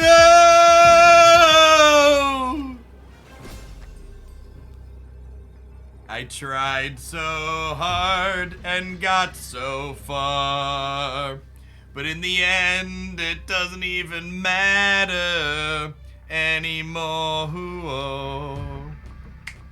Alright,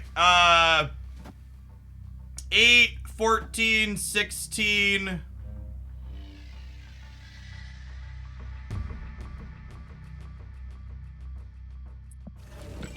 The problem is I'm dying to Galactus, right?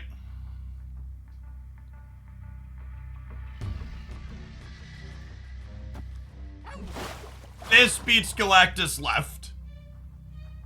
I think that's the play. I'm beating... No, I'm not beating Destroyer.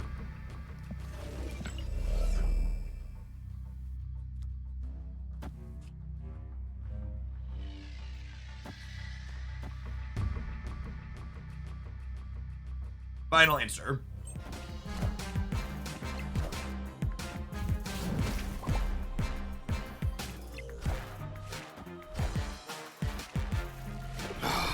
What a gamer.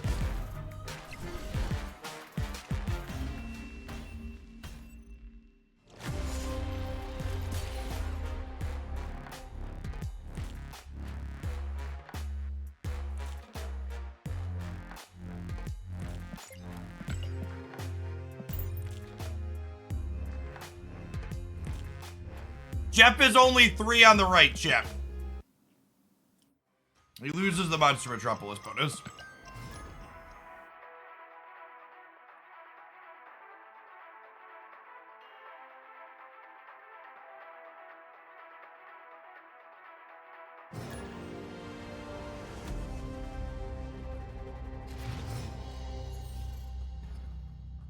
Hey, thanks for the resubs there, by the way. I've been stuffing my face. Mad Knight, thanks for the 2/3 of a year. 2 Wrongs, thank you for the half a year.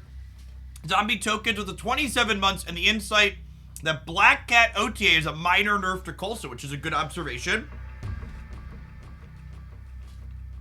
It's Jace, thank you for the 4.5 years. I appreciate the 54 months. Kalisto, thank you for the half a year. Bada J coming in hot for the 1/4 of a year. Hashling Slasher, thanks for the 10 months. That's all of them. If I missed any, apologies.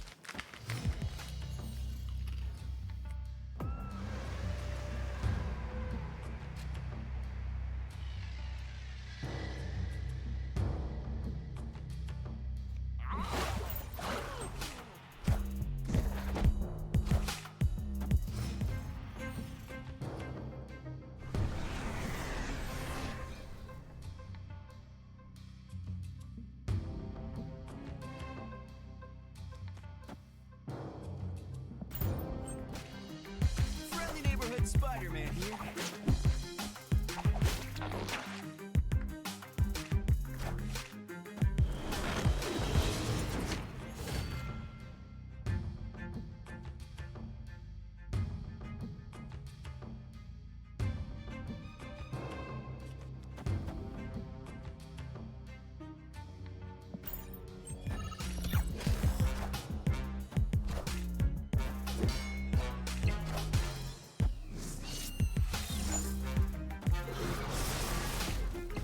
The person that said you want something for Blade to get value from discarding. We have Chavez for Blade to get value from discarding on the last turn.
It's this, right? This is why the Blade's here for when we don't draw Black Cat. Blade always discards our rightmost card now. And Chavez guarantees it. Yeah, it makes the Silk Manipulator a little bit harder. You're correct.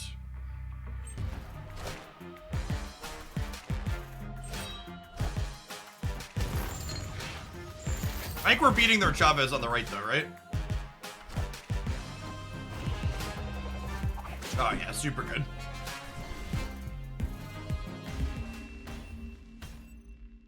Victory.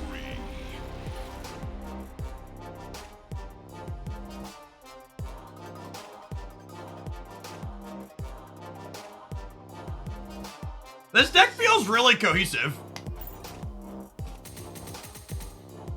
Blade, like, talk about a deck that's like a testament to Marvel Snap rebalancing cards, huh? Hood, Snowguard, Blade, Shadow King, Black Cat, just like 5 of our 12, all cards that have been adjusted a little bit here in the last while.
What an insane moment to have priority, chat.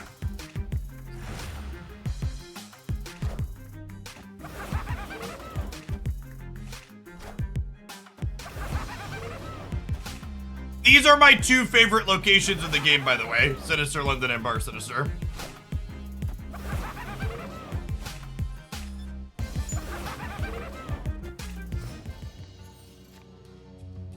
I really just don't want this. Could you take it back, please? It's kind of gross.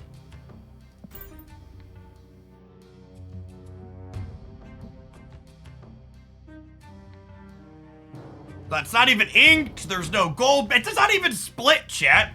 Look at this hideous unsplit green goblin. At least I had the decency to send him a sweet cosmetic.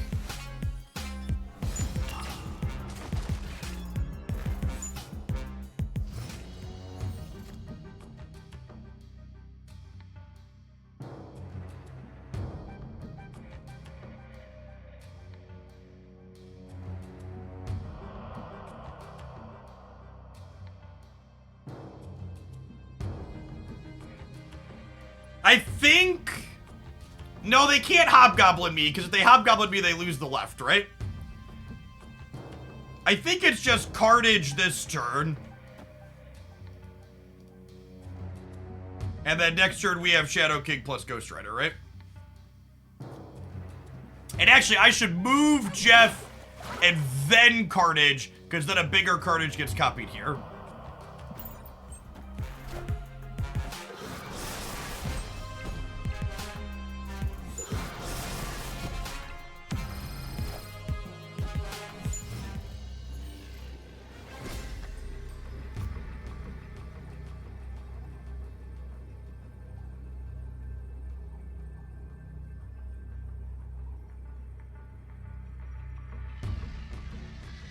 Oh, the Shadow King shrinks the Carnage anyways. Yeah, that's true.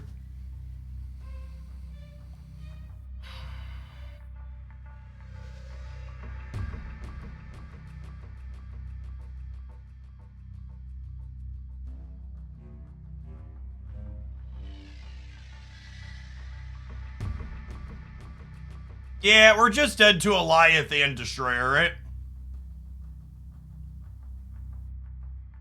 I can't stay for 8.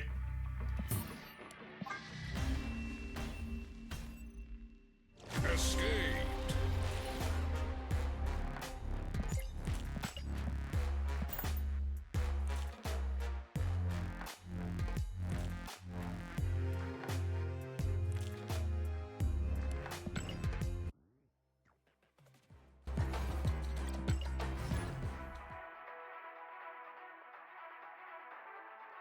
And again, that's why Galactus is a good deck. Because even though we cluttered the shit out of them, their secondary game plan was just something we couldn't beat. All of the good Galactus decks are more than a one trick. All of the good Galactus decks beat you on multiple axes.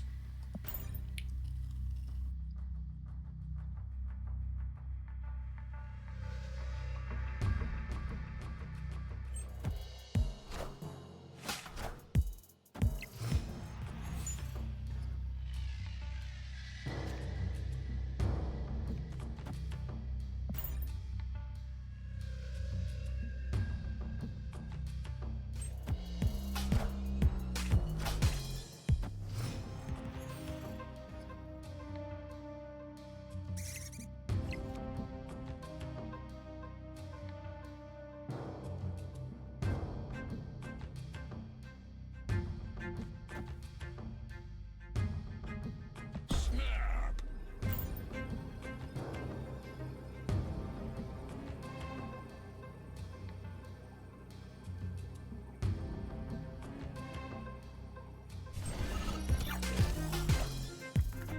Wind, aid my hand.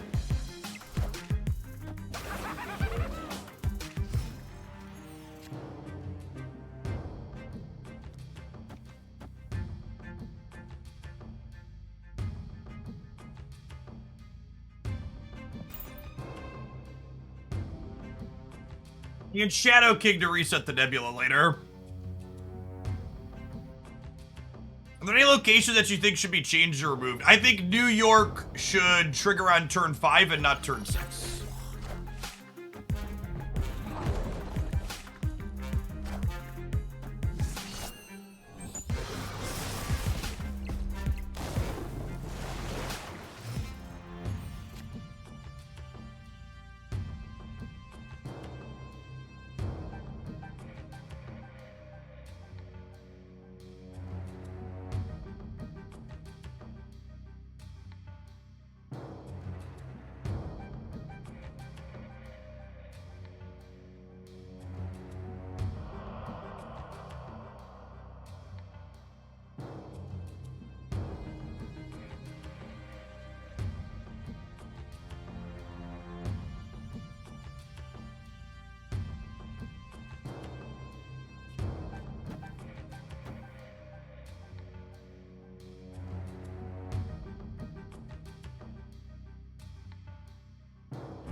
Only trading 4 for 4, here's the thing.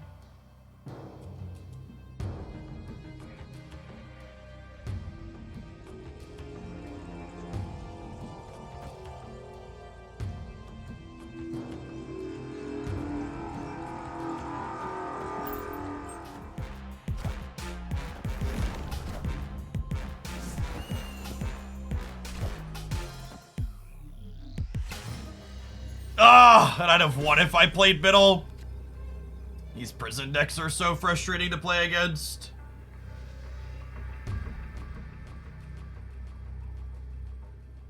That's the other part, right? Like, and we saw this exact same thing the last time Galactus was popular. Is the natural counter to these Galactus decks isn't clog decks, it's prison decks. So when Galactus becomes popular, the thing that rises up to fight it is also similarly toxic.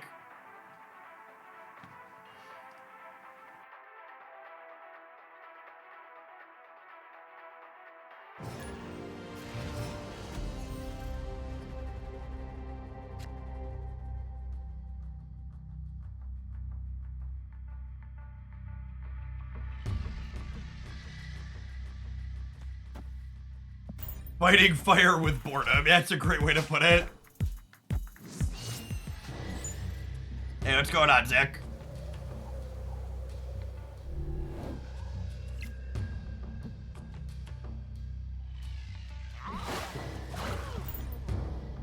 What's going on, Milton? Thanks for the 2 months. Appreciate you re-upping.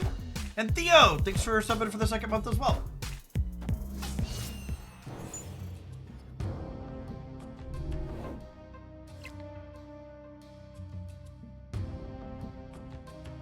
Punish, right positioning on our land shark.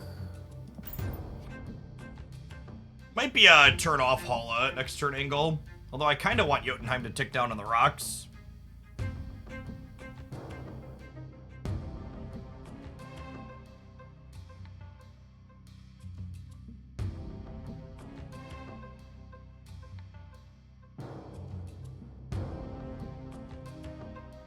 Rip, Zach. I heard a couple other people talking about having a client issue with the latest patch. It sucks. Noel, thanks for the 7 months. Loki was really fun and awesome. The current prison metagame is a lot less so, though.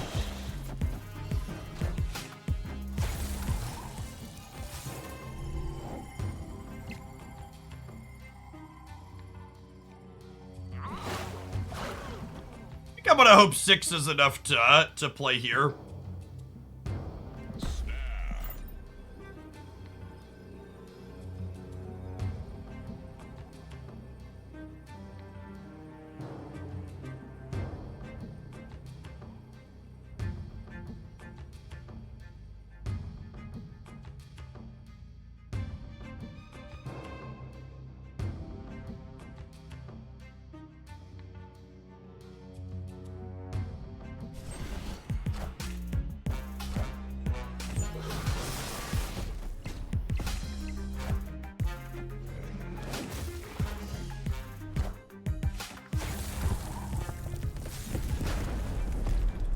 Okay, so they potentially have our Viper, and they potentially have our Carnage.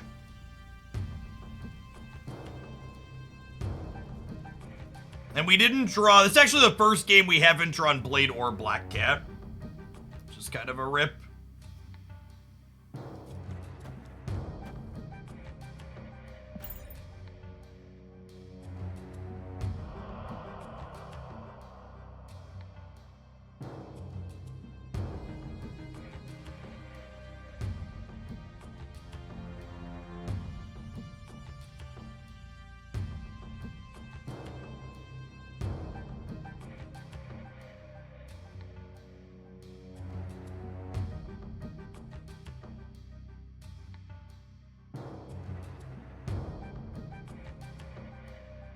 Good chance we're dead here.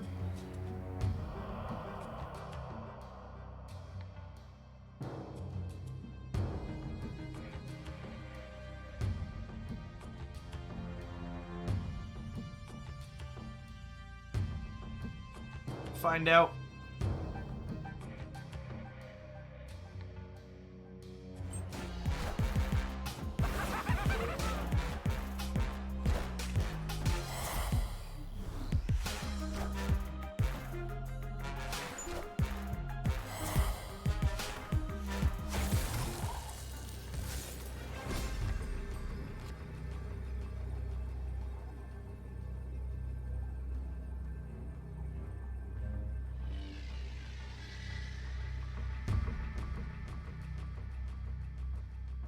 Viper exchange program, yeah.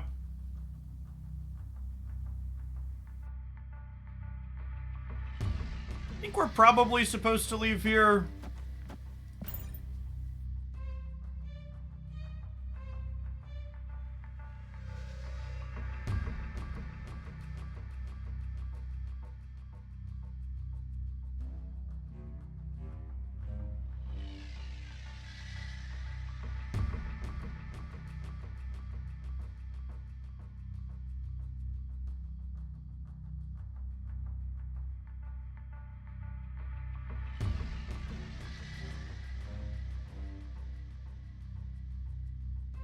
Yeah, I have to play for all three because they could have our Carnage for the middle.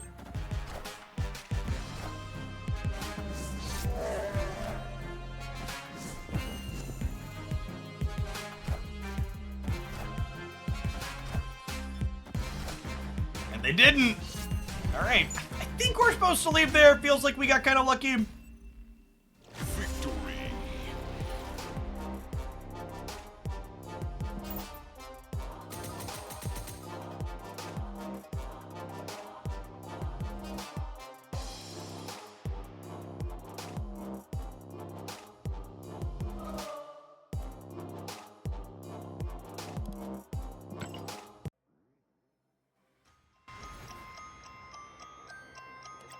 I think they Loki to full 6.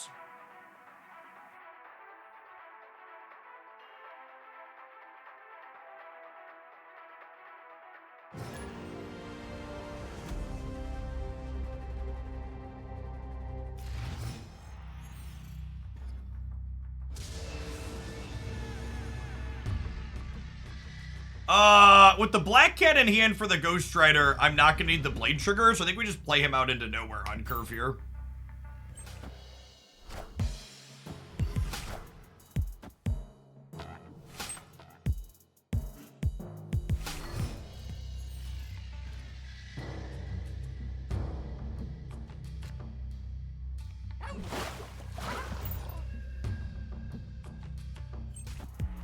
It's a lot of boosters for Hood. Yeah, Hood's my most played Series 3 card.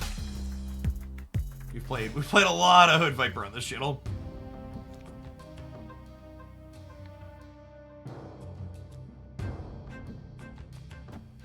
I'll put this here. If we pick up a debris, it can eat a little bit.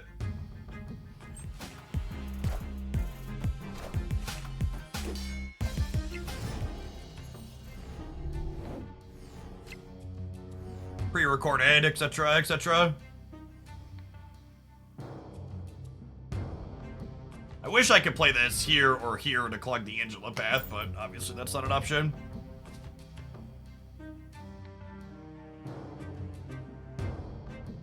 How would you improve the current post-infinity ladder? At a minimum, they should be resetting the ladder every season. The fact that the people at the top of the ladder are all there because they had high MMRs from previous seasons is problematic towards encouraging people to play.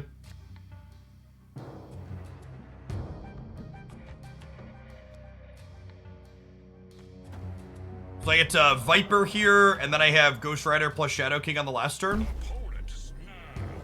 I don't think I'm in a position to snap back, but I'm definitely staying. We'll see how this Viper plays out.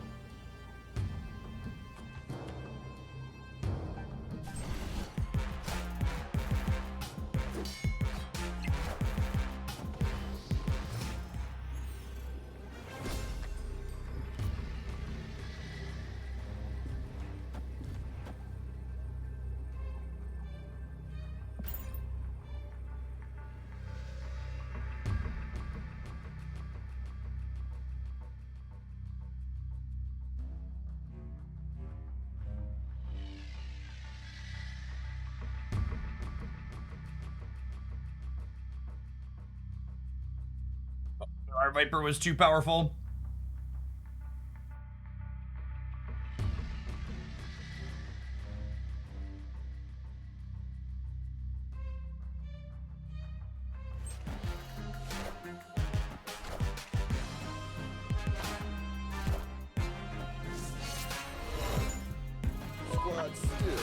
I believe we're good.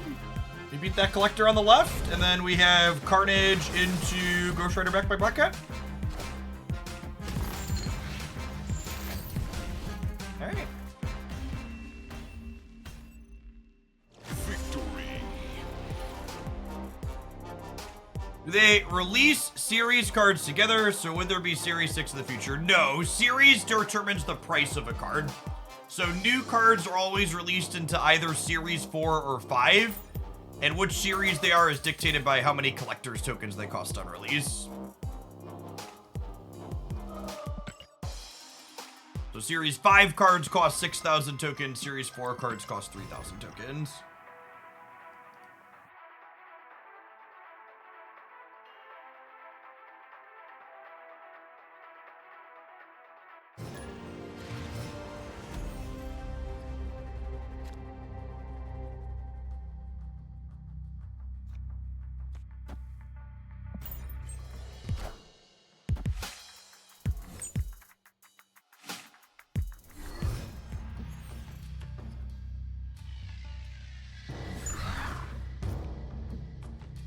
Where's a Carnage when you need one, Chip? Where's a Carnage when you need one?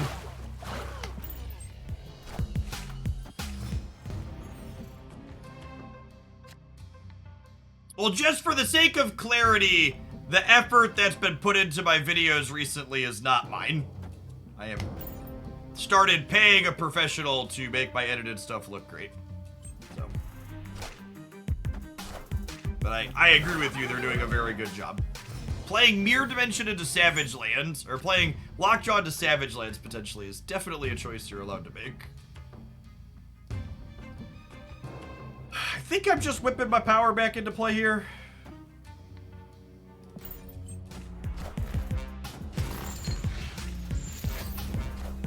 Just like 12 on 4.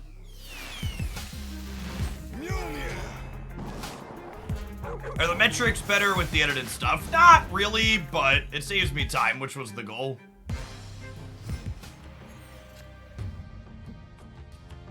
Marvel Snap is kind of at the point where a lot of people that consume content for the game already have content creators that they like watching, so they're not really seeking out new creators to check out.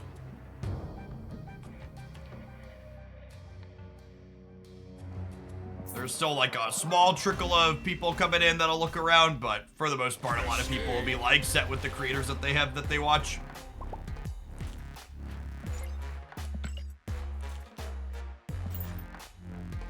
Congrats, I didn't draw my Carnage. What a weird gamer. Yeah, if I was staying, we would empty our hand in Chavez on 6, but I think we're just dead without the Carnage. How much time does the editor save me? Probably somewhere between 5 to 10 hours a week, depending on the week. So I save some time and the quality of the product is higher.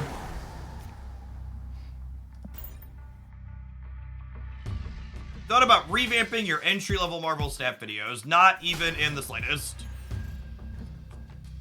Beginner content does not perform well. It is not content that most people are interested in watching. It is content that all of my established audience will completely ignore, and the video will perform like shit.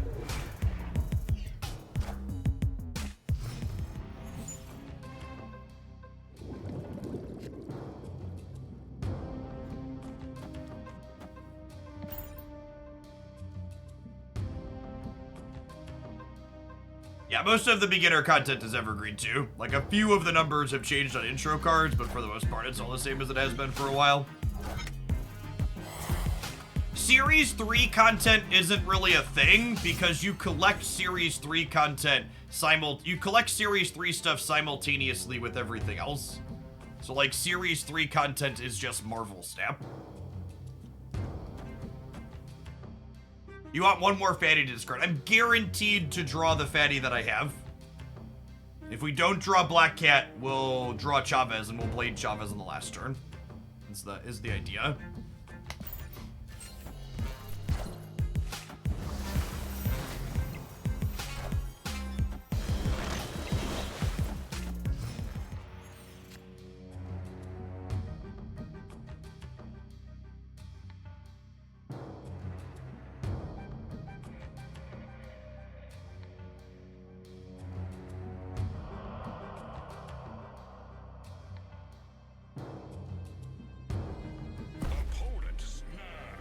Yeah, I think we just give them 1 cube for their uninterrupted Wong here. If you want my take on any of the nerfs or changes, I'd recommend checking out the OTA video that's pinned above the chat.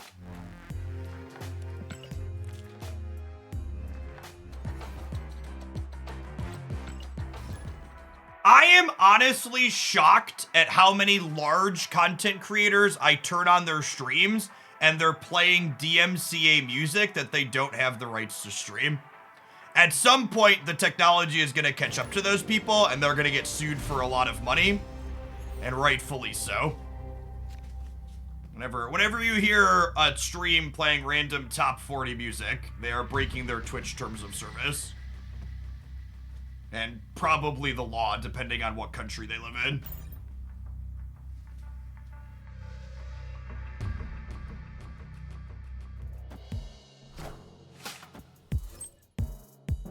I thought the deal was you could listen to whatever you wanted to on stream, it just can't be in the VOD. No.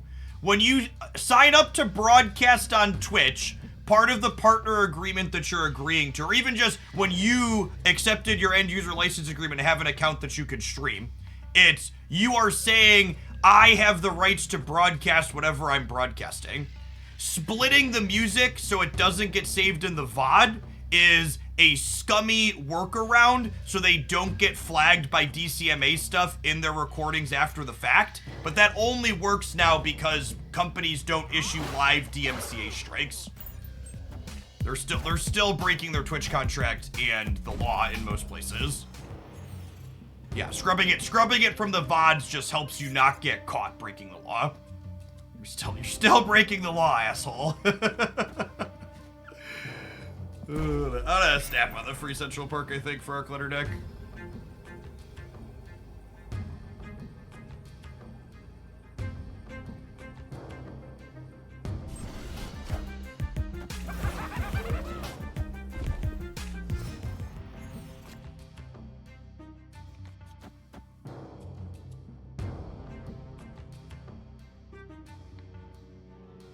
I have Black Cap in tier.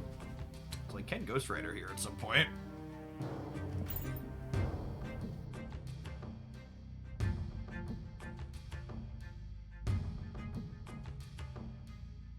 Does that also apply to the games themselves? Yes!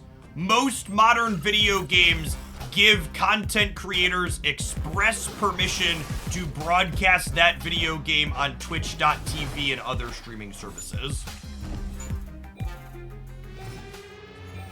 The answer to does that also apply to video games is a resounding yes. In fact, there's been some silly game companies, like the people that make the Persona series is well known for it, that they put into their things, you can only stream up until a certain point in the game for a certain amount of time after it releases.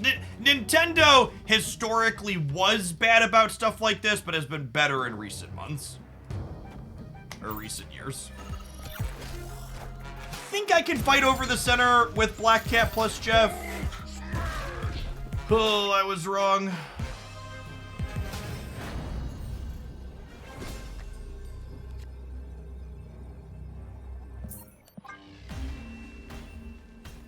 Prison me, daddy. Prison me. It's all Prison and Galactus basically all the way down. Prison, Galactus, Loki. 1, 2, 3.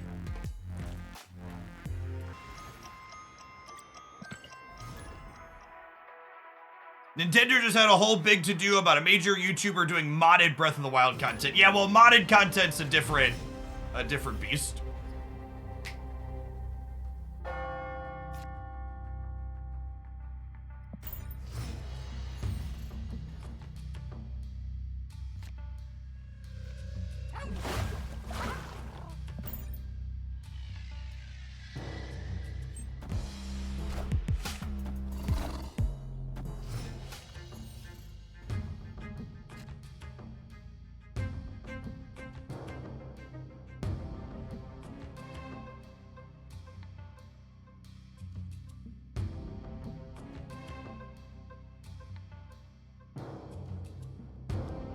I think I've just fell in the big house here.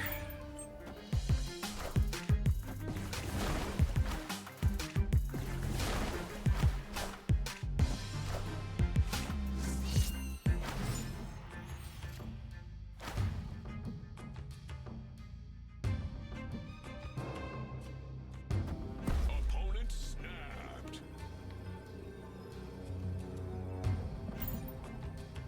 Well, I have priority, so Black Cat beats Galactus middle. So I guess we'll stay. That could be a Dr. Doom deck snapping Karmartage, though, too.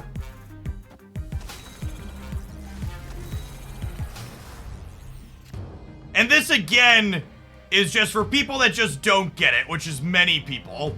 This is the real strength of this Galactus deck. It's not just you play Galactus and that's all your deck does. The deck is really strong because it has lots of game plans.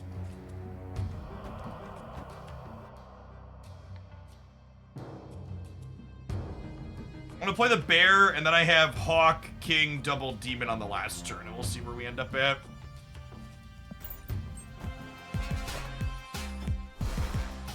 Friendly neighborhood Spider-Man here. Oh, this is actually Cerebro 5. LOL.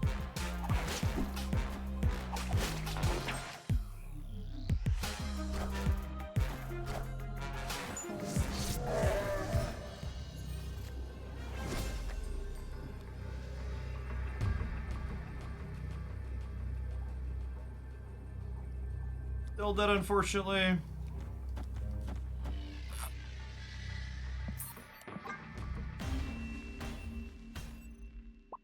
Escaped.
Kind of hoping to draw Black Cat here so we can go Jeff, Blade, discard it, and trigger the White Hot Room.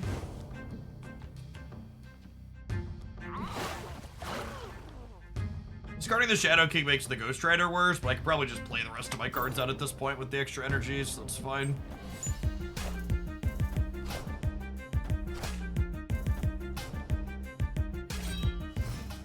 Yeah, Galactus beats you in games where he doesn't get played. Is like the TLDR. Just his mere existence makes the game challenging.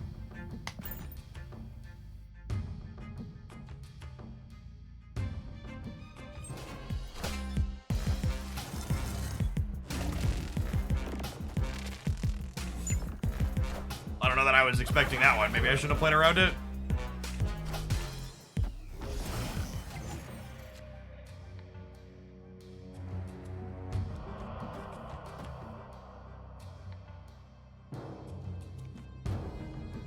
I get to Ghost Rider back the Black Cat, and then next turn we go Hood, or we go Demon, Snow Guard, what's they're called? Yeah?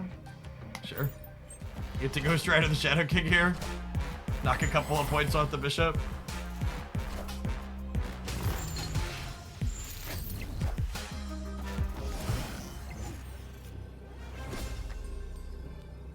Yeah, just spread out and play for all of them here.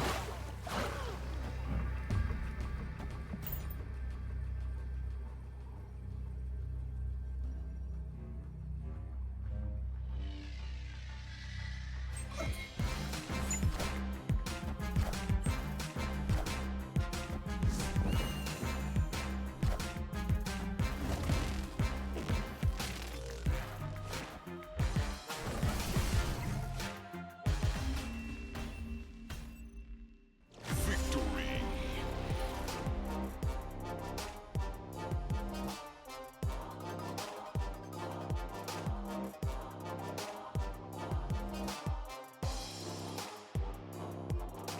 I like the White Hot Room is not a feature location. Agree with that.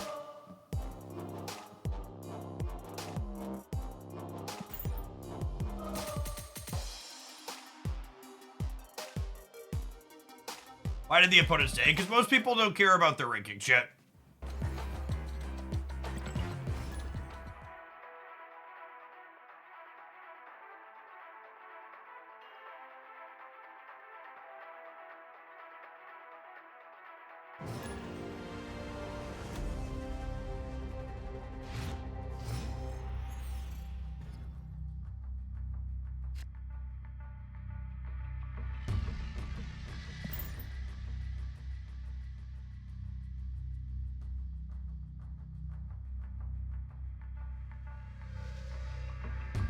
So, when I have a card like Green Goblin into the Space Throne, I don't like snapping on turn 1. I like snapping on turn 2, so that way it makes it a little bit less apparent why I'm snapping. Also, this hooded to the Oscorp tower should throw them off the scent on the Space Throne a little bit, because Hood is also just good into Oscorp tower.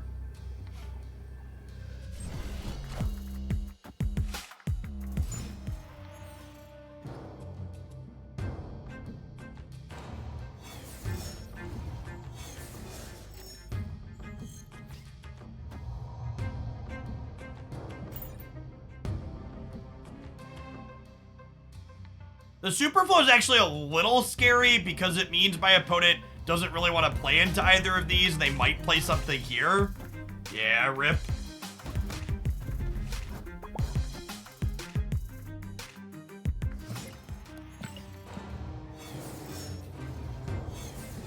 That cheeky cunt.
Yeah, they're like Lockjaw Dracula. I think we just do this. And then next turn we have Demon, Blade, discard Chavez, Ghost Rider, reanimate here.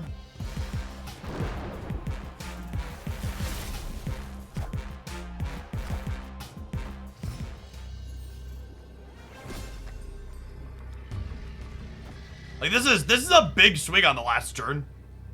We're putting out what? 12, 18 points here. If they have a big Hulk, they beat us. They always have a big Hulk. Oh, they have the Wasp too, yeah.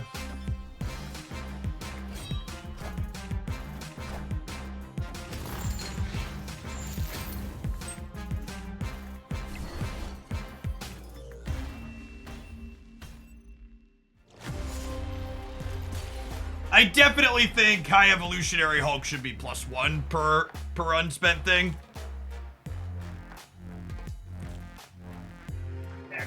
Actually nerf the card.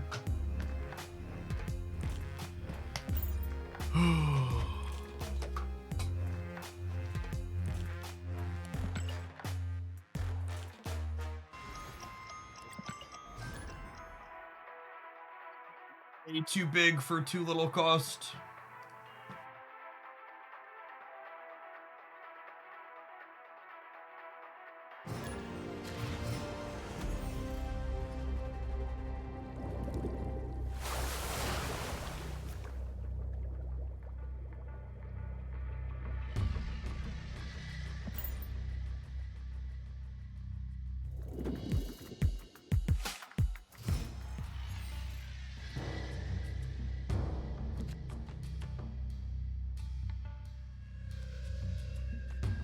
I think I like playing into the path that they've already played into.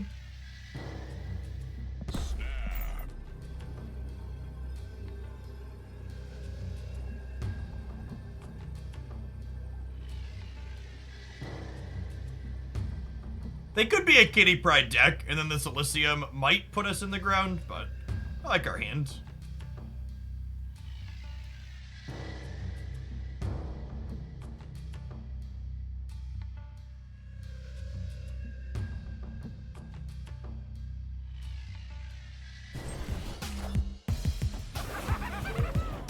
My body is ready to be playing against Destroy.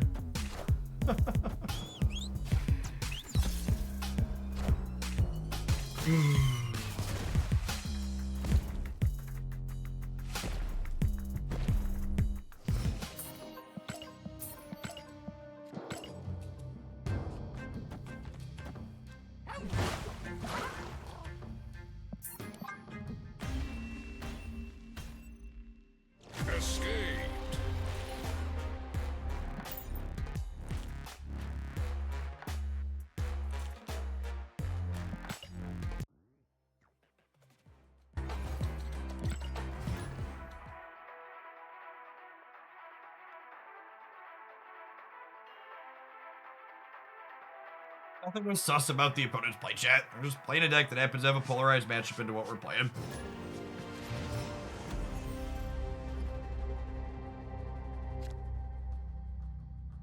How it be.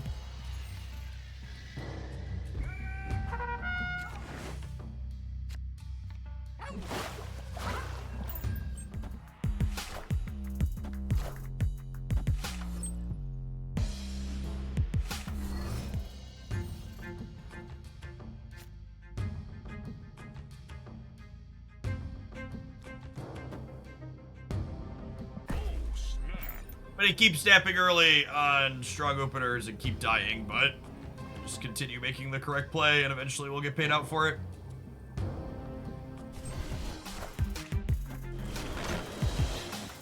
I am Groot.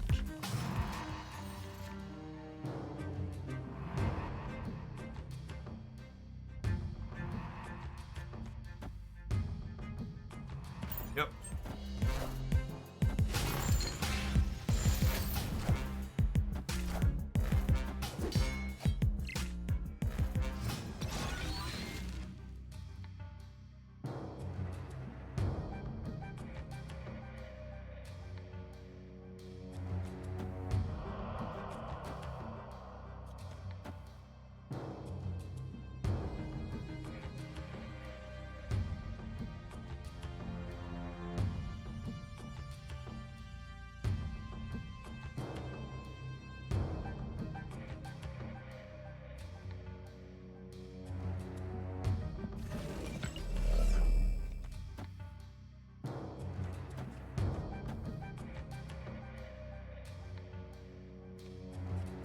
I'd rather discard the vulture than the bear, right? We'll sequence like this.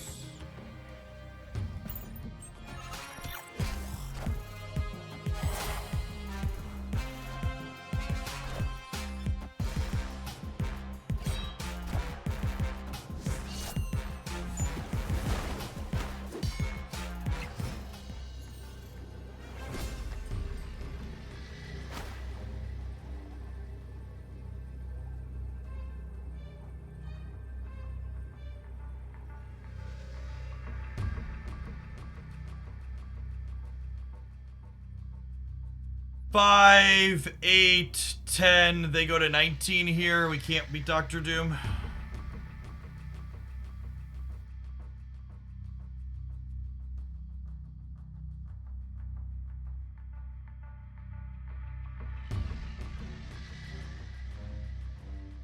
Just dead. They move this. They go to 7. Dr. Doom gives them +7. They go to 14. I can only go to 11. Their Jeff hasn't moved, chat. They move Jeff here. They play Doom. They get +5, +3, +2, +10, 19. Does this cover me? This is 11. This is 14 to 14, and then we lose the breaker, right? Needed one more point. I needed my 3-pointer here.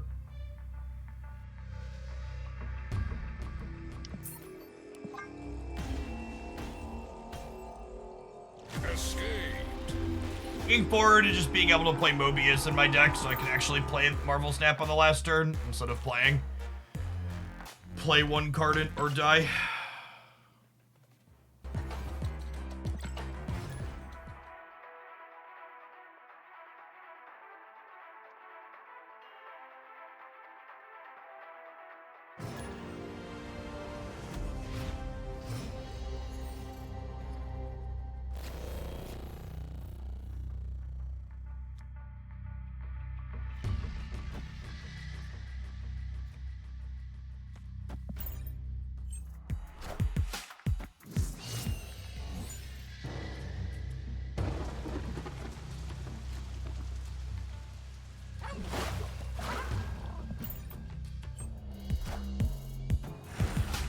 Wave decks will just pack Enchantress as anti-Morbius. Yeah, but it's like another moving piece they still have to deal with. Acting like it's free to play a 4-drop and to counter your opponent's 2-drop is just not remotely true. So you're right, it's not like there's zero counterplay, but they'll have to draw the counterplay.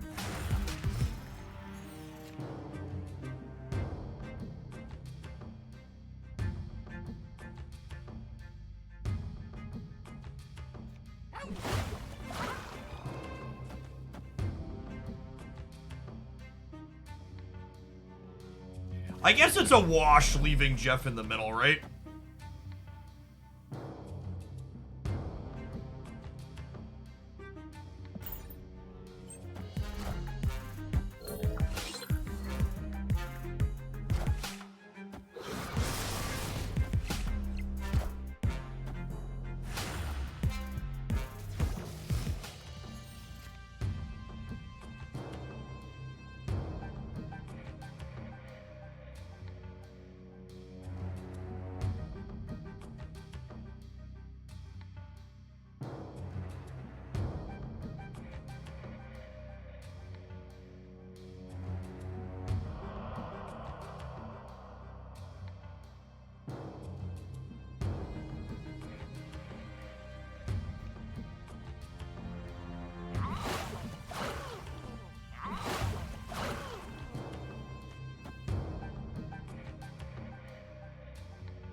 Oh, am I doing this? I can't tell if I'm doing this. I might just be doing this.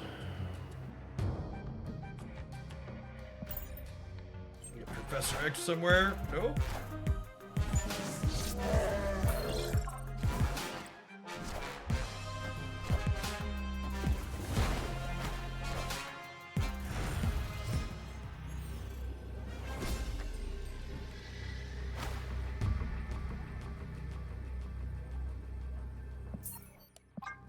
Actually, just the same record on repeat. Escape.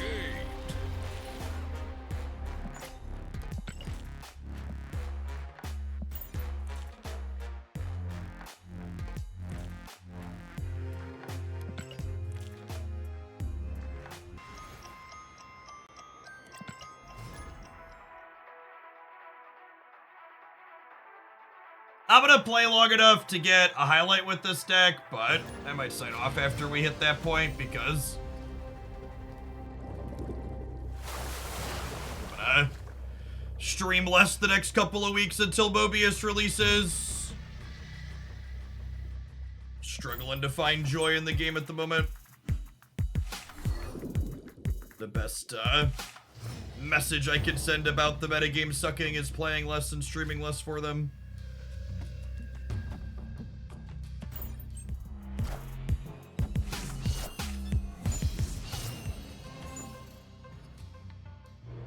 Yeah, I actually just increased my hours, and I was having a lot of fun. It's just like I said yesterday, I feel like I have fucking whiplash how quickly we went from the most I've enjoyed Marvel Snap all year to just like shit's worse than like the last time Galactus was popular.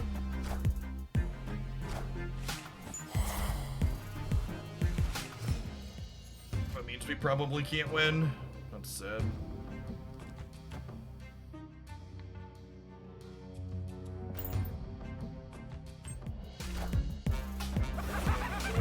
There wasn't a change in the OTA that made me feel that way. The Alioth release reminded people that Galactus is playable. Any formats where people are playing a bunch of Galactus tend to be the opposite of fun.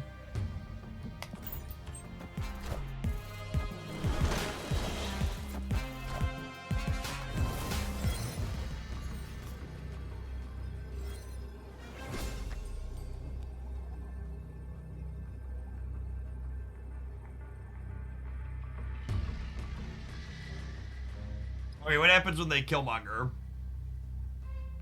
This wins.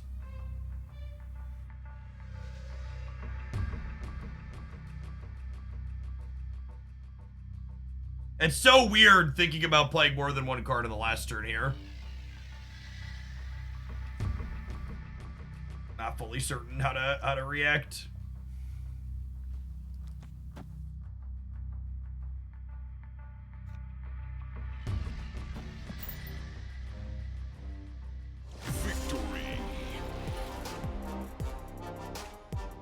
Yeah, I don't think the pre-Loki metagame was bad.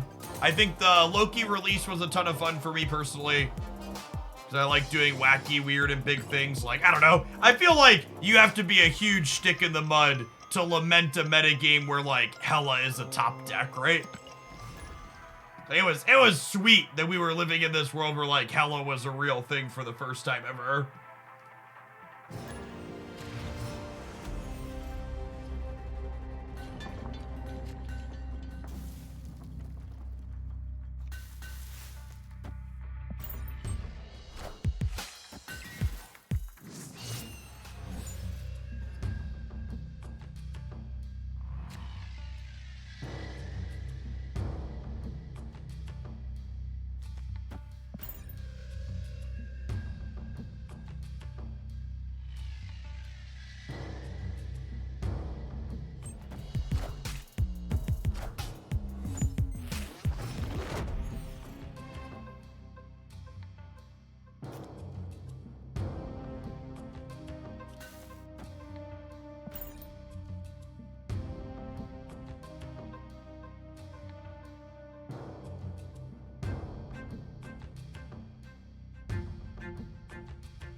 we're birding.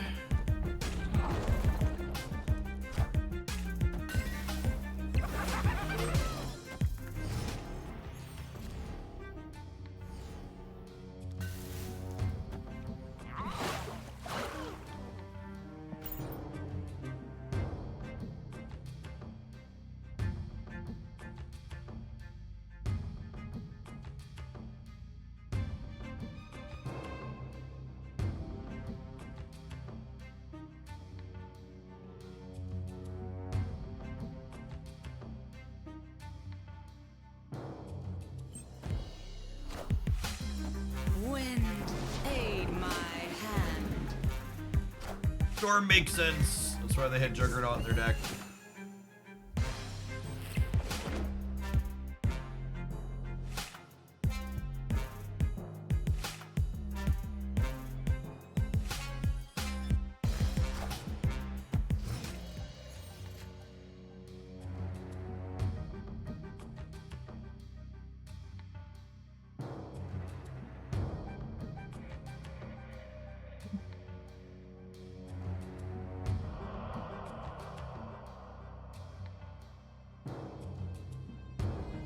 Feel dead.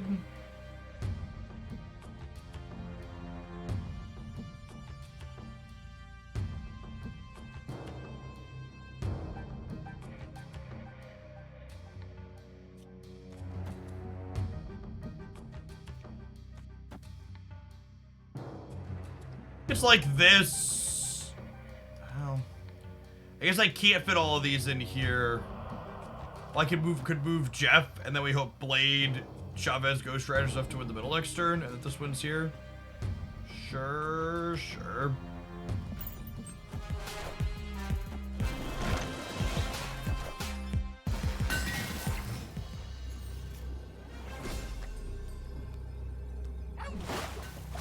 Is 15 enough to win the middle? Probably not.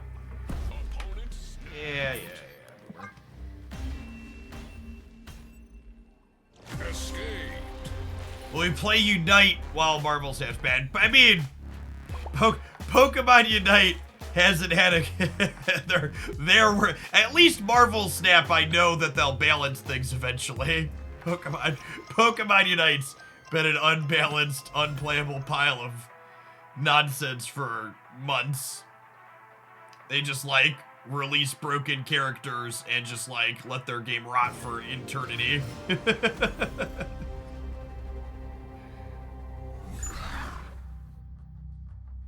And before Mewtwo and Pokemon Unite, it was Zacian or whatever.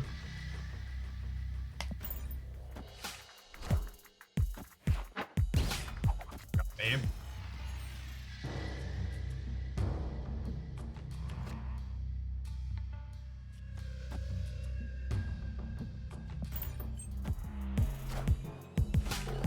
I think it's pretty unfortunate that Unite doesn't do more balance passes. I think their core game loop is real solid.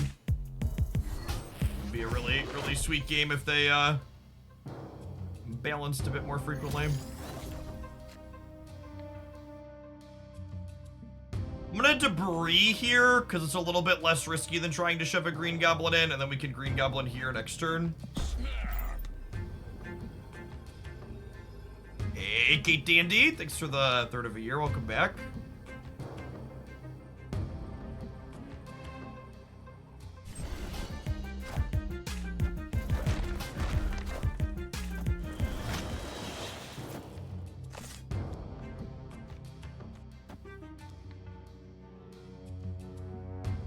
I need a reason to have more than 6 here. There's no rush to play the Snow Guard, though, so I think we just wait for now.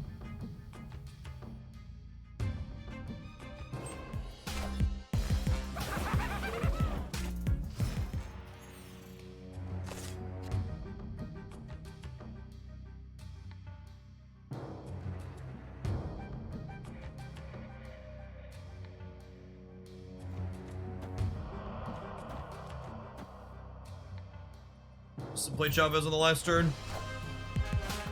See if they're a beast deck or not. They could be. Yep.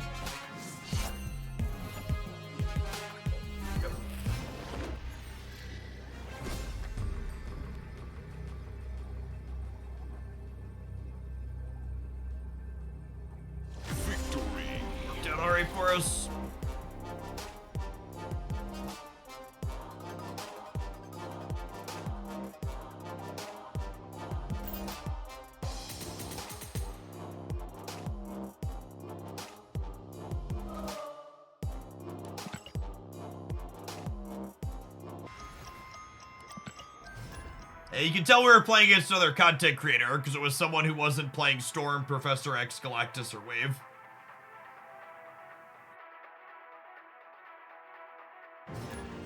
And Zabu will come to the shop to buy with tokens. The token shop rotates through all of the cards that you don't currently have that are Series 4 and 5s. Just gotta wait. Just check it every time it updates and it'll eventually get there for you.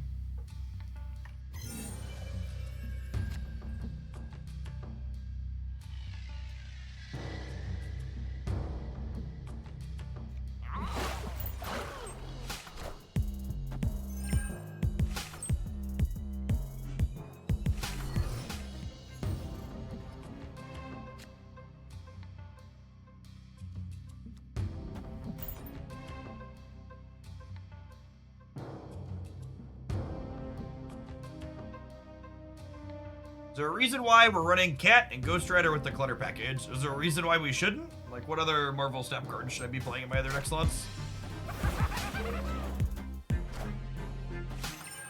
Clutter package is like alright into Loki, and it's like reasonable into Galactus.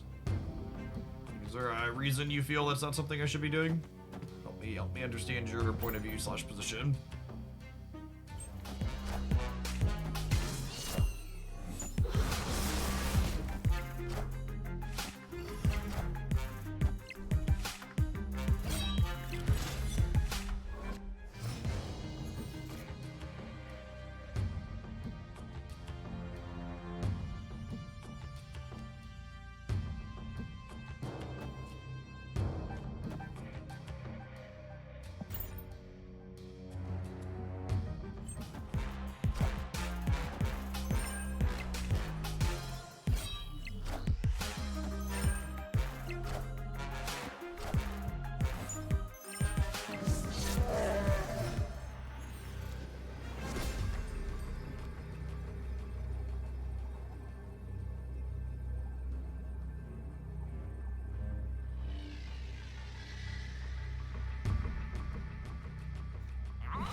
Does 8, 12, 15 here?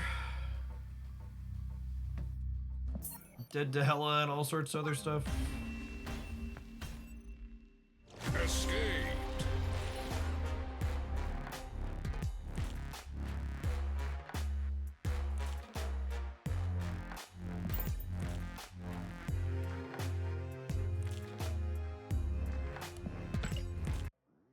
Up to 2,000 Chavez boosters.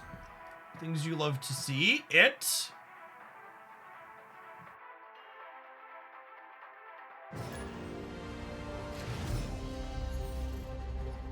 Snowguard Bear has a very small amount of locations that it does anything accurate.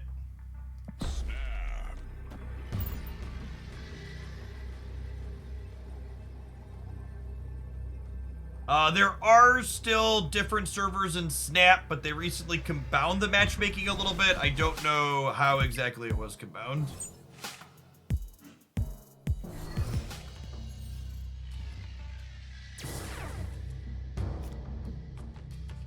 Ooh, I actually didn't get the Silver Surfer booster I need to farm at some point. We should do that.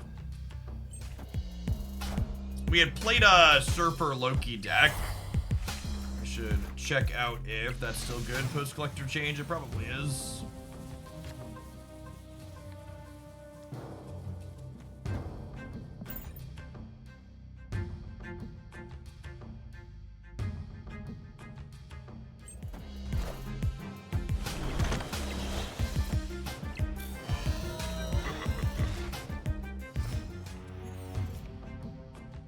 Okay, so that worked out.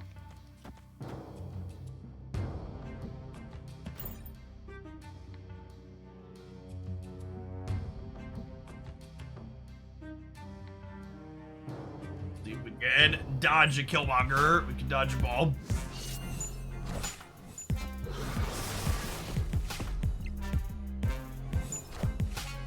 Oh, not even once.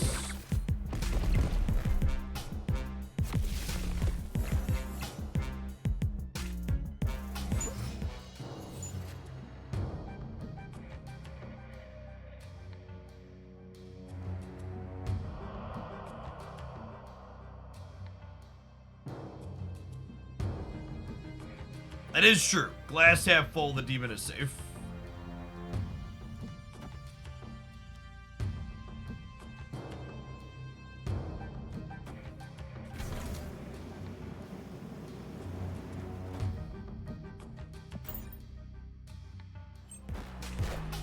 Next turn I have Green Goblin, Demon, and a 2-drop. Oh, turning off Necrotia makes their a little bit better. Enough said, bub.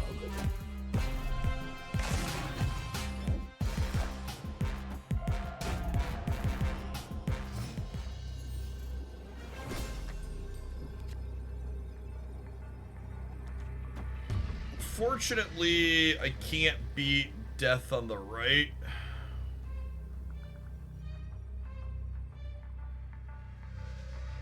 I have a Sabertooth as well.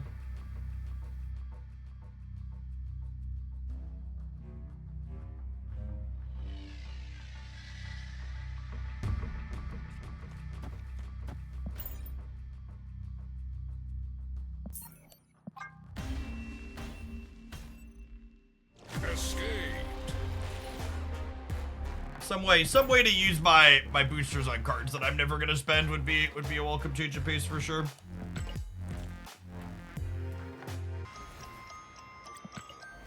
The Snowhawk bird turns things off until the end of the next turn. So it's technically off for 2 turns, but pops back in at the very end of the game when scores are calculated.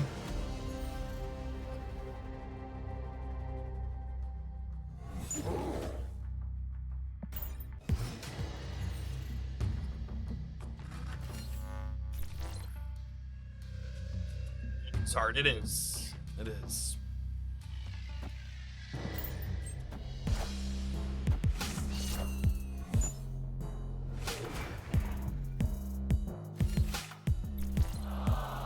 Some kind of Patriot deck, maybe?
There's no way this works, right? They're gonna play something here.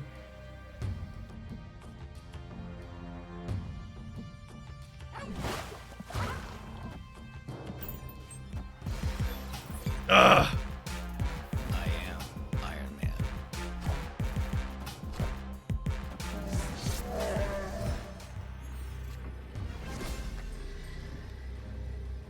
For the person asking, this is what Blade is in this deck is for. When you don't draw Black Cat, Blade is guaranteed to discard Chavez on the last card, because he discards your rightmost card. And then Ghost Rider can bring that back. Unfortunately, that only gets us to 21 here, and we're only at 17 here, so it's not gonna do it. Can I get one more highlight in with this? Maybe this deck's too shit to post a highlight with. Oh, I had a couple of decent games at the start, but it's been downhill since. About Hawk plus Ghost Rider, right? I didn't discard anything earlier that game. I don't think we can beat whatever they're playing on the last turn, while also playing middle. And if they play something like Blue Marvel, I even lose the middle.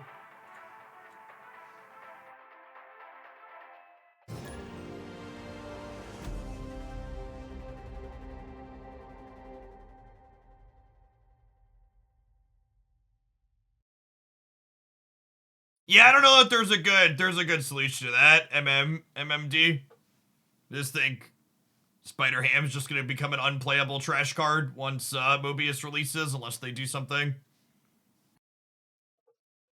I don't know. Maybe letting Mobius plus Pig be a combo would be fine. I think that's better than just letting it be like a hard combo, make the card unplayable.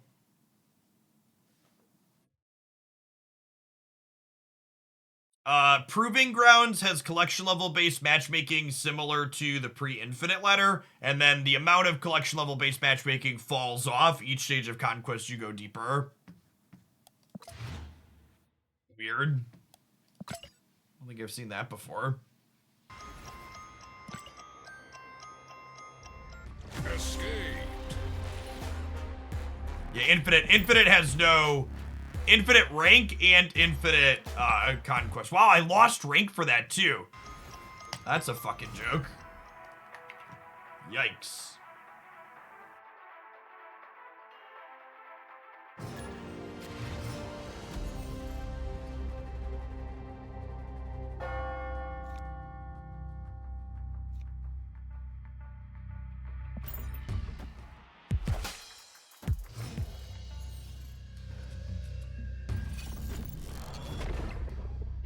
Punished for not playing my Snow Guard out. Just chilling for now. I gotta go Debris into Viper and stuff. I just didn't want to fill my hand necessarily.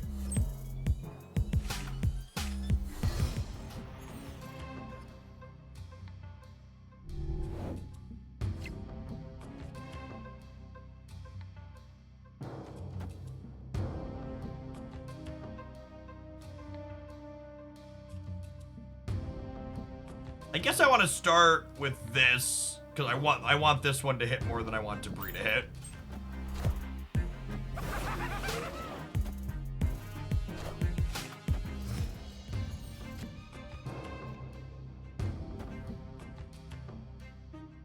Oh, snap.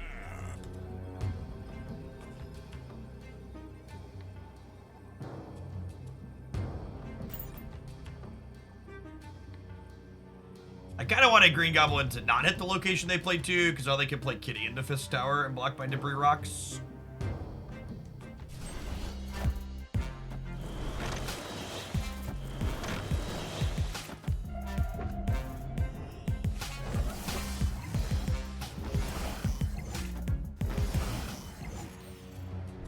I just queued into another another Killmonger deck.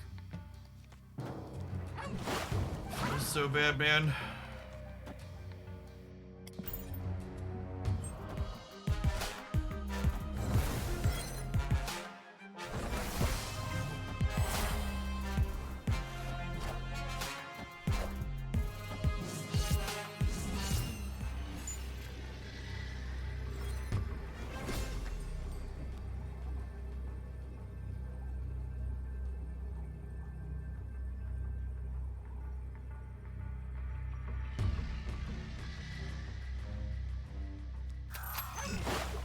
Does this ever win the game? It's gotta win the game some amount of the time, right? Fist Tower, yep. Sorry, Jeff.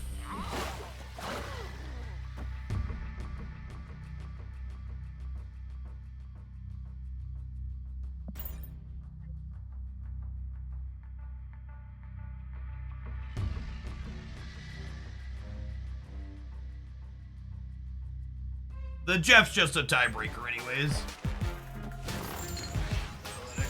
Quite matters.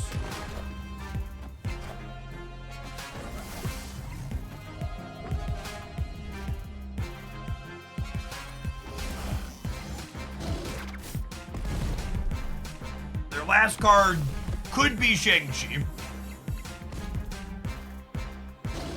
Could also be a Hitmonkey on Carmartage. Just a kitty pride.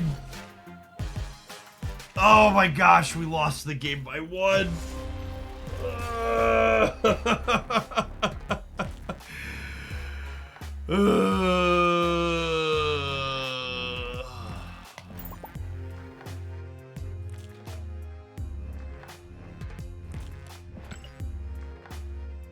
Third out of 4. Thanks for the 3/4 of a year. Welcome back.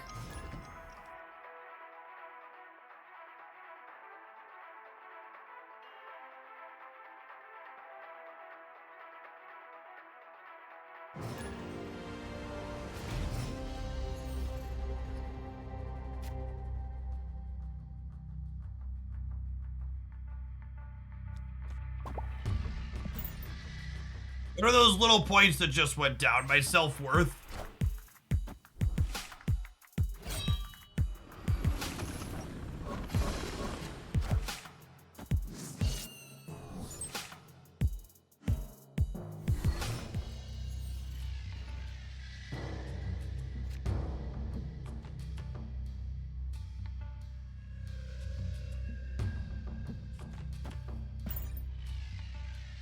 Bear into the wood chipper.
I guess I should probably put the extra points into the altar, because they get to play into the altar this turn.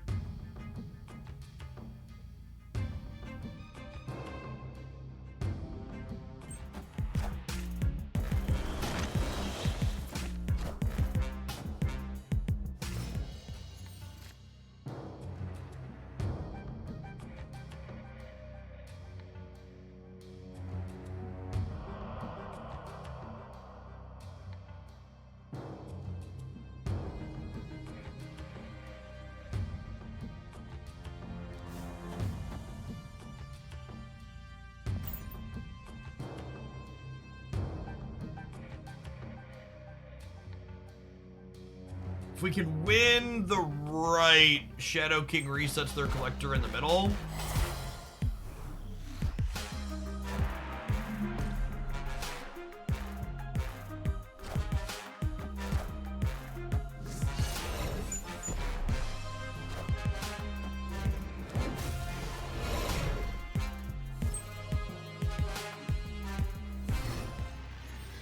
I think we did it? Question mark?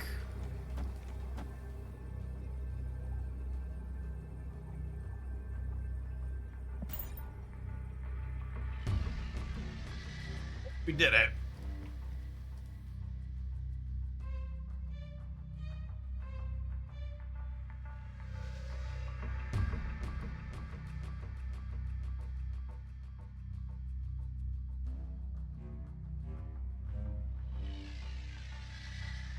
Yeah, they don't have their Hawk cards anymore. Because they Loki'd them away. They have like our cards. I don't think any of my cards, our cards help them here.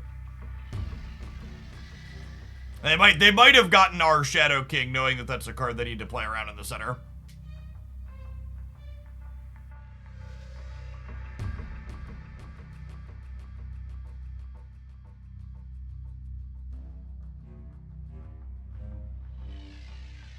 Yeah. Victory.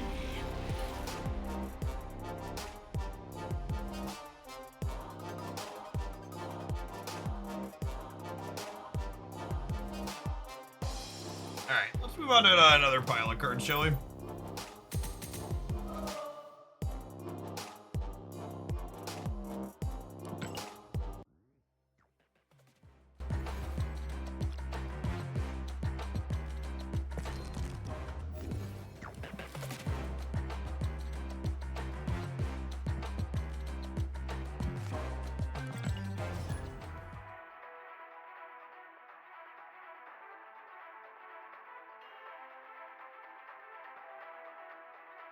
Yeah, Loki with Helicarrier seems neat. Loki with Apocalypse seems awkward.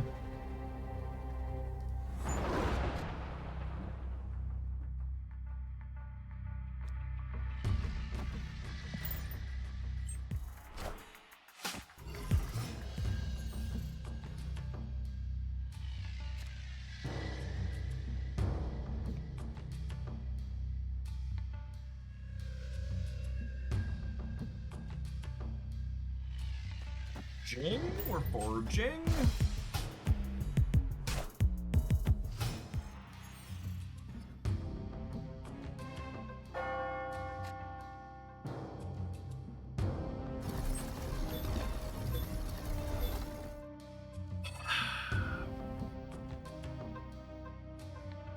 Think it's Forge the Brood. Well, they didn't play a destroy card this turn, so it's pretty gross.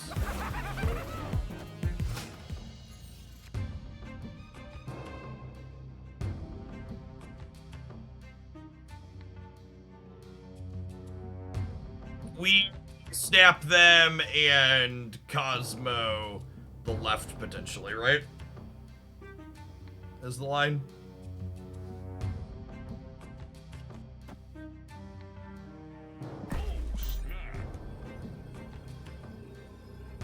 I think we snap, we crystal, drop some cards. If they waver Electro, we'll have priority and we'll Cosmo here to stop them from going here.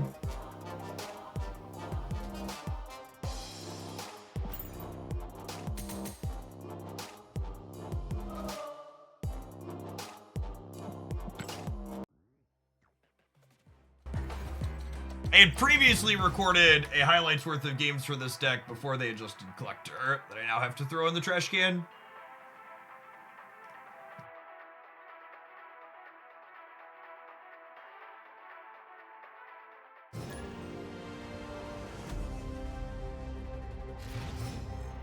What are battle rewards? I don't understand your question, Jonathan. I don't know what a battle reward is.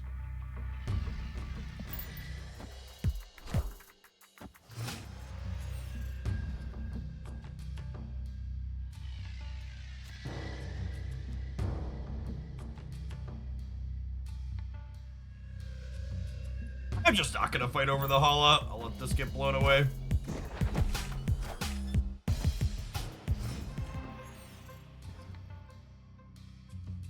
It's a low collection level gamer.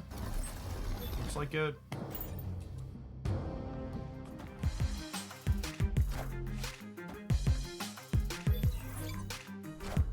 Is this a bot?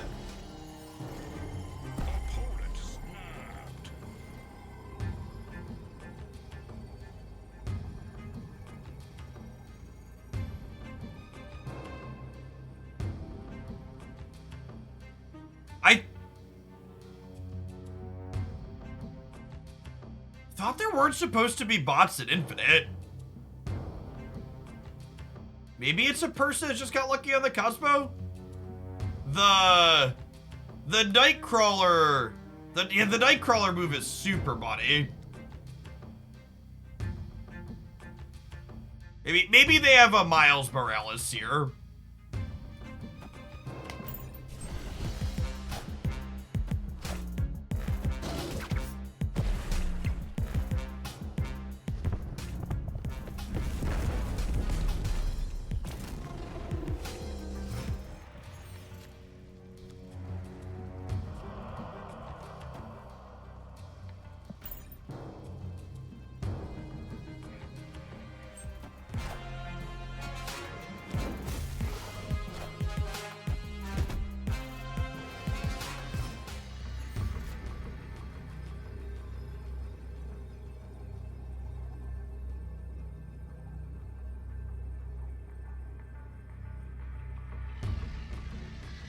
They could be a Series 2 Infinite Gamer. They have a lot of matching cosmetics, which makes me think that they're a human that's just low collection level.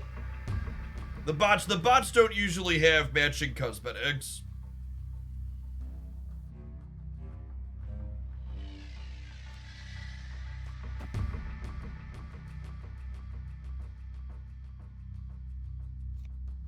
I think we're actually dead regardless. Yeah, the bots usually have varying borders. I think they're just a human that got a moved Nightcrawler at a weird time and got a solid Cosmo hit. Escape.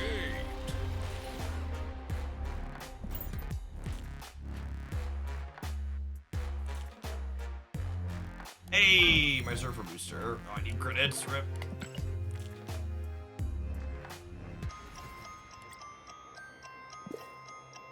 Need to play 2 5-cost cards. How many decks I have loaded up have 5-cost cards in them?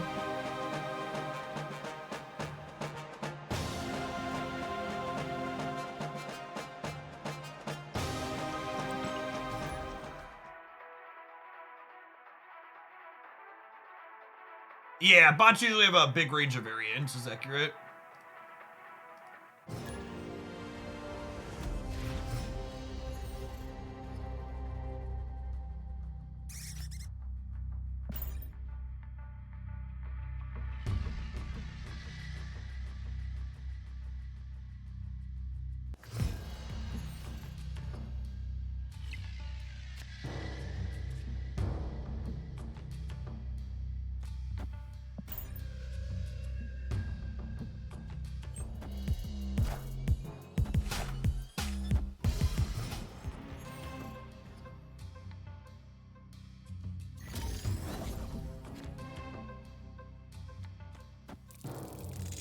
Must be pretty miserable to have a low collection level in Infinite and get matched with players like you. Players like me? No, chat. When a low collection level player gets matched into me playing an unplayable pile of garbage trying to record content for record games for content, they fucking fist pump the sky that they didn't queue into another high evolutionary Galactus prison pile of bullshit. My deck is a refreshing change of goddamn pace for anybody running into it.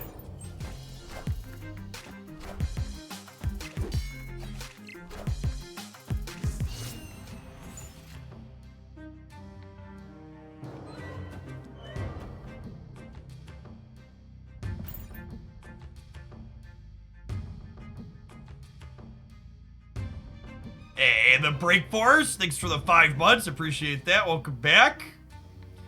Deathheart, Spider Ham, Cerebro 1, Copium. Ah, Cerebro 1.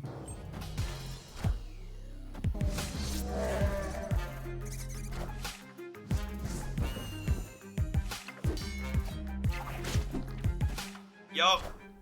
Yikes.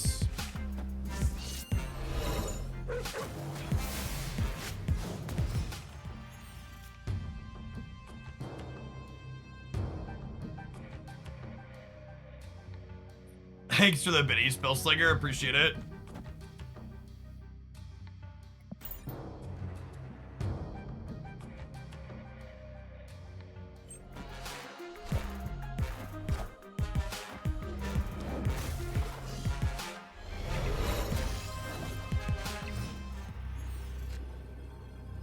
Magento! That's exactly what I wanted for Christmas, chat. A little bit of Magento.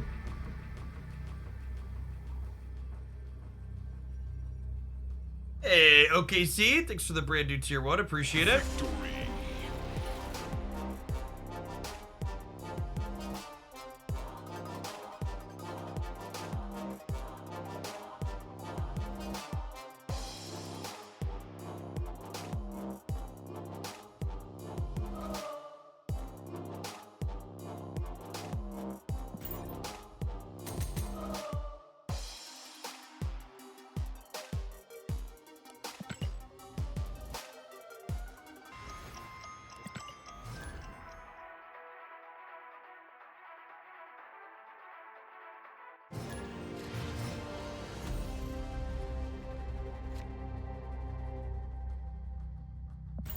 Okay, Titan's a solid one for us. A I'll shove Mr. Doom into the lockjaw here, potentially.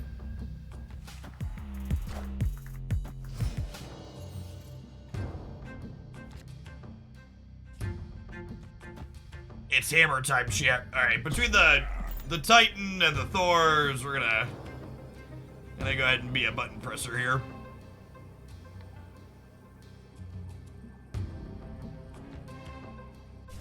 Face the might of Asgard. Mjolnir.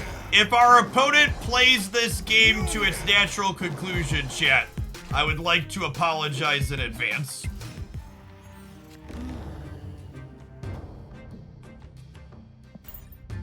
All I'm saying is, Mjolnir's coming to me.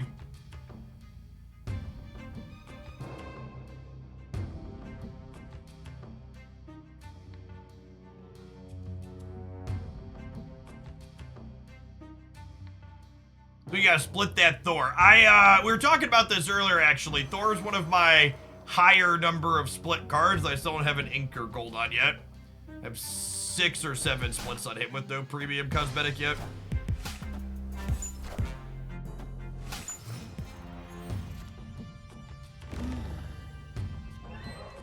Well, if that wasn't the best draw in my deck, I don't know what was. Shit.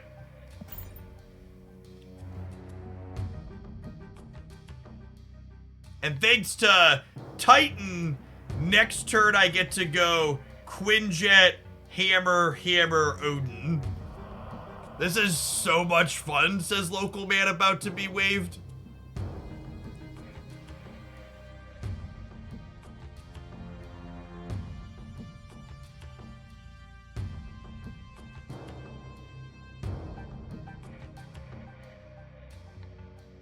Oh, yeah, I guess I should play this hammer out so I can't accidentally draw.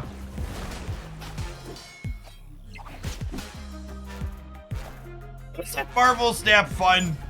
It is an enjoyable game where both players have some back and forth, and you get to do the things your deck is designed to do.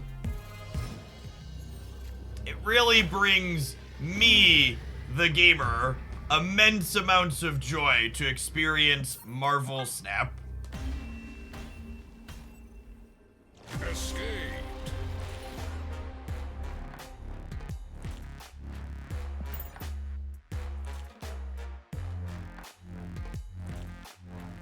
It's just such a shit gameplay experience. It's done. I don't know. I don't get who looks at this and is like, yes, that's what we want for our card game.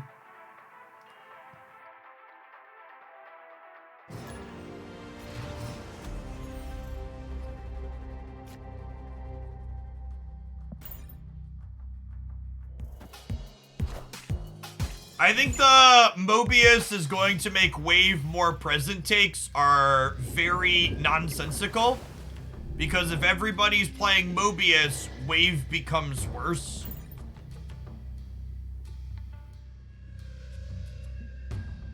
Yeah, I don't know. I assume this is just an oversight. Like, they didn't redesign Spider-Man because they want prison stuff to be good. I'm just a bit of a salty bitch, chat. The last couple of days have not been fun. It's been very frustrating.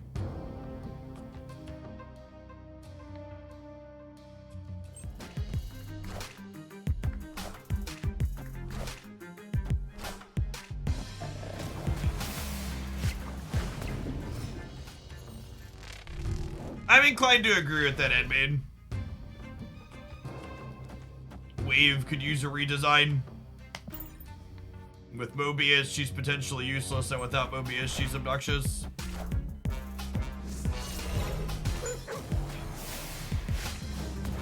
It's not an great design.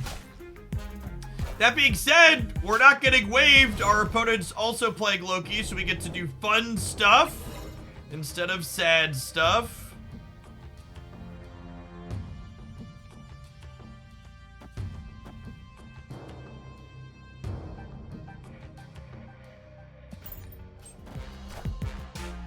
The digital version of Magic Good. It is not. It's so bad.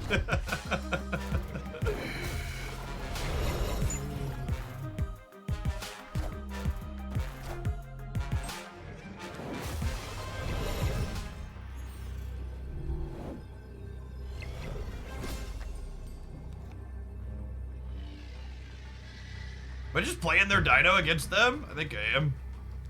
I think I am. I think I am. I think I am. I think I am. Yep. Looks great.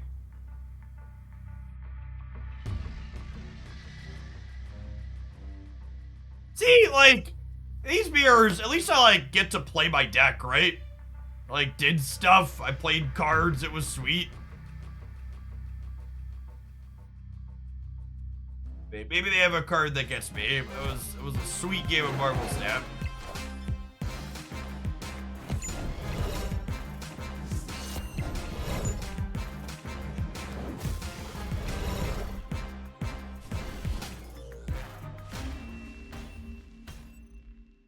But my deck and theirs.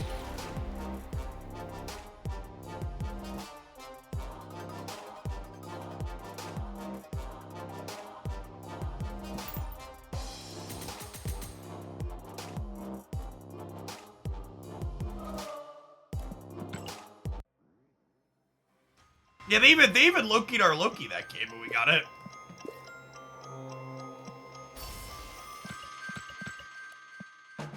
What do I need those credits for? I need it for a Surfer upgrade, right? I think I'm infatuated enough with this deck that we're gonna continue playing this this Lockjaw deck for the rest of the stream now, though. But we'll play more Surfer tomorrow. Get those highlights in the bank.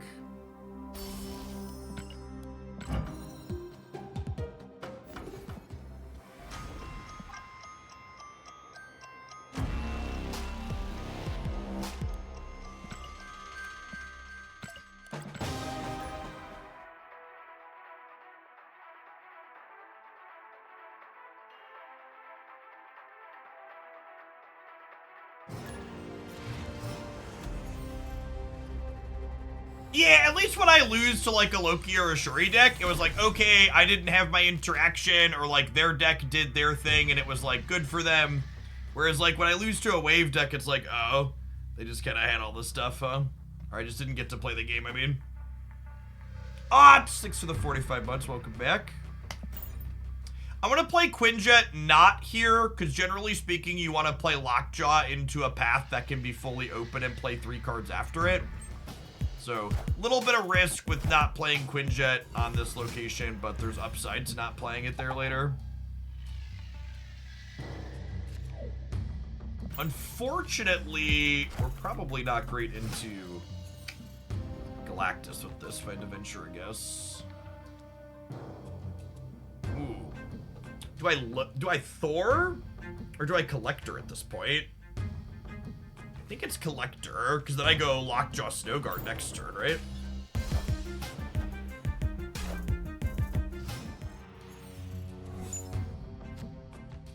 Opponent snapped. Sad, depressing game. Escaped. Just really sweet start in hand for us. Just made it completely unplayable my location variants.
Again, Schrader, I really don't think you, like, the people keep talking about the Mobius wave, like, if most people are playing Mobius just like a non-thing.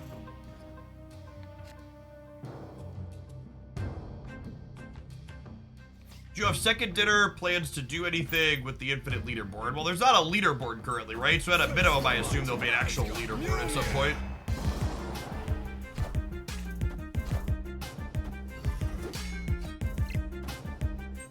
Winner! Winner. Chicken dinner. Sometimes lucky. Rubber ducky.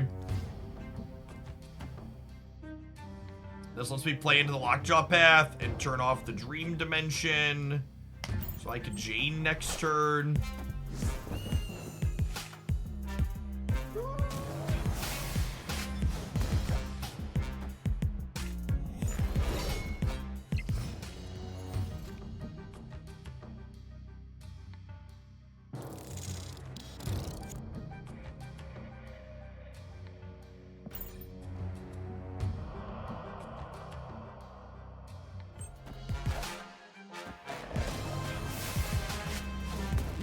Ah, rip.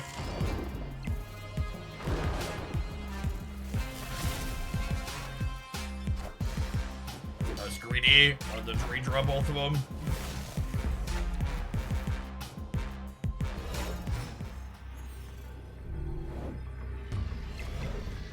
Ah, it was not the one I wanted, chat. I guess it's fine. I guess we just do this. It's probably fine.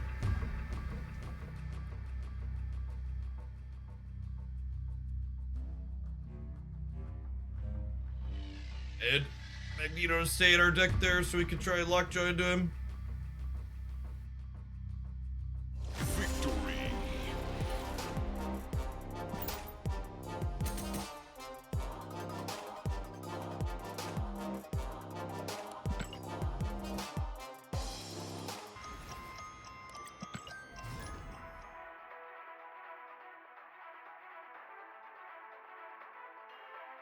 Why no more Conquest? The only reason I previously played Conquest was because there were bots post-Infinite on the ladder.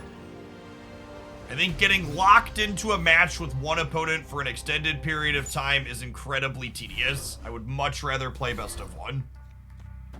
It's a much better experience to get more variety while playing Marvel Snap. I really need to figure out a concise command explaining to people that Mobius does not make Deathwave work. It's a really common misconception that keeps getting repeated. Did like a content creator put out a video talking like that, saying that that would work, or is it just like everybody with the same wrong assumption? They just genuinely don't get where that's coming from. The might of Asgard. Mjolnir. No, I mean, I don't know that you're an idiot. Like, there's been like people have been asking that specific thing a lot. So if it was like just you, maybe we could say you're silly, but like, it's very much not just you.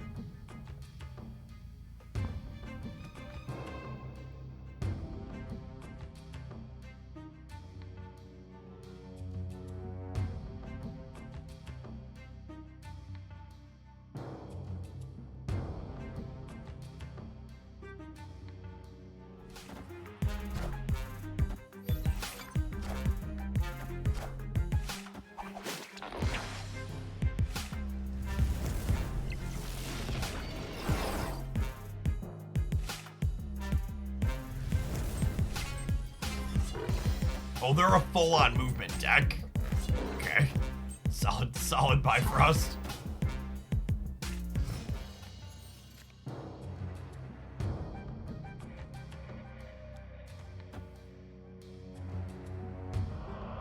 I get plus 12 here. Opponent snapped.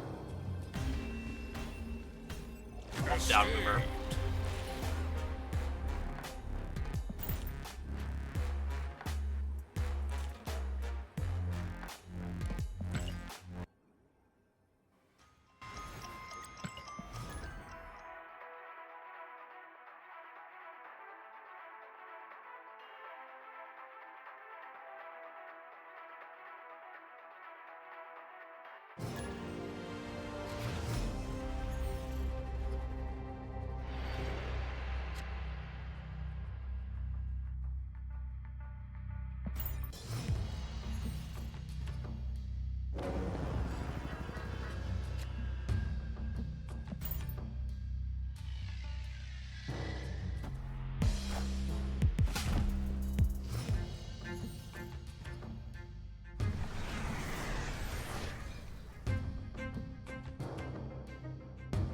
think I want Thor to end up in the quantum realm.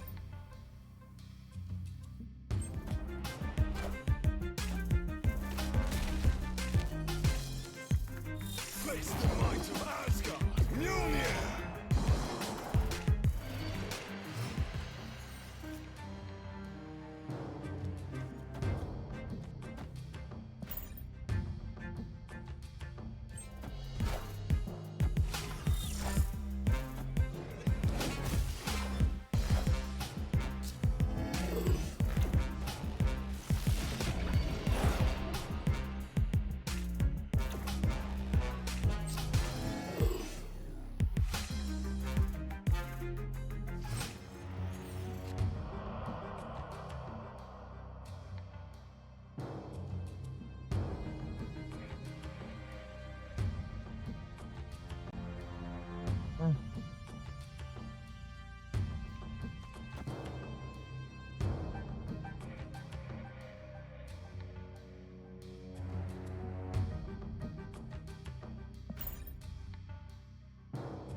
You think they're just gonna kneel us on the left? Maybe?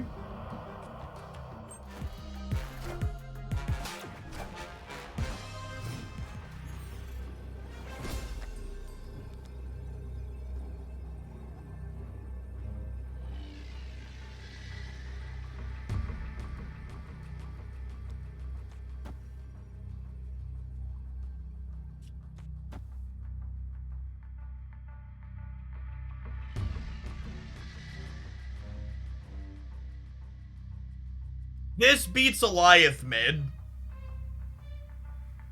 It, like, loses to a Doctor Doom. I think they have Eliath and they can't resist.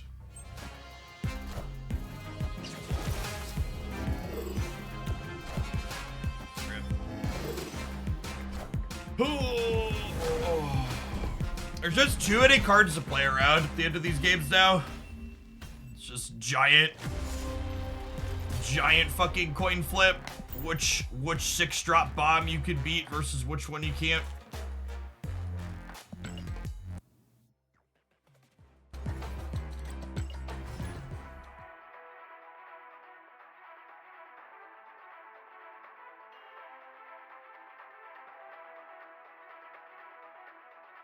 I wonder why Snap Fan Tracker shows unrevealed destroy cards and Untap doesn't. So I wouldn't be surprised if the Untap people get their tracker banned or get some kind of slap on the wrist, or Second Dinner removes the ability for trackers to work because of something like that. My understanding is the Untap people explicitly went out of their way. Sorry, the Snap Fan. The Untap people explicitly went out of their way to make it so the tracker doesn't show you information that the client doesn't, even though some of it is in the log files.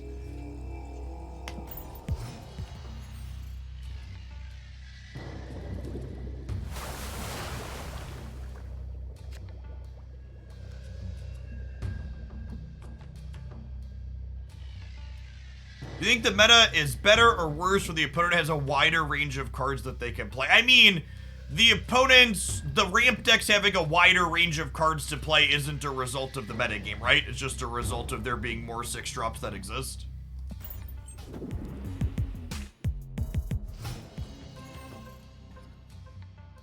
I also think there's an important, distinct difference between saying that, okay, this deck has 4 different 6-drops and it plays all of them, and a deck being forced to choose which cards it's playing based on the metagame, right? Like, you're not really metagaming at this point, you're just, like, playing all the good cards.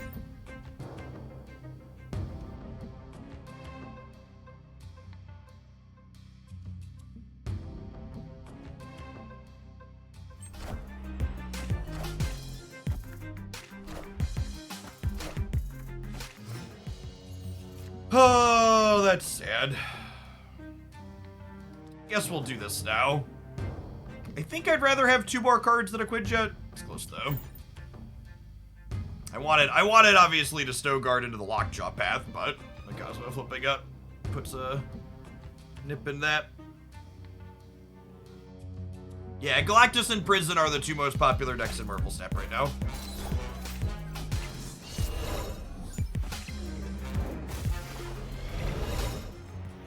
Hey, look! It's another prison deck.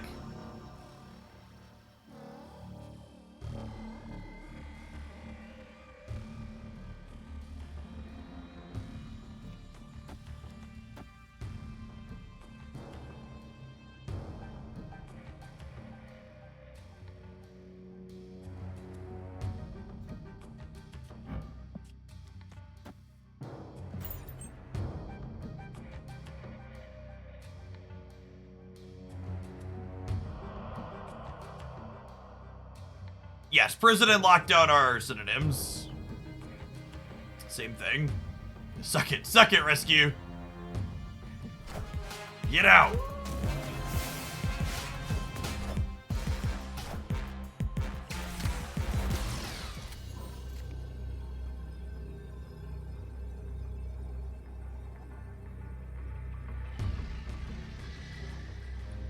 I think I'll go Thor here into Iron Lad. And then Iron Lad has a 50% chance to hit either Doctor Doom or Thor's hammer. Both of which would be great. Victory. Yeah, I like it.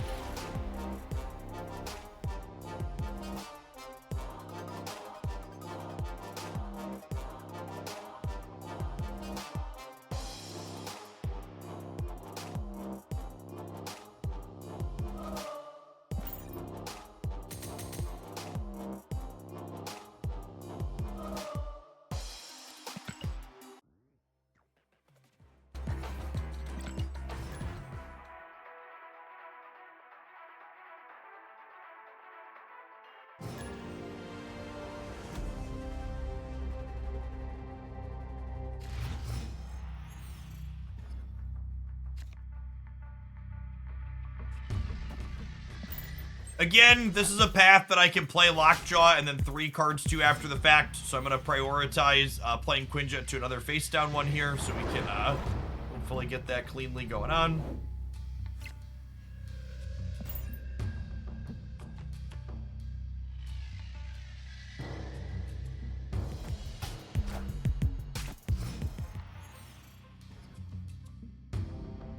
You're blown away at how many people think Loki is dead, or Collector is dead after the OT. Well, I mean, historically speaking, if you look at when they take cards and make them worse, you know, Angela, Kitty Pryde, Quinjet, these are all cards that, like, they adjusted them via these OTA updates, and then you just never see them see play again. So, like, the people that are like, oh, they're killing things, like, they have some logic and reasoning behind it, right?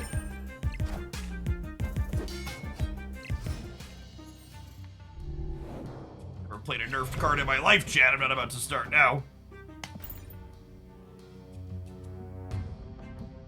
Thoughts on updated bounce deck with Shadow King. Why on earth would my bounce deck playing Kitty, Angela, Collector, and Hawkeye play Shadow King?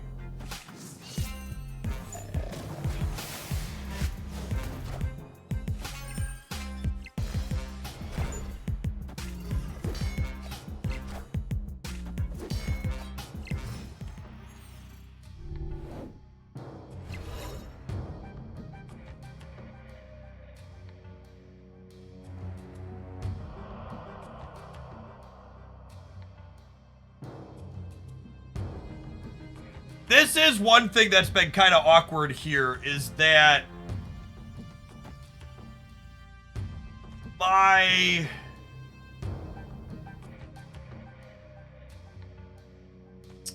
the Snow Guard has been making Jade Foster not be able to draw the zeros consistently. Can Bear Mid regrab Snow Guard? It can, yeah. But I don't know if that's useful. Who they dig up this time? If we're a skilled professional, this Lockjaw is gonna fetch up Loki.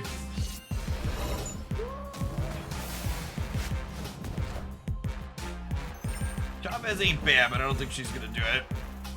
Lark, thank you for the 2/3 of a year. I'll come back.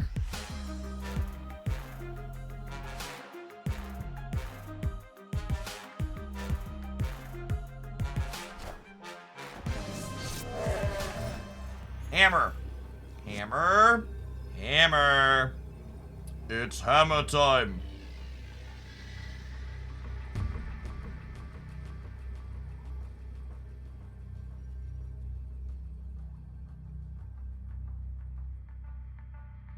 Wait. Jane, hammer, bear triggers Hell's Kitchen, draws Snow Guard. I'm guaranteed to get Loki and pump the collector. Oh, the Hawk is turning off Hell's Kitchen. Rip. We can still be 50% though, right? I think that's the line. We can't get the 100%er because the Hawk. There's no Hawk animation right now. It's bugged. We can still go for the coin flip. And to be fair, if we miss the coin flip, the bear will be Snow Guard, which in turn will still make the collector a touch bigger.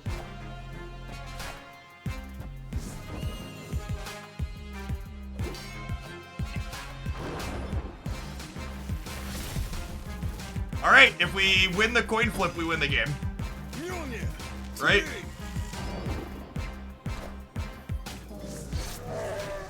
Because Loki will be 5, and then we'll get +5.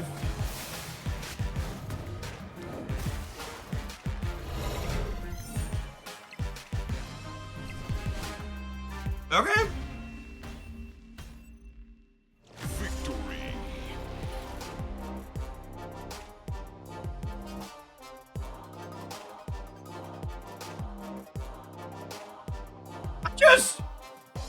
I don't know how anybody can watch a game like this and be like, yes, this deck is awful, I hate Loki, and then watch a game where someone gets waved on turn 5 and be like, yes, this is gameplay I'm fine with.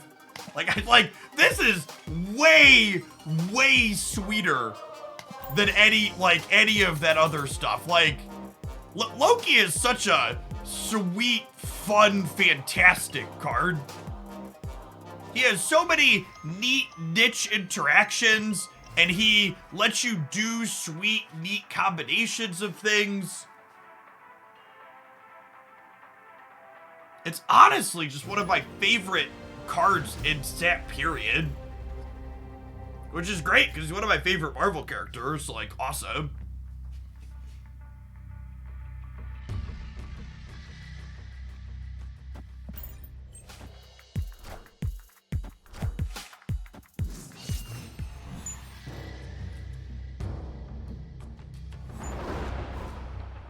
Sweet, sweet. Oh, snap.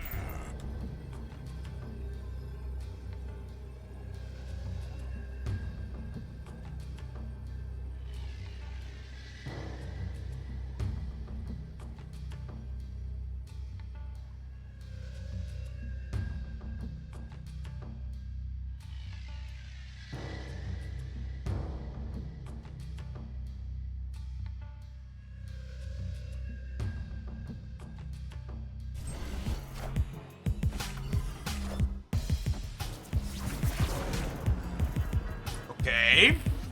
And then I think this is a hand where we want to lockjaw before we Loki, right? Oh gosh, Central Park. My deck's got a lot of big ins in it. We'll lockjaw middle still.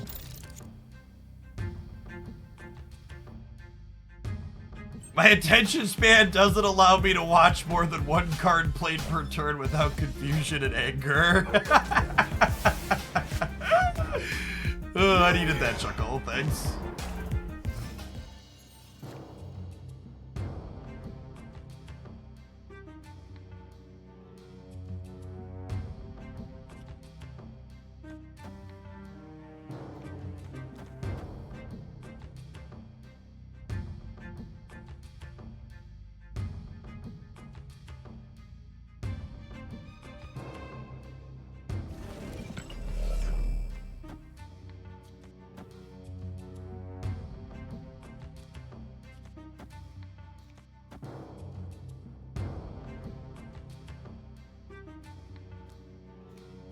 That's gotta be wrong, right?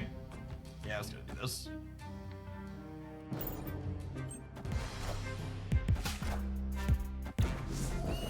It could have been right to bear the Central Park. I don't know. It feels a little Legion brain adjacent. To me.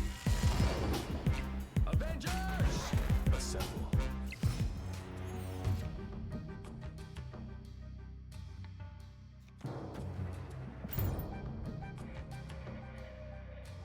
Oh, you know, I should bear this turn actually, just to fill it up, and then I'd have one spot here to play.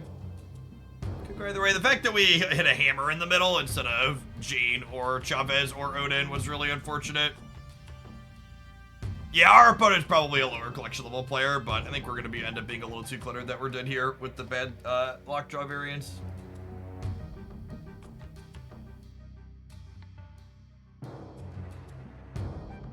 Opponent snapped. Yeah, it's a good step. I'm gonna leave. Escaped.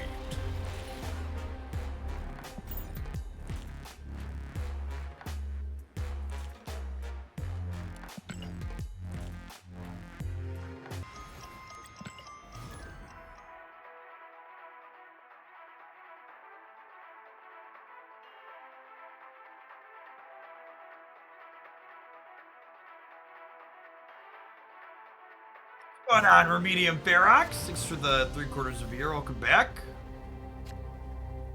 So I am overdue to put out a best decks video, but I didn't want to put one out with the OTA that was coming out today.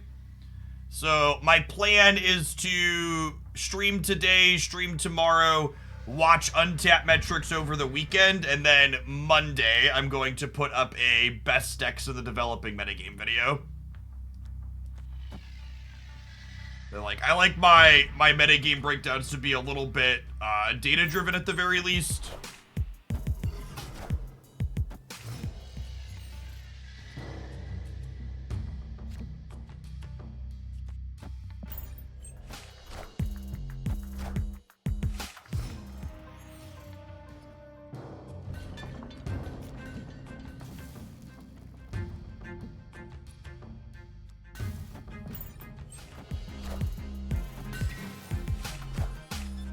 As it'd be 2 weeks with no card updates is a good time for that kind of content. Yeah, I agree, Sunbloods.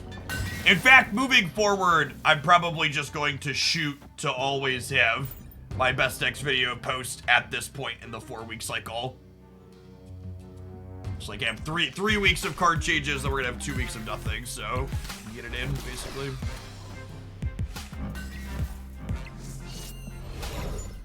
Alright, Evan Arnim's all coming. Yikes.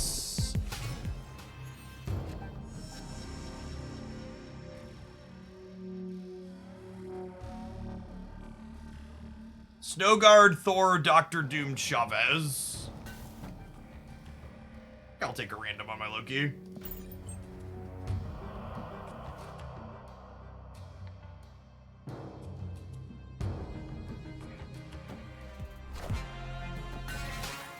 Wakanda forever.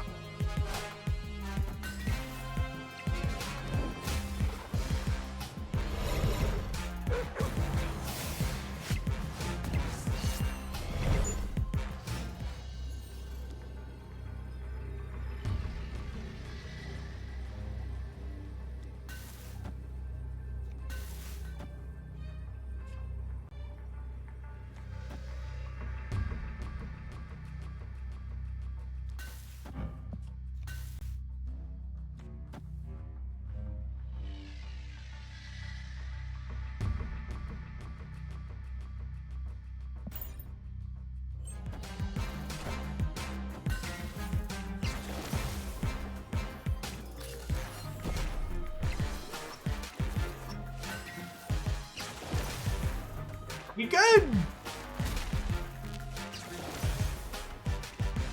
Wakanda forever. 32. Wakanda forever. We're tying the middle. I think we win the breaker.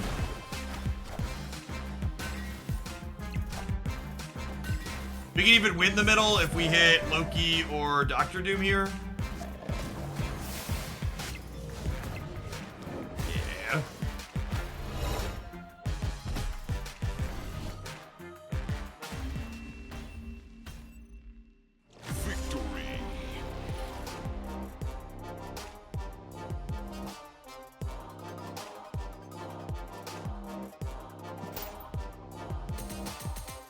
Or easy to put Bear in the middle of some Nebula. Oh, I just made a mistake.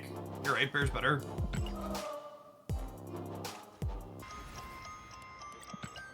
Bear does not interact with Pet Mansion.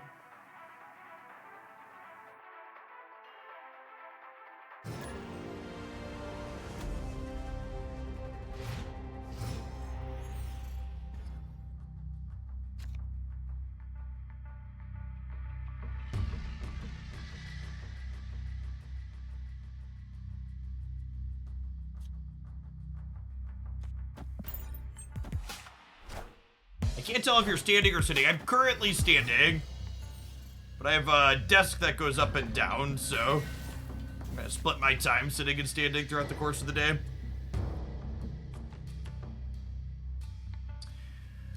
I think I'd rather play Snowguard after Lockjaw, so I have Snowguard to pull out of my deck.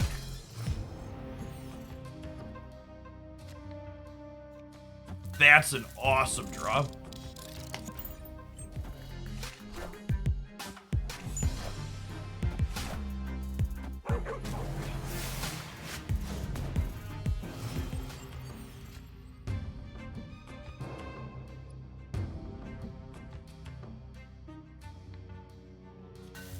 I think it's this into this. I don't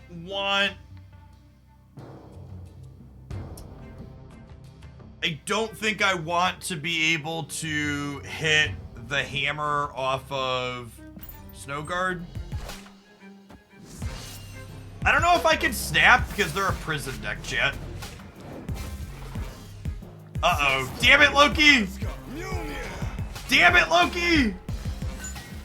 I wanted those cards!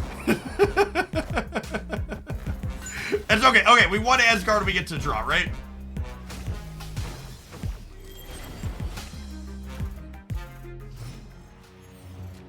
Uh-oh. Uh-oh. Okay, that's good. That's good. So I do this, into this, right? It is flavorful for Loki to screw with the Thors. That's true.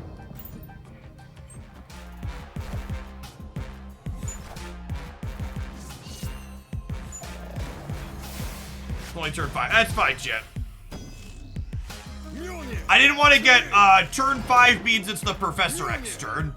There's also Wave. Like, there are Professor X and Wave deck. You really can't, like, sit and wait. Sorry, Mjolnir, where are we going? Can you repeat that, please? I'm not sure I caught it. Victory.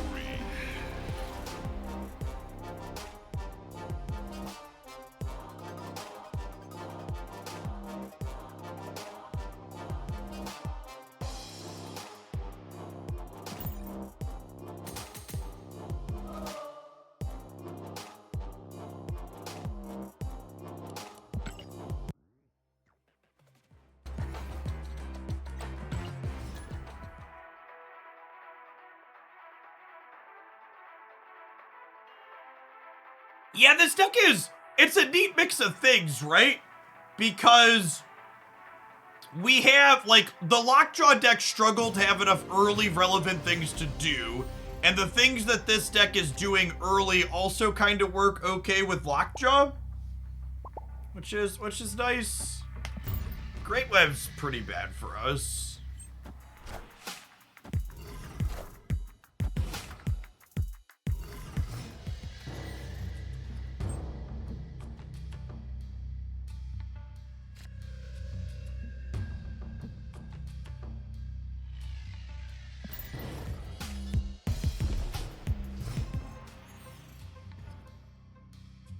Opponent snapped.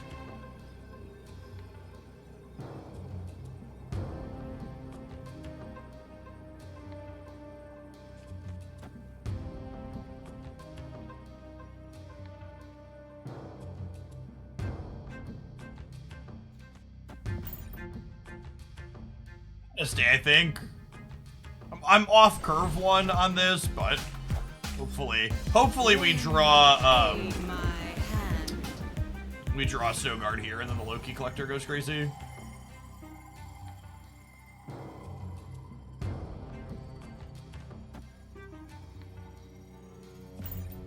They just never compete with their deck in the flooding, I don't think. Even with the Doctor Doom.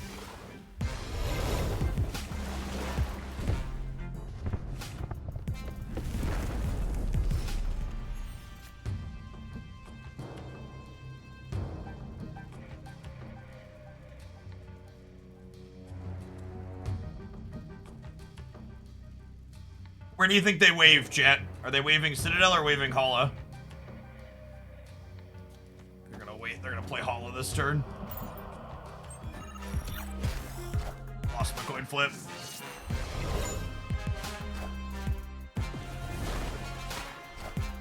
Lost my coin flip.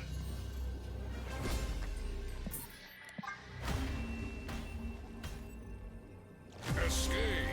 My thought process was they don't want to compete on the path that I'm playing Collector, so they'd want to play here and then play here again, but...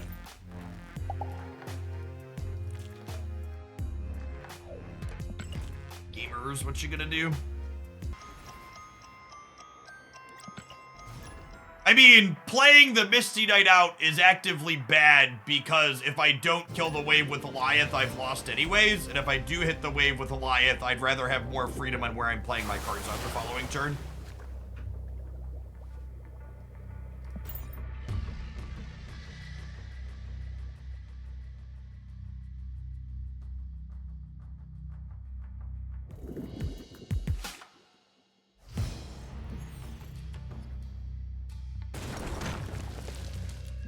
Son, you collapsed mine. I wasn't doing anything on turn 2 anyways.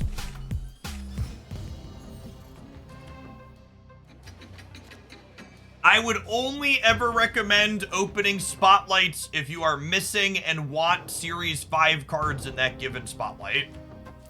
In general, you should use spotlights to get Series 5 cards and tokens to get Series 4 cards, but also remember, ultimately, you should do what sparks joy for you, so... Find your fun.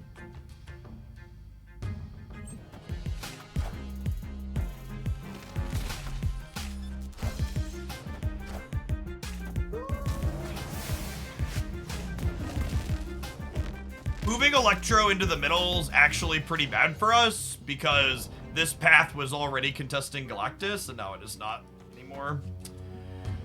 I guess I'll get a discarded hand here. Let's see what they've got going on.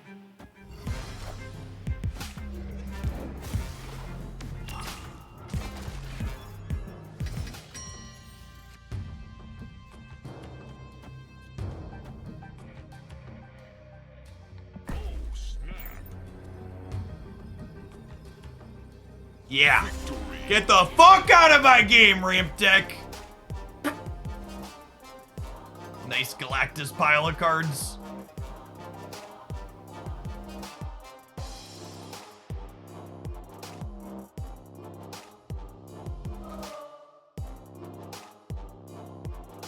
I am hoping that these the Loki decks have consistently felt good into these ramping Galactus decks when I've been playing them.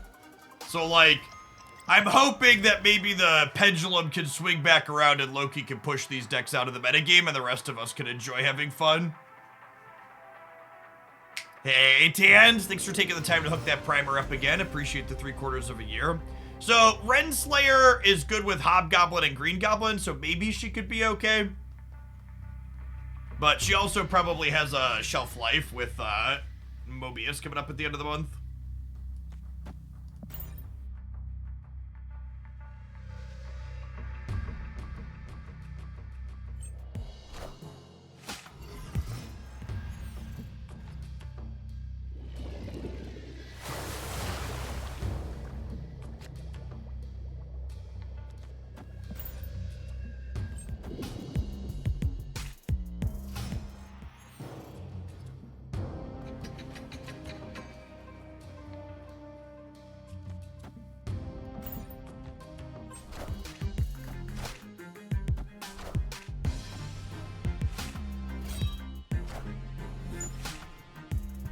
Deck. Lady Sif hitting the stature. Oof. Alright, don't Odin me. Snap that diff, huh? Alright, deck, not Loki. Anybody else, not Loki.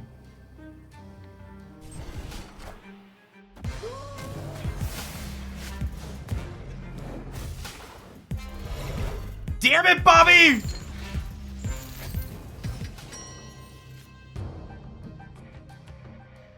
You had one job, bud.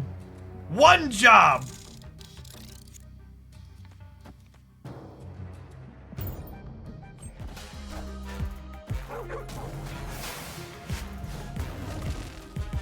Ooh, we cut them off their free Grand Central. That's good for us. I am Iron Man. Should be good to go here now, right? You get a free death, and then I get to jam Chavez left.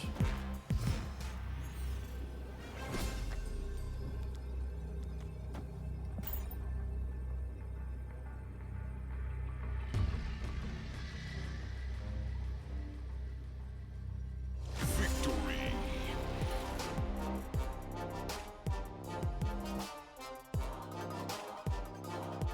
You were keen on Phoenix to take on Loki. Unfortunately, I don't think the Phoenix deck can compete into Galactus. And I don't think it's fixable.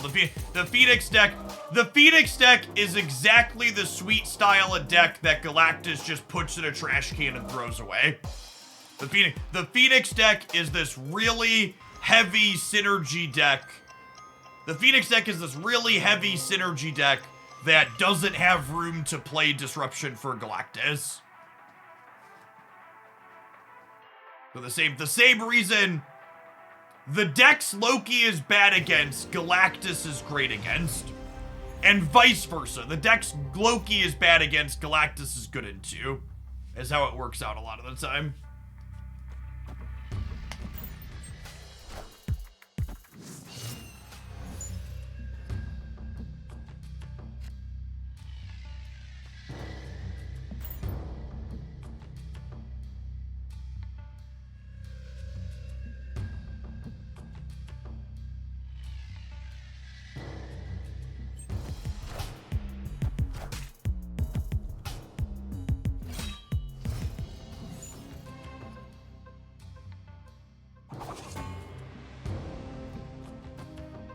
Oh, snap.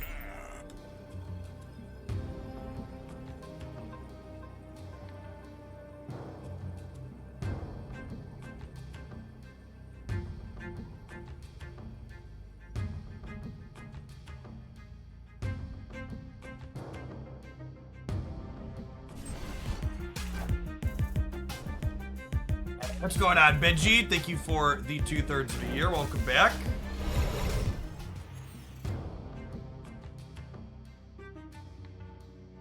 Yeah. Okay.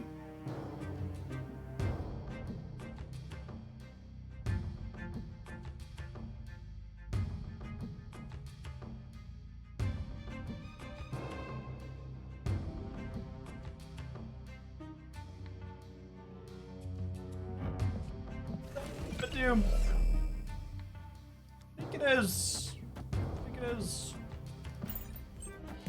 Then we'll Ghost Rider back the death on the right.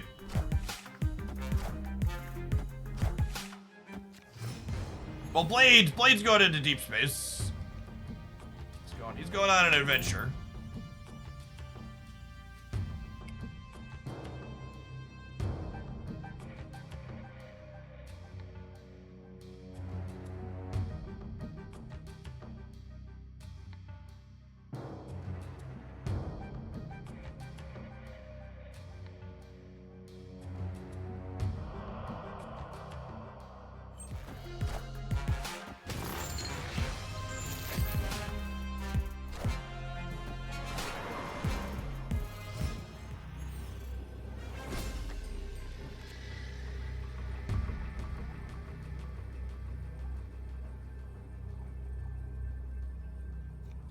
Where this wins the game. This grabs Crystal, meaning they'd have to put 7 here and 6 here, which seems unlikely. And they'd have to beat us on the right, where we're going to 24-6.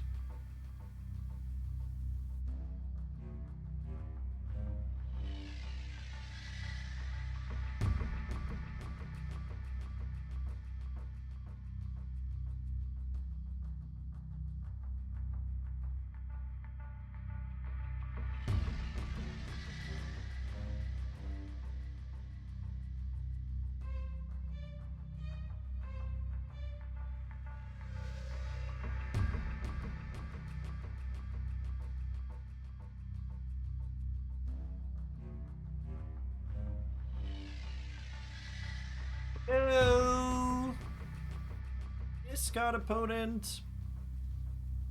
I don't think they're checking the stream. I think they're just trying. Remember, they discarded a swarm earlier, so they have like 2 free 3-power things they need to play out here too, which honestly makes the consideration on deep space a little bit easier. I actually forgot about that until just now. I wasn't thinking about it.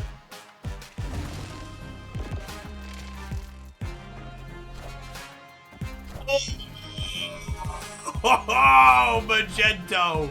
Oh, Magento. He's a killer, chat. Cold-blooded. Victory. Yeah, they just had a lot to consider.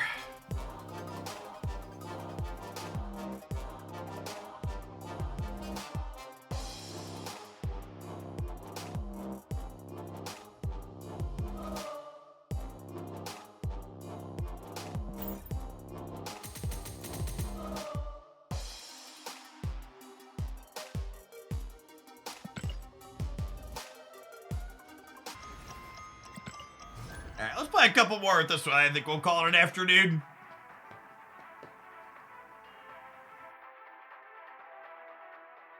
We'll try some more Black Cat stuff tomorrow, I think. Maybe we'll try some Darkhawk.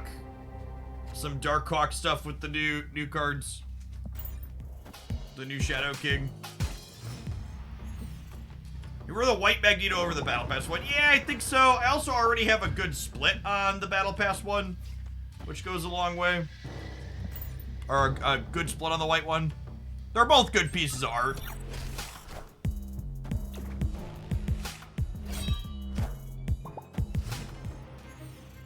Discard.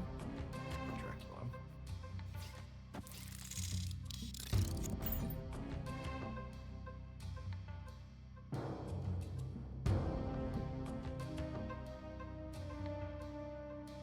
So we want to hit Snow Guard on the Lockjaw here, or we want to redraw Wasp next turn, ideally. Swarm was the most expensive card in their hand. Or I guess we could draw that. Yeah, that works perfect, right?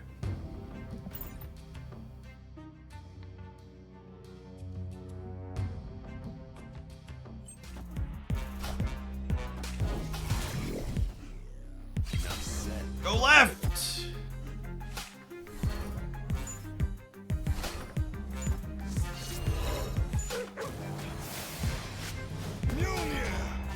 Mjolnir!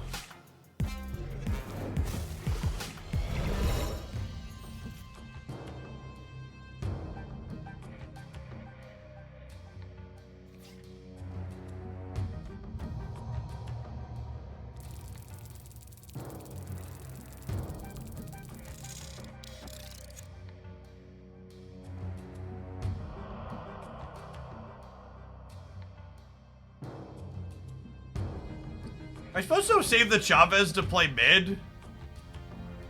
I can't decide.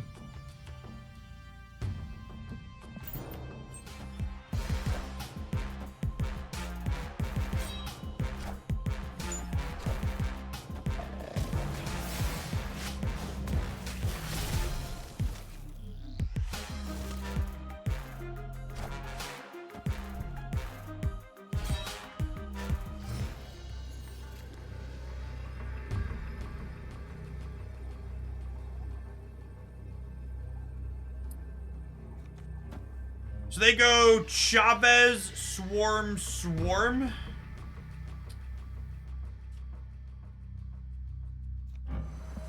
I Mjolnir. I go to 26 here. They go +8. This beats Chavez, Swarm, Swarm. Which I think is their likely play. They're just leaving. Okay. They just assumed I had something big and couldn't beat me.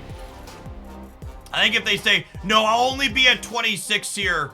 Oh, I thought we were winning. No, you're right. Sorry, I was counting losing Baxter building. We're actually tied on Baxter right now. Good call, good call. All right, chat. I think that's gonna be it for me for today. It's about 3:15. I'm gonna be back tomorrow. What do we got? What do we got in store for tomorrow? Let's give a little tease before we sign off. I want to try like, no, we're not doing viewer decks until I will not be doing viewer decks ever again until they... Well, not ever again. We never do viewer decks when Galactus is a meta deck. It's just too frustrating. People submit decks that just don't have a chance. We played viewer decks on Wednesday, and we had a sub 30% win rate. Viewer submitted decks have never beat a Galactus in their lives, and they aren't about to start anytime soon. All right, so I want to try like this Hella Samurai variation with like Blade and Black Cat. That's basically never gambling on discarding Hella. You're always playing discards for a sure thing. And then I want to try this Destroy Hawk variation, where we like have this small Destroy sub theme with Nova and Carnage and make the Hawk big with Shadow King as a tech card. And then, oh, I should load up I want to load up the Stature Hawk deck too to play a little bit with the new Shadow King. Sounds fun. All right, I'm off. I'm gonna find someone to raid here. If you missed my full review of the OTA changes, please check it out on YouTube and give it a thumbs up and some watch time. Appreciate everybody that does that. It looks like Binks just signed on, so I'm gonna go ahead and raid you over his way. Check him out. It looks like he's doing some Black Cat stuff as well. And I'll see you again in the morning, folks. Enjoy the rest of your Thursday wherever you're at.